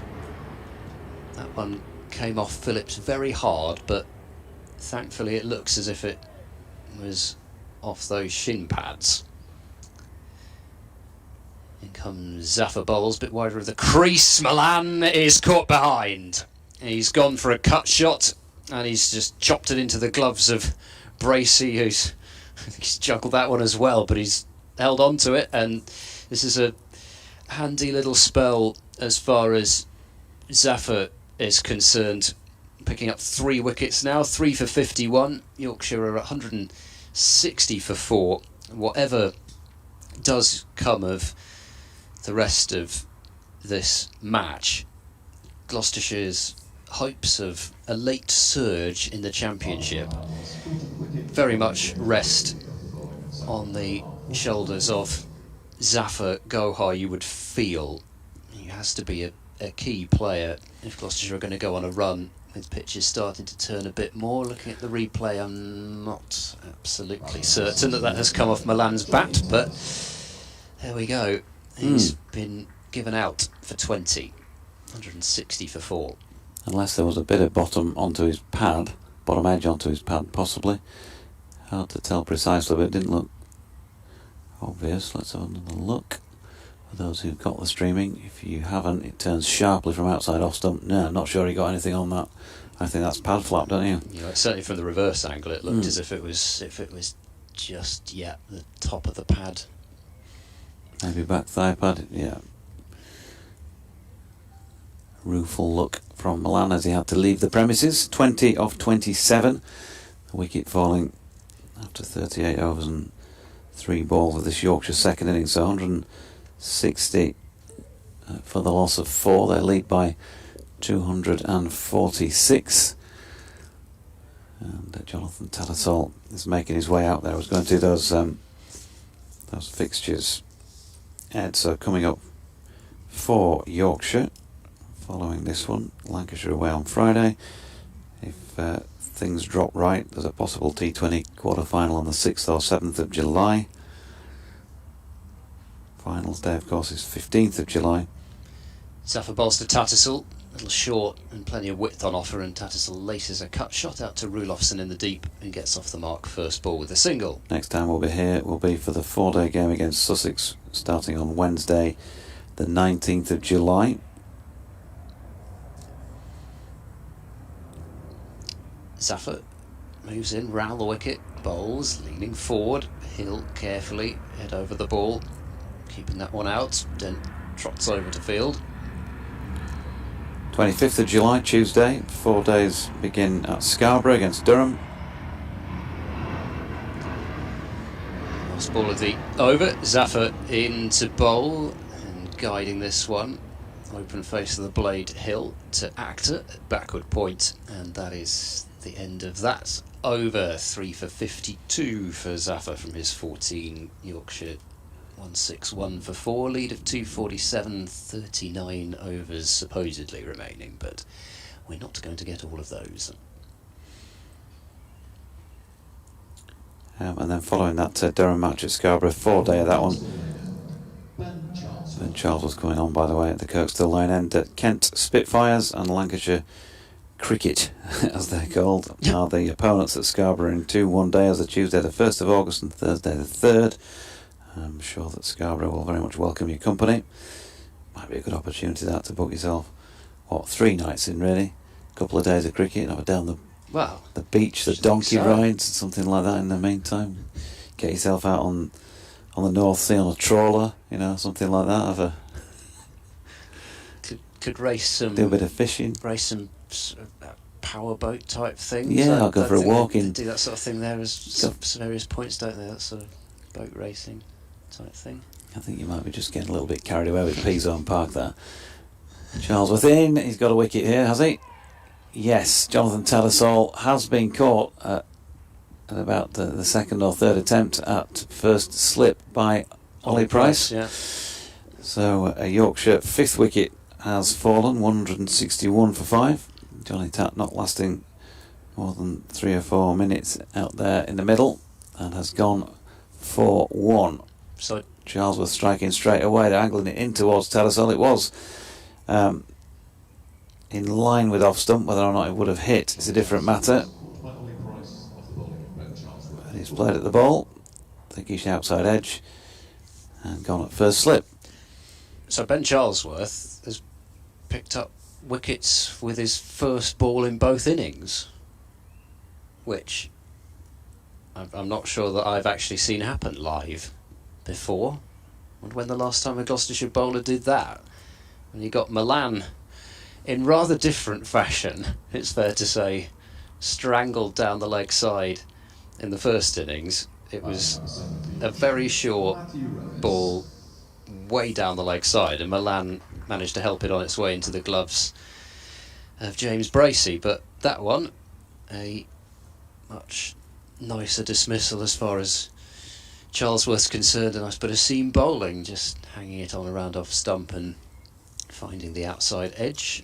And Gloucestershire seem to be having a bit of a juggling contest out there, and James Bracey's done it with both his catches, and now Ollie Price had a go. Matthew Revis making his way out at number 7. So yeah, as I was saying, you can get to Scarborough, book yourself tickets for those 2 days. Day in the middle, do something exciting. Go to the open air theatre.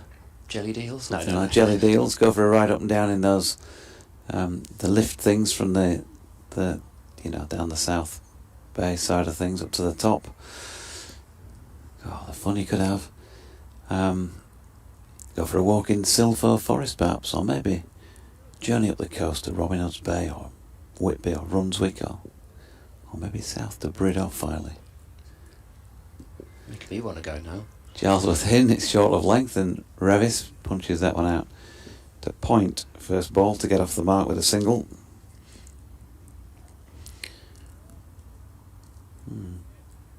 What else have we got Yorkshire fixture wise? I mentioned Surrey and Hampshire are the 2 visitors to York this year. I know they're very pleased about that. I was in contact with Nick Kay the other day from York CC. And again, I expect to see packed houses there for those couple of matches as George Hill leans on this one. That's a lovely, lovely shot by George Hill. Really is well timed. And it raced away out to the east side of the ground. Shame there was only a handful of people in over there to applaud that, because it deserved much more than it got. He's on to 11, 166 for 5. Nicely played, wasn't it? Just a bit too much width from Ben Charlesworth. Lovely push through the cover, says Charlesworth again for a riposte perhaps, but ball's short this time, and George guides it down to third man for 1. Yeah, so following those 2 York matches, a couple of away games.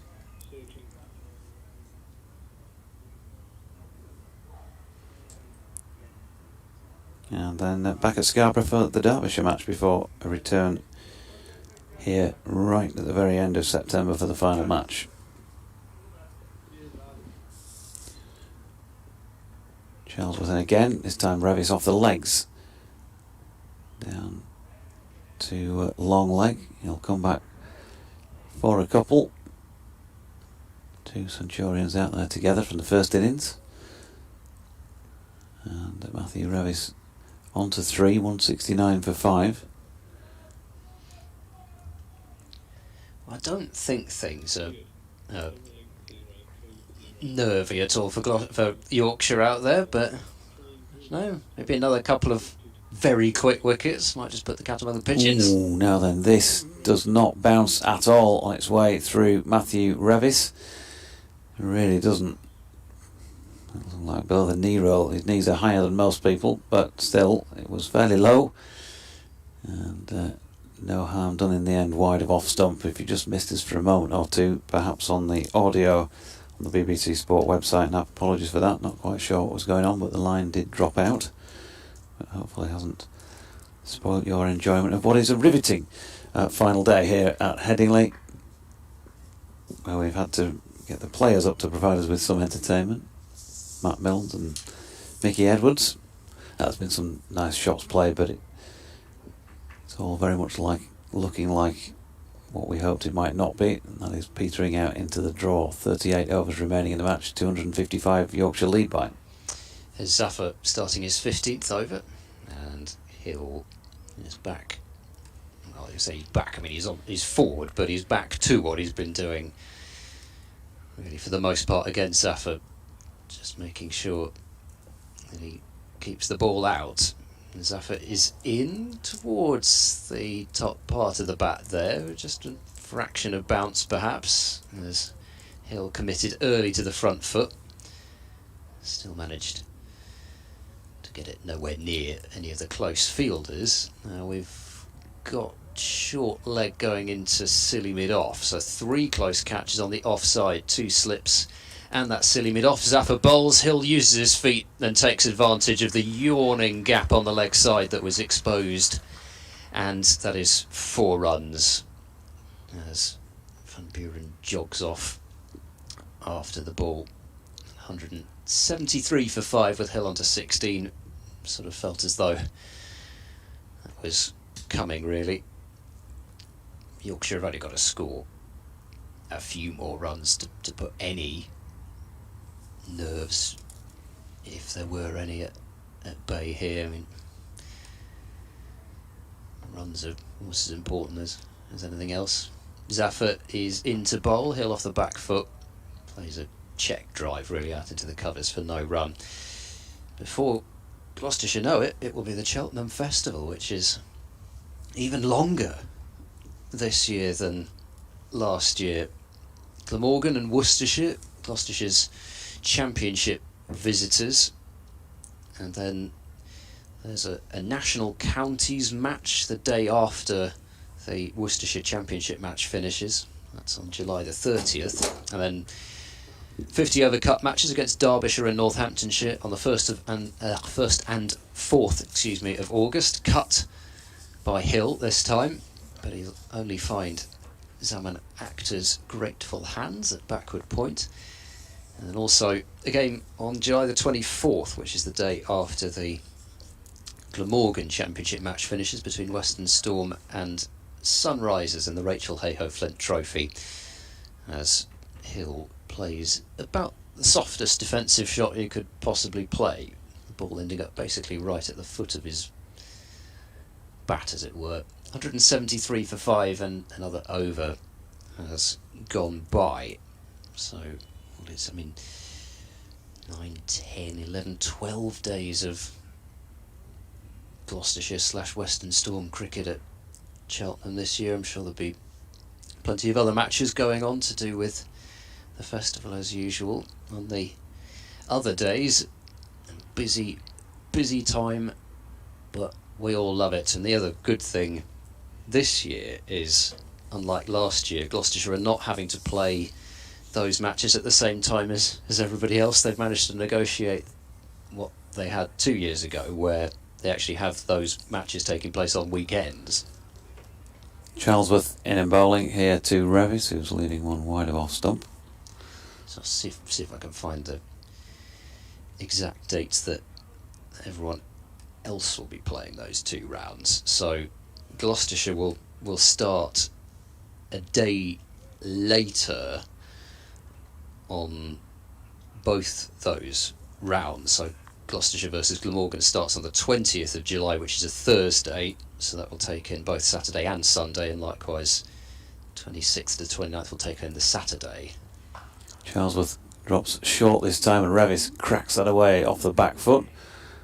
Well fielded by Zaffer, out square on the offside, and they're kept to the 1 run. It's tea, by the way, at Lord's, 190 for 2 Australia. Oh dear. Well, yes, so effectively, yeah, so Gloucestershire end up with 2 2 weekend days for the first round and an extra one for the second, which was important to the club in order to get more through the gate. Yeah, Charles within, straight played this time by George Hill, pushing back to him. Notice that Leicestershire are playing a game at Oakham, which I think is the first time they've gone back there in a few years. That's on the 19th to the 22nd, so Leicestershire will be playing Worcestershire at Oakham. Stuart Broad's former school. Charlesworth from the Kirkstall Lane end. Good delivery, just leaves George Hill on its way through to James Bracey. Good carry. Was this time. One in the previous over that went past Matthew Revis's bootlaces, and then that. Yeah. It's minefield out there on the final day. Well, it's certainly doing more than it has done at any other point, I think. That one delivery has made Gloucestershire put another slip in. Actually feeling the ball might just carry. Here's Charlesworth again. George Hill this time executing a lovely square cut over the top of that, along the carpet all the way out to Zaffa, and at 1 run. Speaking of Leicestershire, they've lost a 5th wicket in the game against Durham. Vian Mulder caught Robinson bowled Rain for 37, so Rain's now got 4 for 43. Hanscom's still there on 73. He's just been joined by Tom Scriven. Leicestershire have got 5 wickets in hand. Try and bat out the rest of the overs. Here's Charlesworth to Revis, who pushes that into the offside to complete that 42nd over of Yorkshire's second innings. 175 for 5, a lead of 261. Sussex trying to cling on against Glamorgan.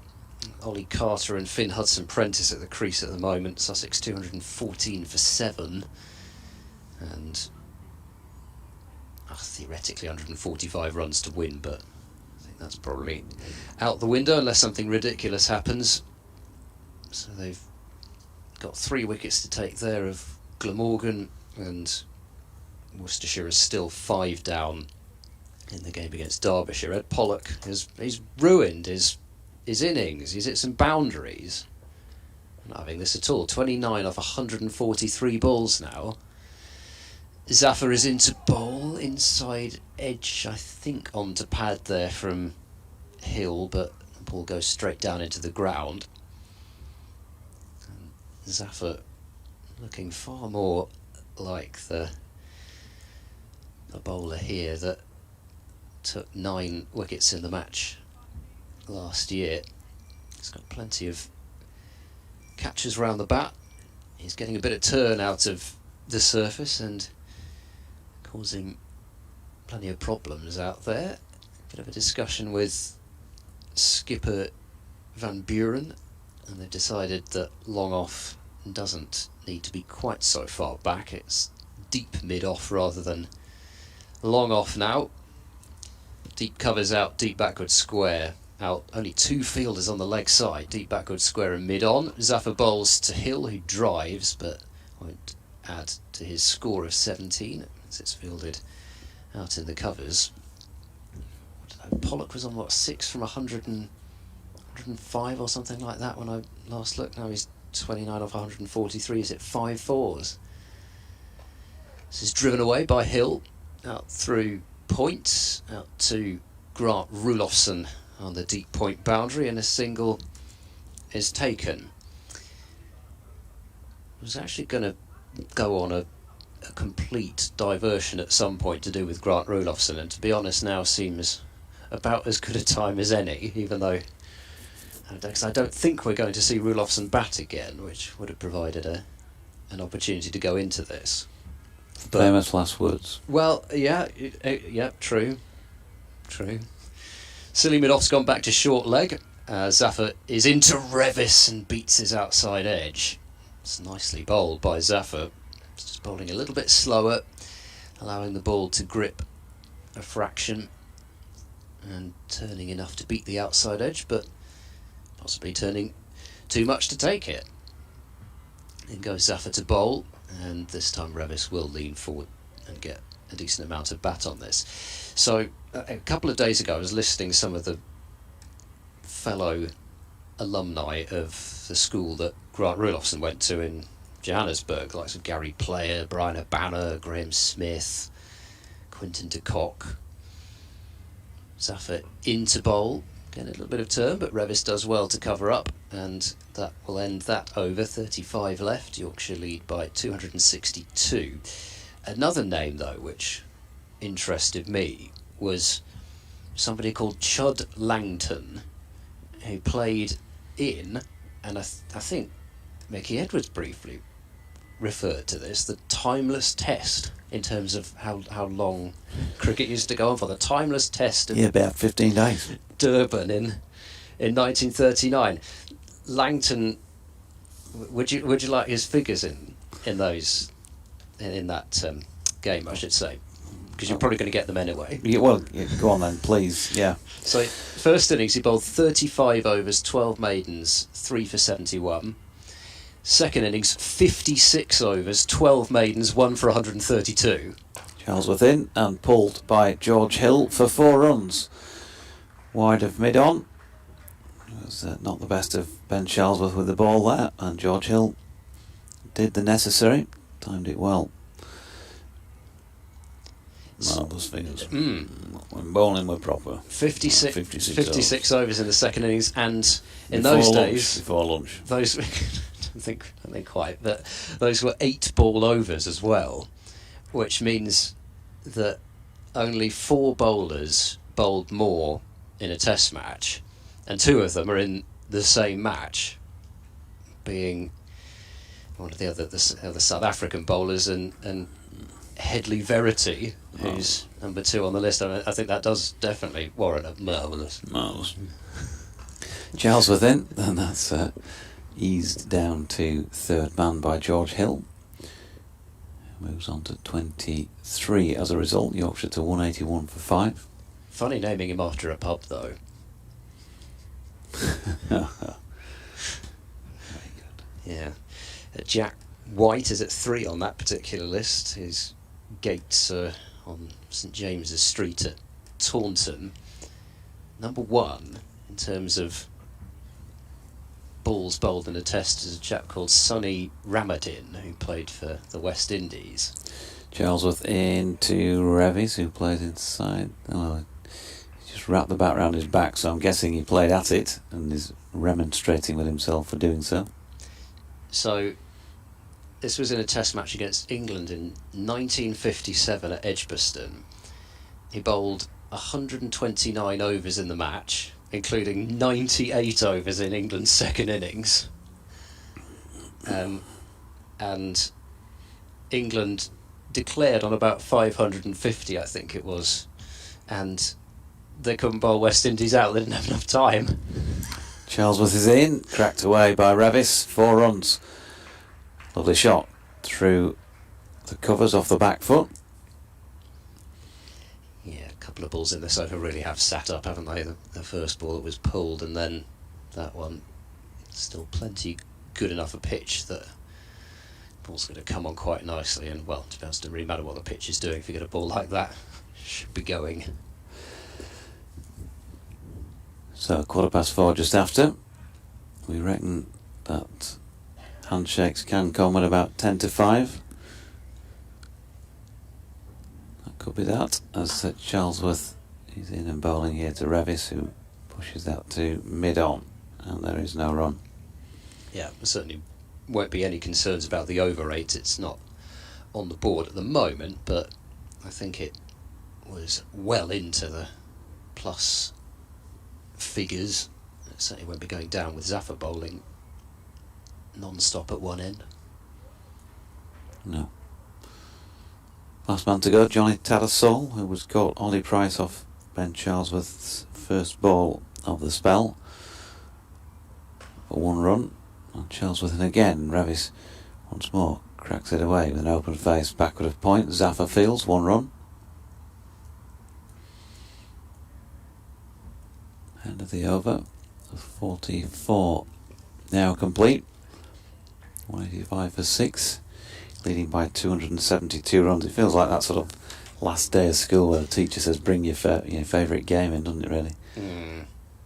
Yeah, I never had that really. I mean, used to be able to put a film on or something like that. I think occasionally, like from we'd have to pretend to be serious in the morning. In your day, it'd probably bring in your Nintendo, wasn't it? In your day, back in mine, it would have been bring in your TV game. Now, I'm going to be talking to you with cultural references that you have no idea of understanding, but the first TV games, we did have one at home, and you'd sort of move something to get these slidey things on your screen going up and down like a tennis racket to knock it back from one side to the other, and it would be a bit of a... Yeah, I know what you mean. As you hit the ball, that was a sophisticated. That was, it was space age at the time. Zuffer to Revis, who covers up in defence. What about Pac-Man? Pac-Man, that was a little bit later, wasn't it? You're talking, well, as I recall, anyway. It felt more like turn of the 80s did that. Might have been going, but we did have a Pac-Man in the cricket club. Zuffer bowls played into the leg side in defence by Revis. At Putter St Lawrence, there was early Pac-Man there, was sort of tabletop thing, you sat at it, but of course those who had more money could sit at it for longer or were better at it maybe. Right. Cue to get on Pac-Man. Zuffer in round the wicket to bowl, and Revis again is managing to block that comfortably. Back to the bowler.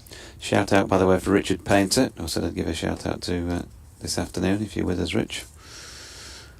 Good afternoon to you. Rich might have been a Pac-Man player back in the day. Those of us of a certain age were. Space Invaders, Galaxian, remember all those? No, you won't remember those, will you? So leading edge this time from Revis, but it's gone along the ground. Zuffer scuttles to his right and stops it. Space Invaders, yeah, the other one, that doesn't even ring any kind of a bell whatsoever. Just don't even know what that is. Zuffer is in. Revis will play that one away up the onside of the cut strip, and Zuffer felt as though he might be close to the, or past, I should say, the inside edge, but particularly so. Probably would have been going down the leg side actually anyway, you'd have beaten it. This time it's full and worked away off the pads out towards deep backward square. Charlesworth has got plenty of work to do round the boundary. He'll jog round, pick it up and not even bother to throw it in. So 2 runs taken, 188 for 5. Sort of intensity in the field, back to sort of T20 where it doesn't matter where the ball's played, the ball's got to be thrown at furious pace into the keeper's gloves, even if it's just gone straight to cover or whatever. We've reached the stage where Charlesworth just... I'm not going to bother wasting my arm throwing this, especially not 3 overs into a spell. I'll just keep hold of this and walk to the mark and get on with it. Hi Jonathan, says Miriam in Brighton. Thanks for the commentary. It's kept me company whilst I've been working. When I have been in online meetings, I've had to rely on the text commentary. Please don't tell anyone. Considering it's live, it's pretty good. Rather amusing at times though. And some of the, obviously the readings of the words for subtitles are as follows, as Charlesworth is in down the leg side of hill. They can be great, those. Short leg rabbit, rebus batting with bleach, and rather worryingly, radio homicide. Oh no! And various versions of my name apparently. Well, that's not difficult, Miriam. They've had many of those over the years. Such a shame, she says, that we couldn't break those partnerships yesterday, and the rain and the bad light. Congratulations to the Centurions in the match and Moriarty's 5 foot. Enjoyed listening to Dizzy and the players and staff giving their insights into the match. And Missed Plains. Thanks for your email, bbcwestyorkshiresport@gmail.com. Charlesworth is in, and that's run backward of point by George Hill for a single. It sounds like everybody's really clocked off, so Miriam alone keyboard warrior in the best sense of that word when I say it.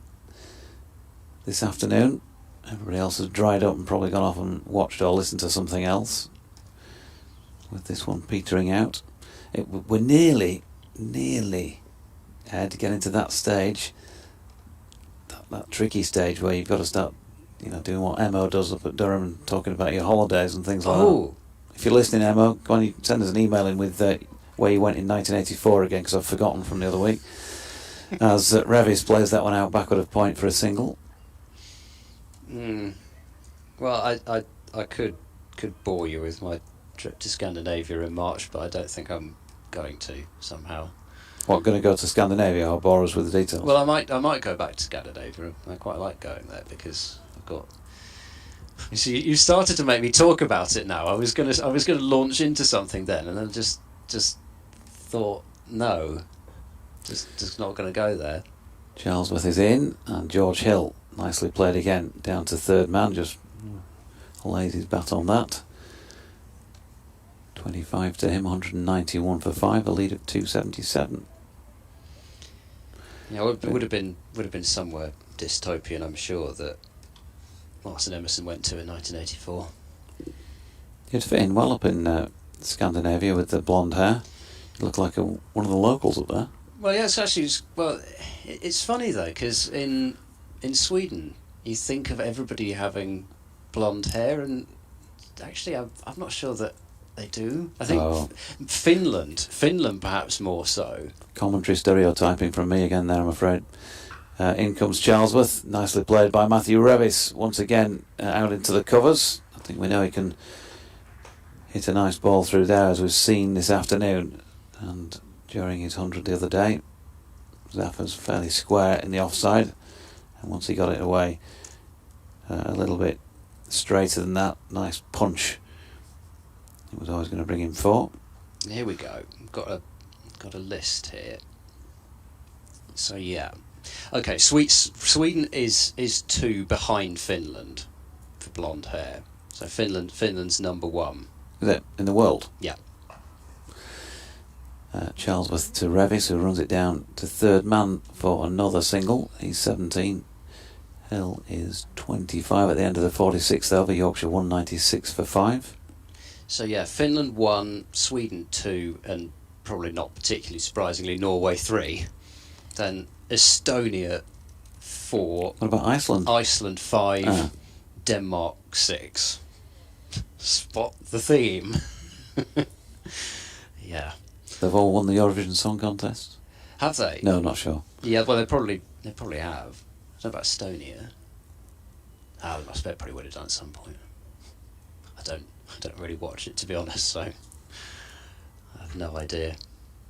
We're not quite an over from, say, Chris Dent territory, but we might get there in the next 20 minutes or so. My laptop's died. I think they should make it, more interesting. Maybe Peter Hartley rolls back the years and Neil Mallender and bowls an over a piece, something like that. Somebody else take over with the umpiring. Zaffa bowls to Revis, blocked away into the covers for no run.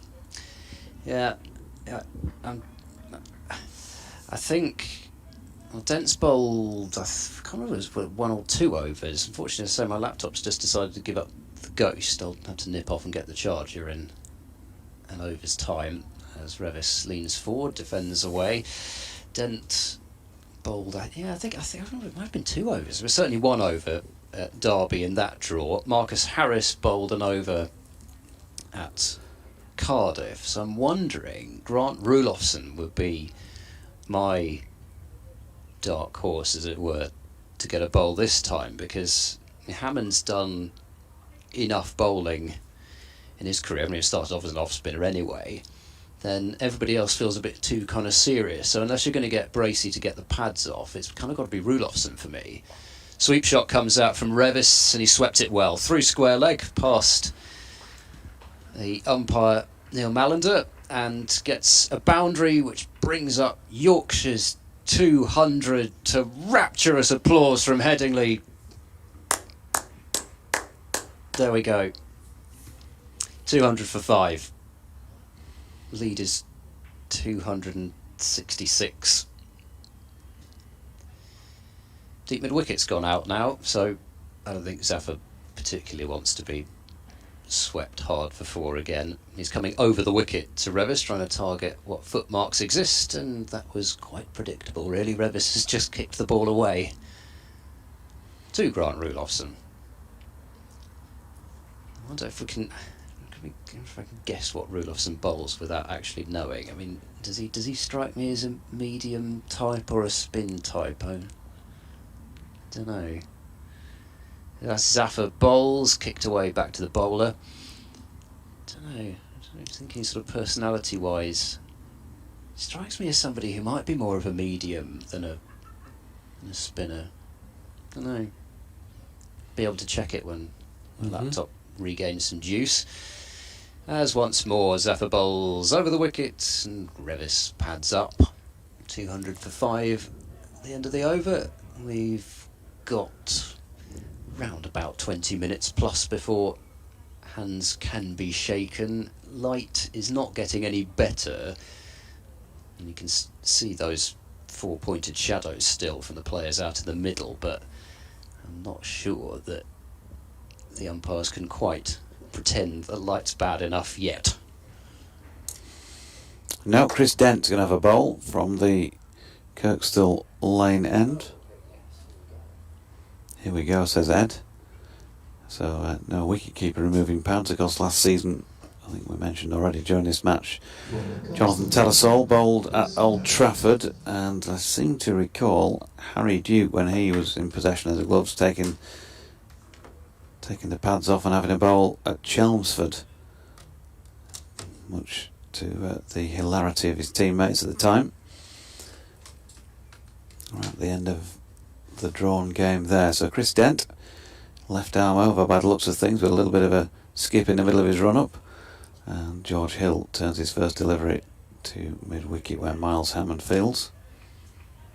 He used to bowl quite a lot actually, Chris Dent, in his younger Gloucester days. They used him a fair bit in the T20 actually, not bowling medium but bowling his slow left armers. Wants to start sideways on, comes in, fairly short run up, and a little bit of, possibly a bit of swing by the looks of things. Back to his mark. Bit of a smile on his face. Second time umpire Malland has removed his hat. It's almost as if he's hoping that he'll feel a couple of spots of rain on his head and then it can go off, but he's going to put it back on again. What are you suggesting? Dent in, and he's got a wicket here, Chris Dent. He can't believe it. He's put his hands on his face as if to say you're joking, but he's not, and he's got the wicket of George Hill, who'll doubtless be less pleased about that, about his part in that particular bargain. 200 for 6, and basically just going straight across George, and he's pushed at a ball that he could have left. So no wonder he's disappointed. 100 in the first innings, but 25 in the second. But what I will say about George is that he looks like he's, to my eye at least, recovered some of the fluency in this match that maybe just at times this year so far he's not always had. And 25 from 48 deliveries from him. He's played nicely enough, and there's not a lot in this, but I'm guessing he probably thought 20 minutes to go, nice little red ink as to go with the ton. Yeah, exactly. That's the thing, as much as we're kind of saying there's very little on it, there's no kind of caveats with the averages at the end of the season and career-wise, etc. It still counts as a dismissal. It's Chris Dent's 10th first-class wicket. He's got 12 in List A cricket and 5 in T20 cricket. And I mean, he's not got the worst record actually in white ball cricket. I mean, as I say,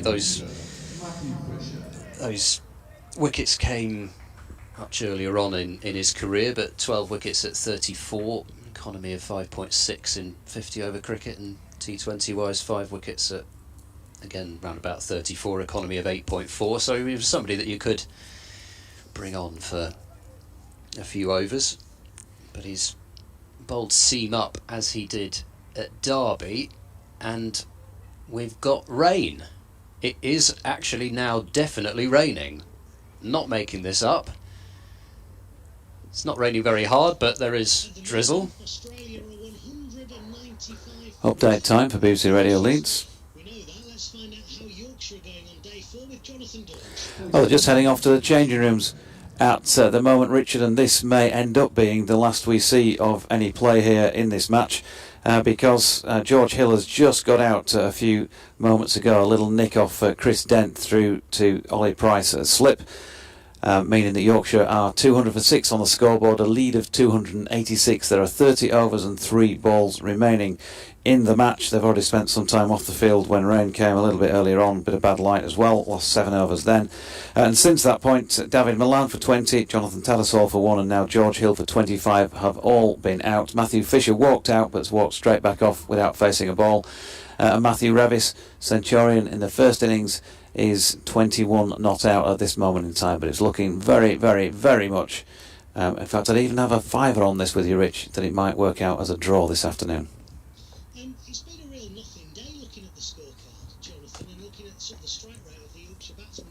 Was there never any sort of idea to have a bit of a dash and then try and have a ball for 30 or 40 overs at Gloucestershire? Yeah, we were hoping that that would be the case, but it's a difficult call on this pitch to get that right. I think it's been a good pitch so far. They're using the Kookaburra ball during this match and the next match, which notoriously doesn't do as much as the Duke's ball that's normally used in the county championship does. So taking wickets has proved not that easy during the 4 days here, and I think, you know, if they threw the option of Gloucestershire chasing the runs, then you've got to have some serious hope yourself, haven't you, of also coming out of the game with a win. And I'm not sure that they've seen that as a realistic opportunity, the way things have panned out on the day. So they can officially shake hands, we think, at 10 to 5, so only 15 minutes or so away from that. If there's no further play before then that might be the case. But of course we'll let you know as and when they do decide to literally pull up stumps. I'm sure there'll be some post-match thoughts from 6 o'clock. So there we go, that was an update for BBC Radio Leeds, which probably serves on the commentary as well. We will rejoin you when there's anything further to add, but at the moment it looks as though we may not get any more play if this rain hangs around for the next 15-20 minutes or so. The umpires have had a look and are walking off. The players have gone off, the covers are coming on, although I've got to say they are only coming on the actual playing strip and over the test wicket rather than bringing the full extent of the covers on, so they could get underway pretty quickly if they decide to do so. But Yorkshire 200 for 6, leading by 266. That's it from myself and Ed just for the moment.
There we go then. The announcement has just come from Howard Ferguson. It is official. No further play possible following that dismissal of George Hill.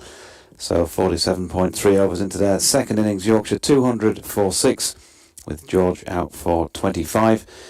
And that's your lot. Match abandoned as a draw with no further play possible. And Yorkshire 13 points. Gloucestershire 12 points from this one to complete the job. Quick summary of the last 4 days without yawning too much, Ed?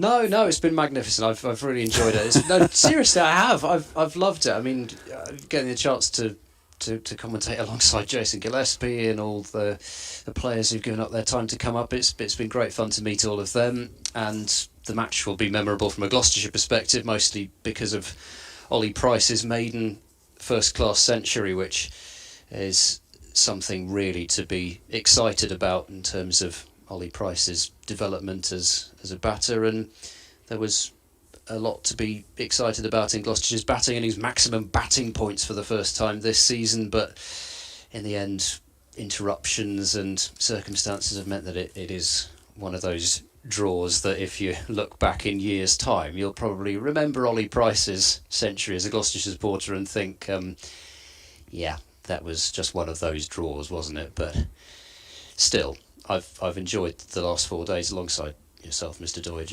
and everybody else enormously, and look forward to the next time. Well, we got the same result in both games, really. 2 draws, the one without 4 days of play, not without a ball of play, and one with pretty much the full 4 days. There we go. I can't no accounting for the weather and all of that. I think probably least said, soonest mended. But yeah, Ed's right. Share those sentiments. Great to commentate alongside Dizzy the other day, and thanks to the lads, who all of them have come up: Jordan Thompson, James Wharton, Mickey Edwards, and of course Matt Milne. So we've been Ed Seaborn and Jonathan Doidge.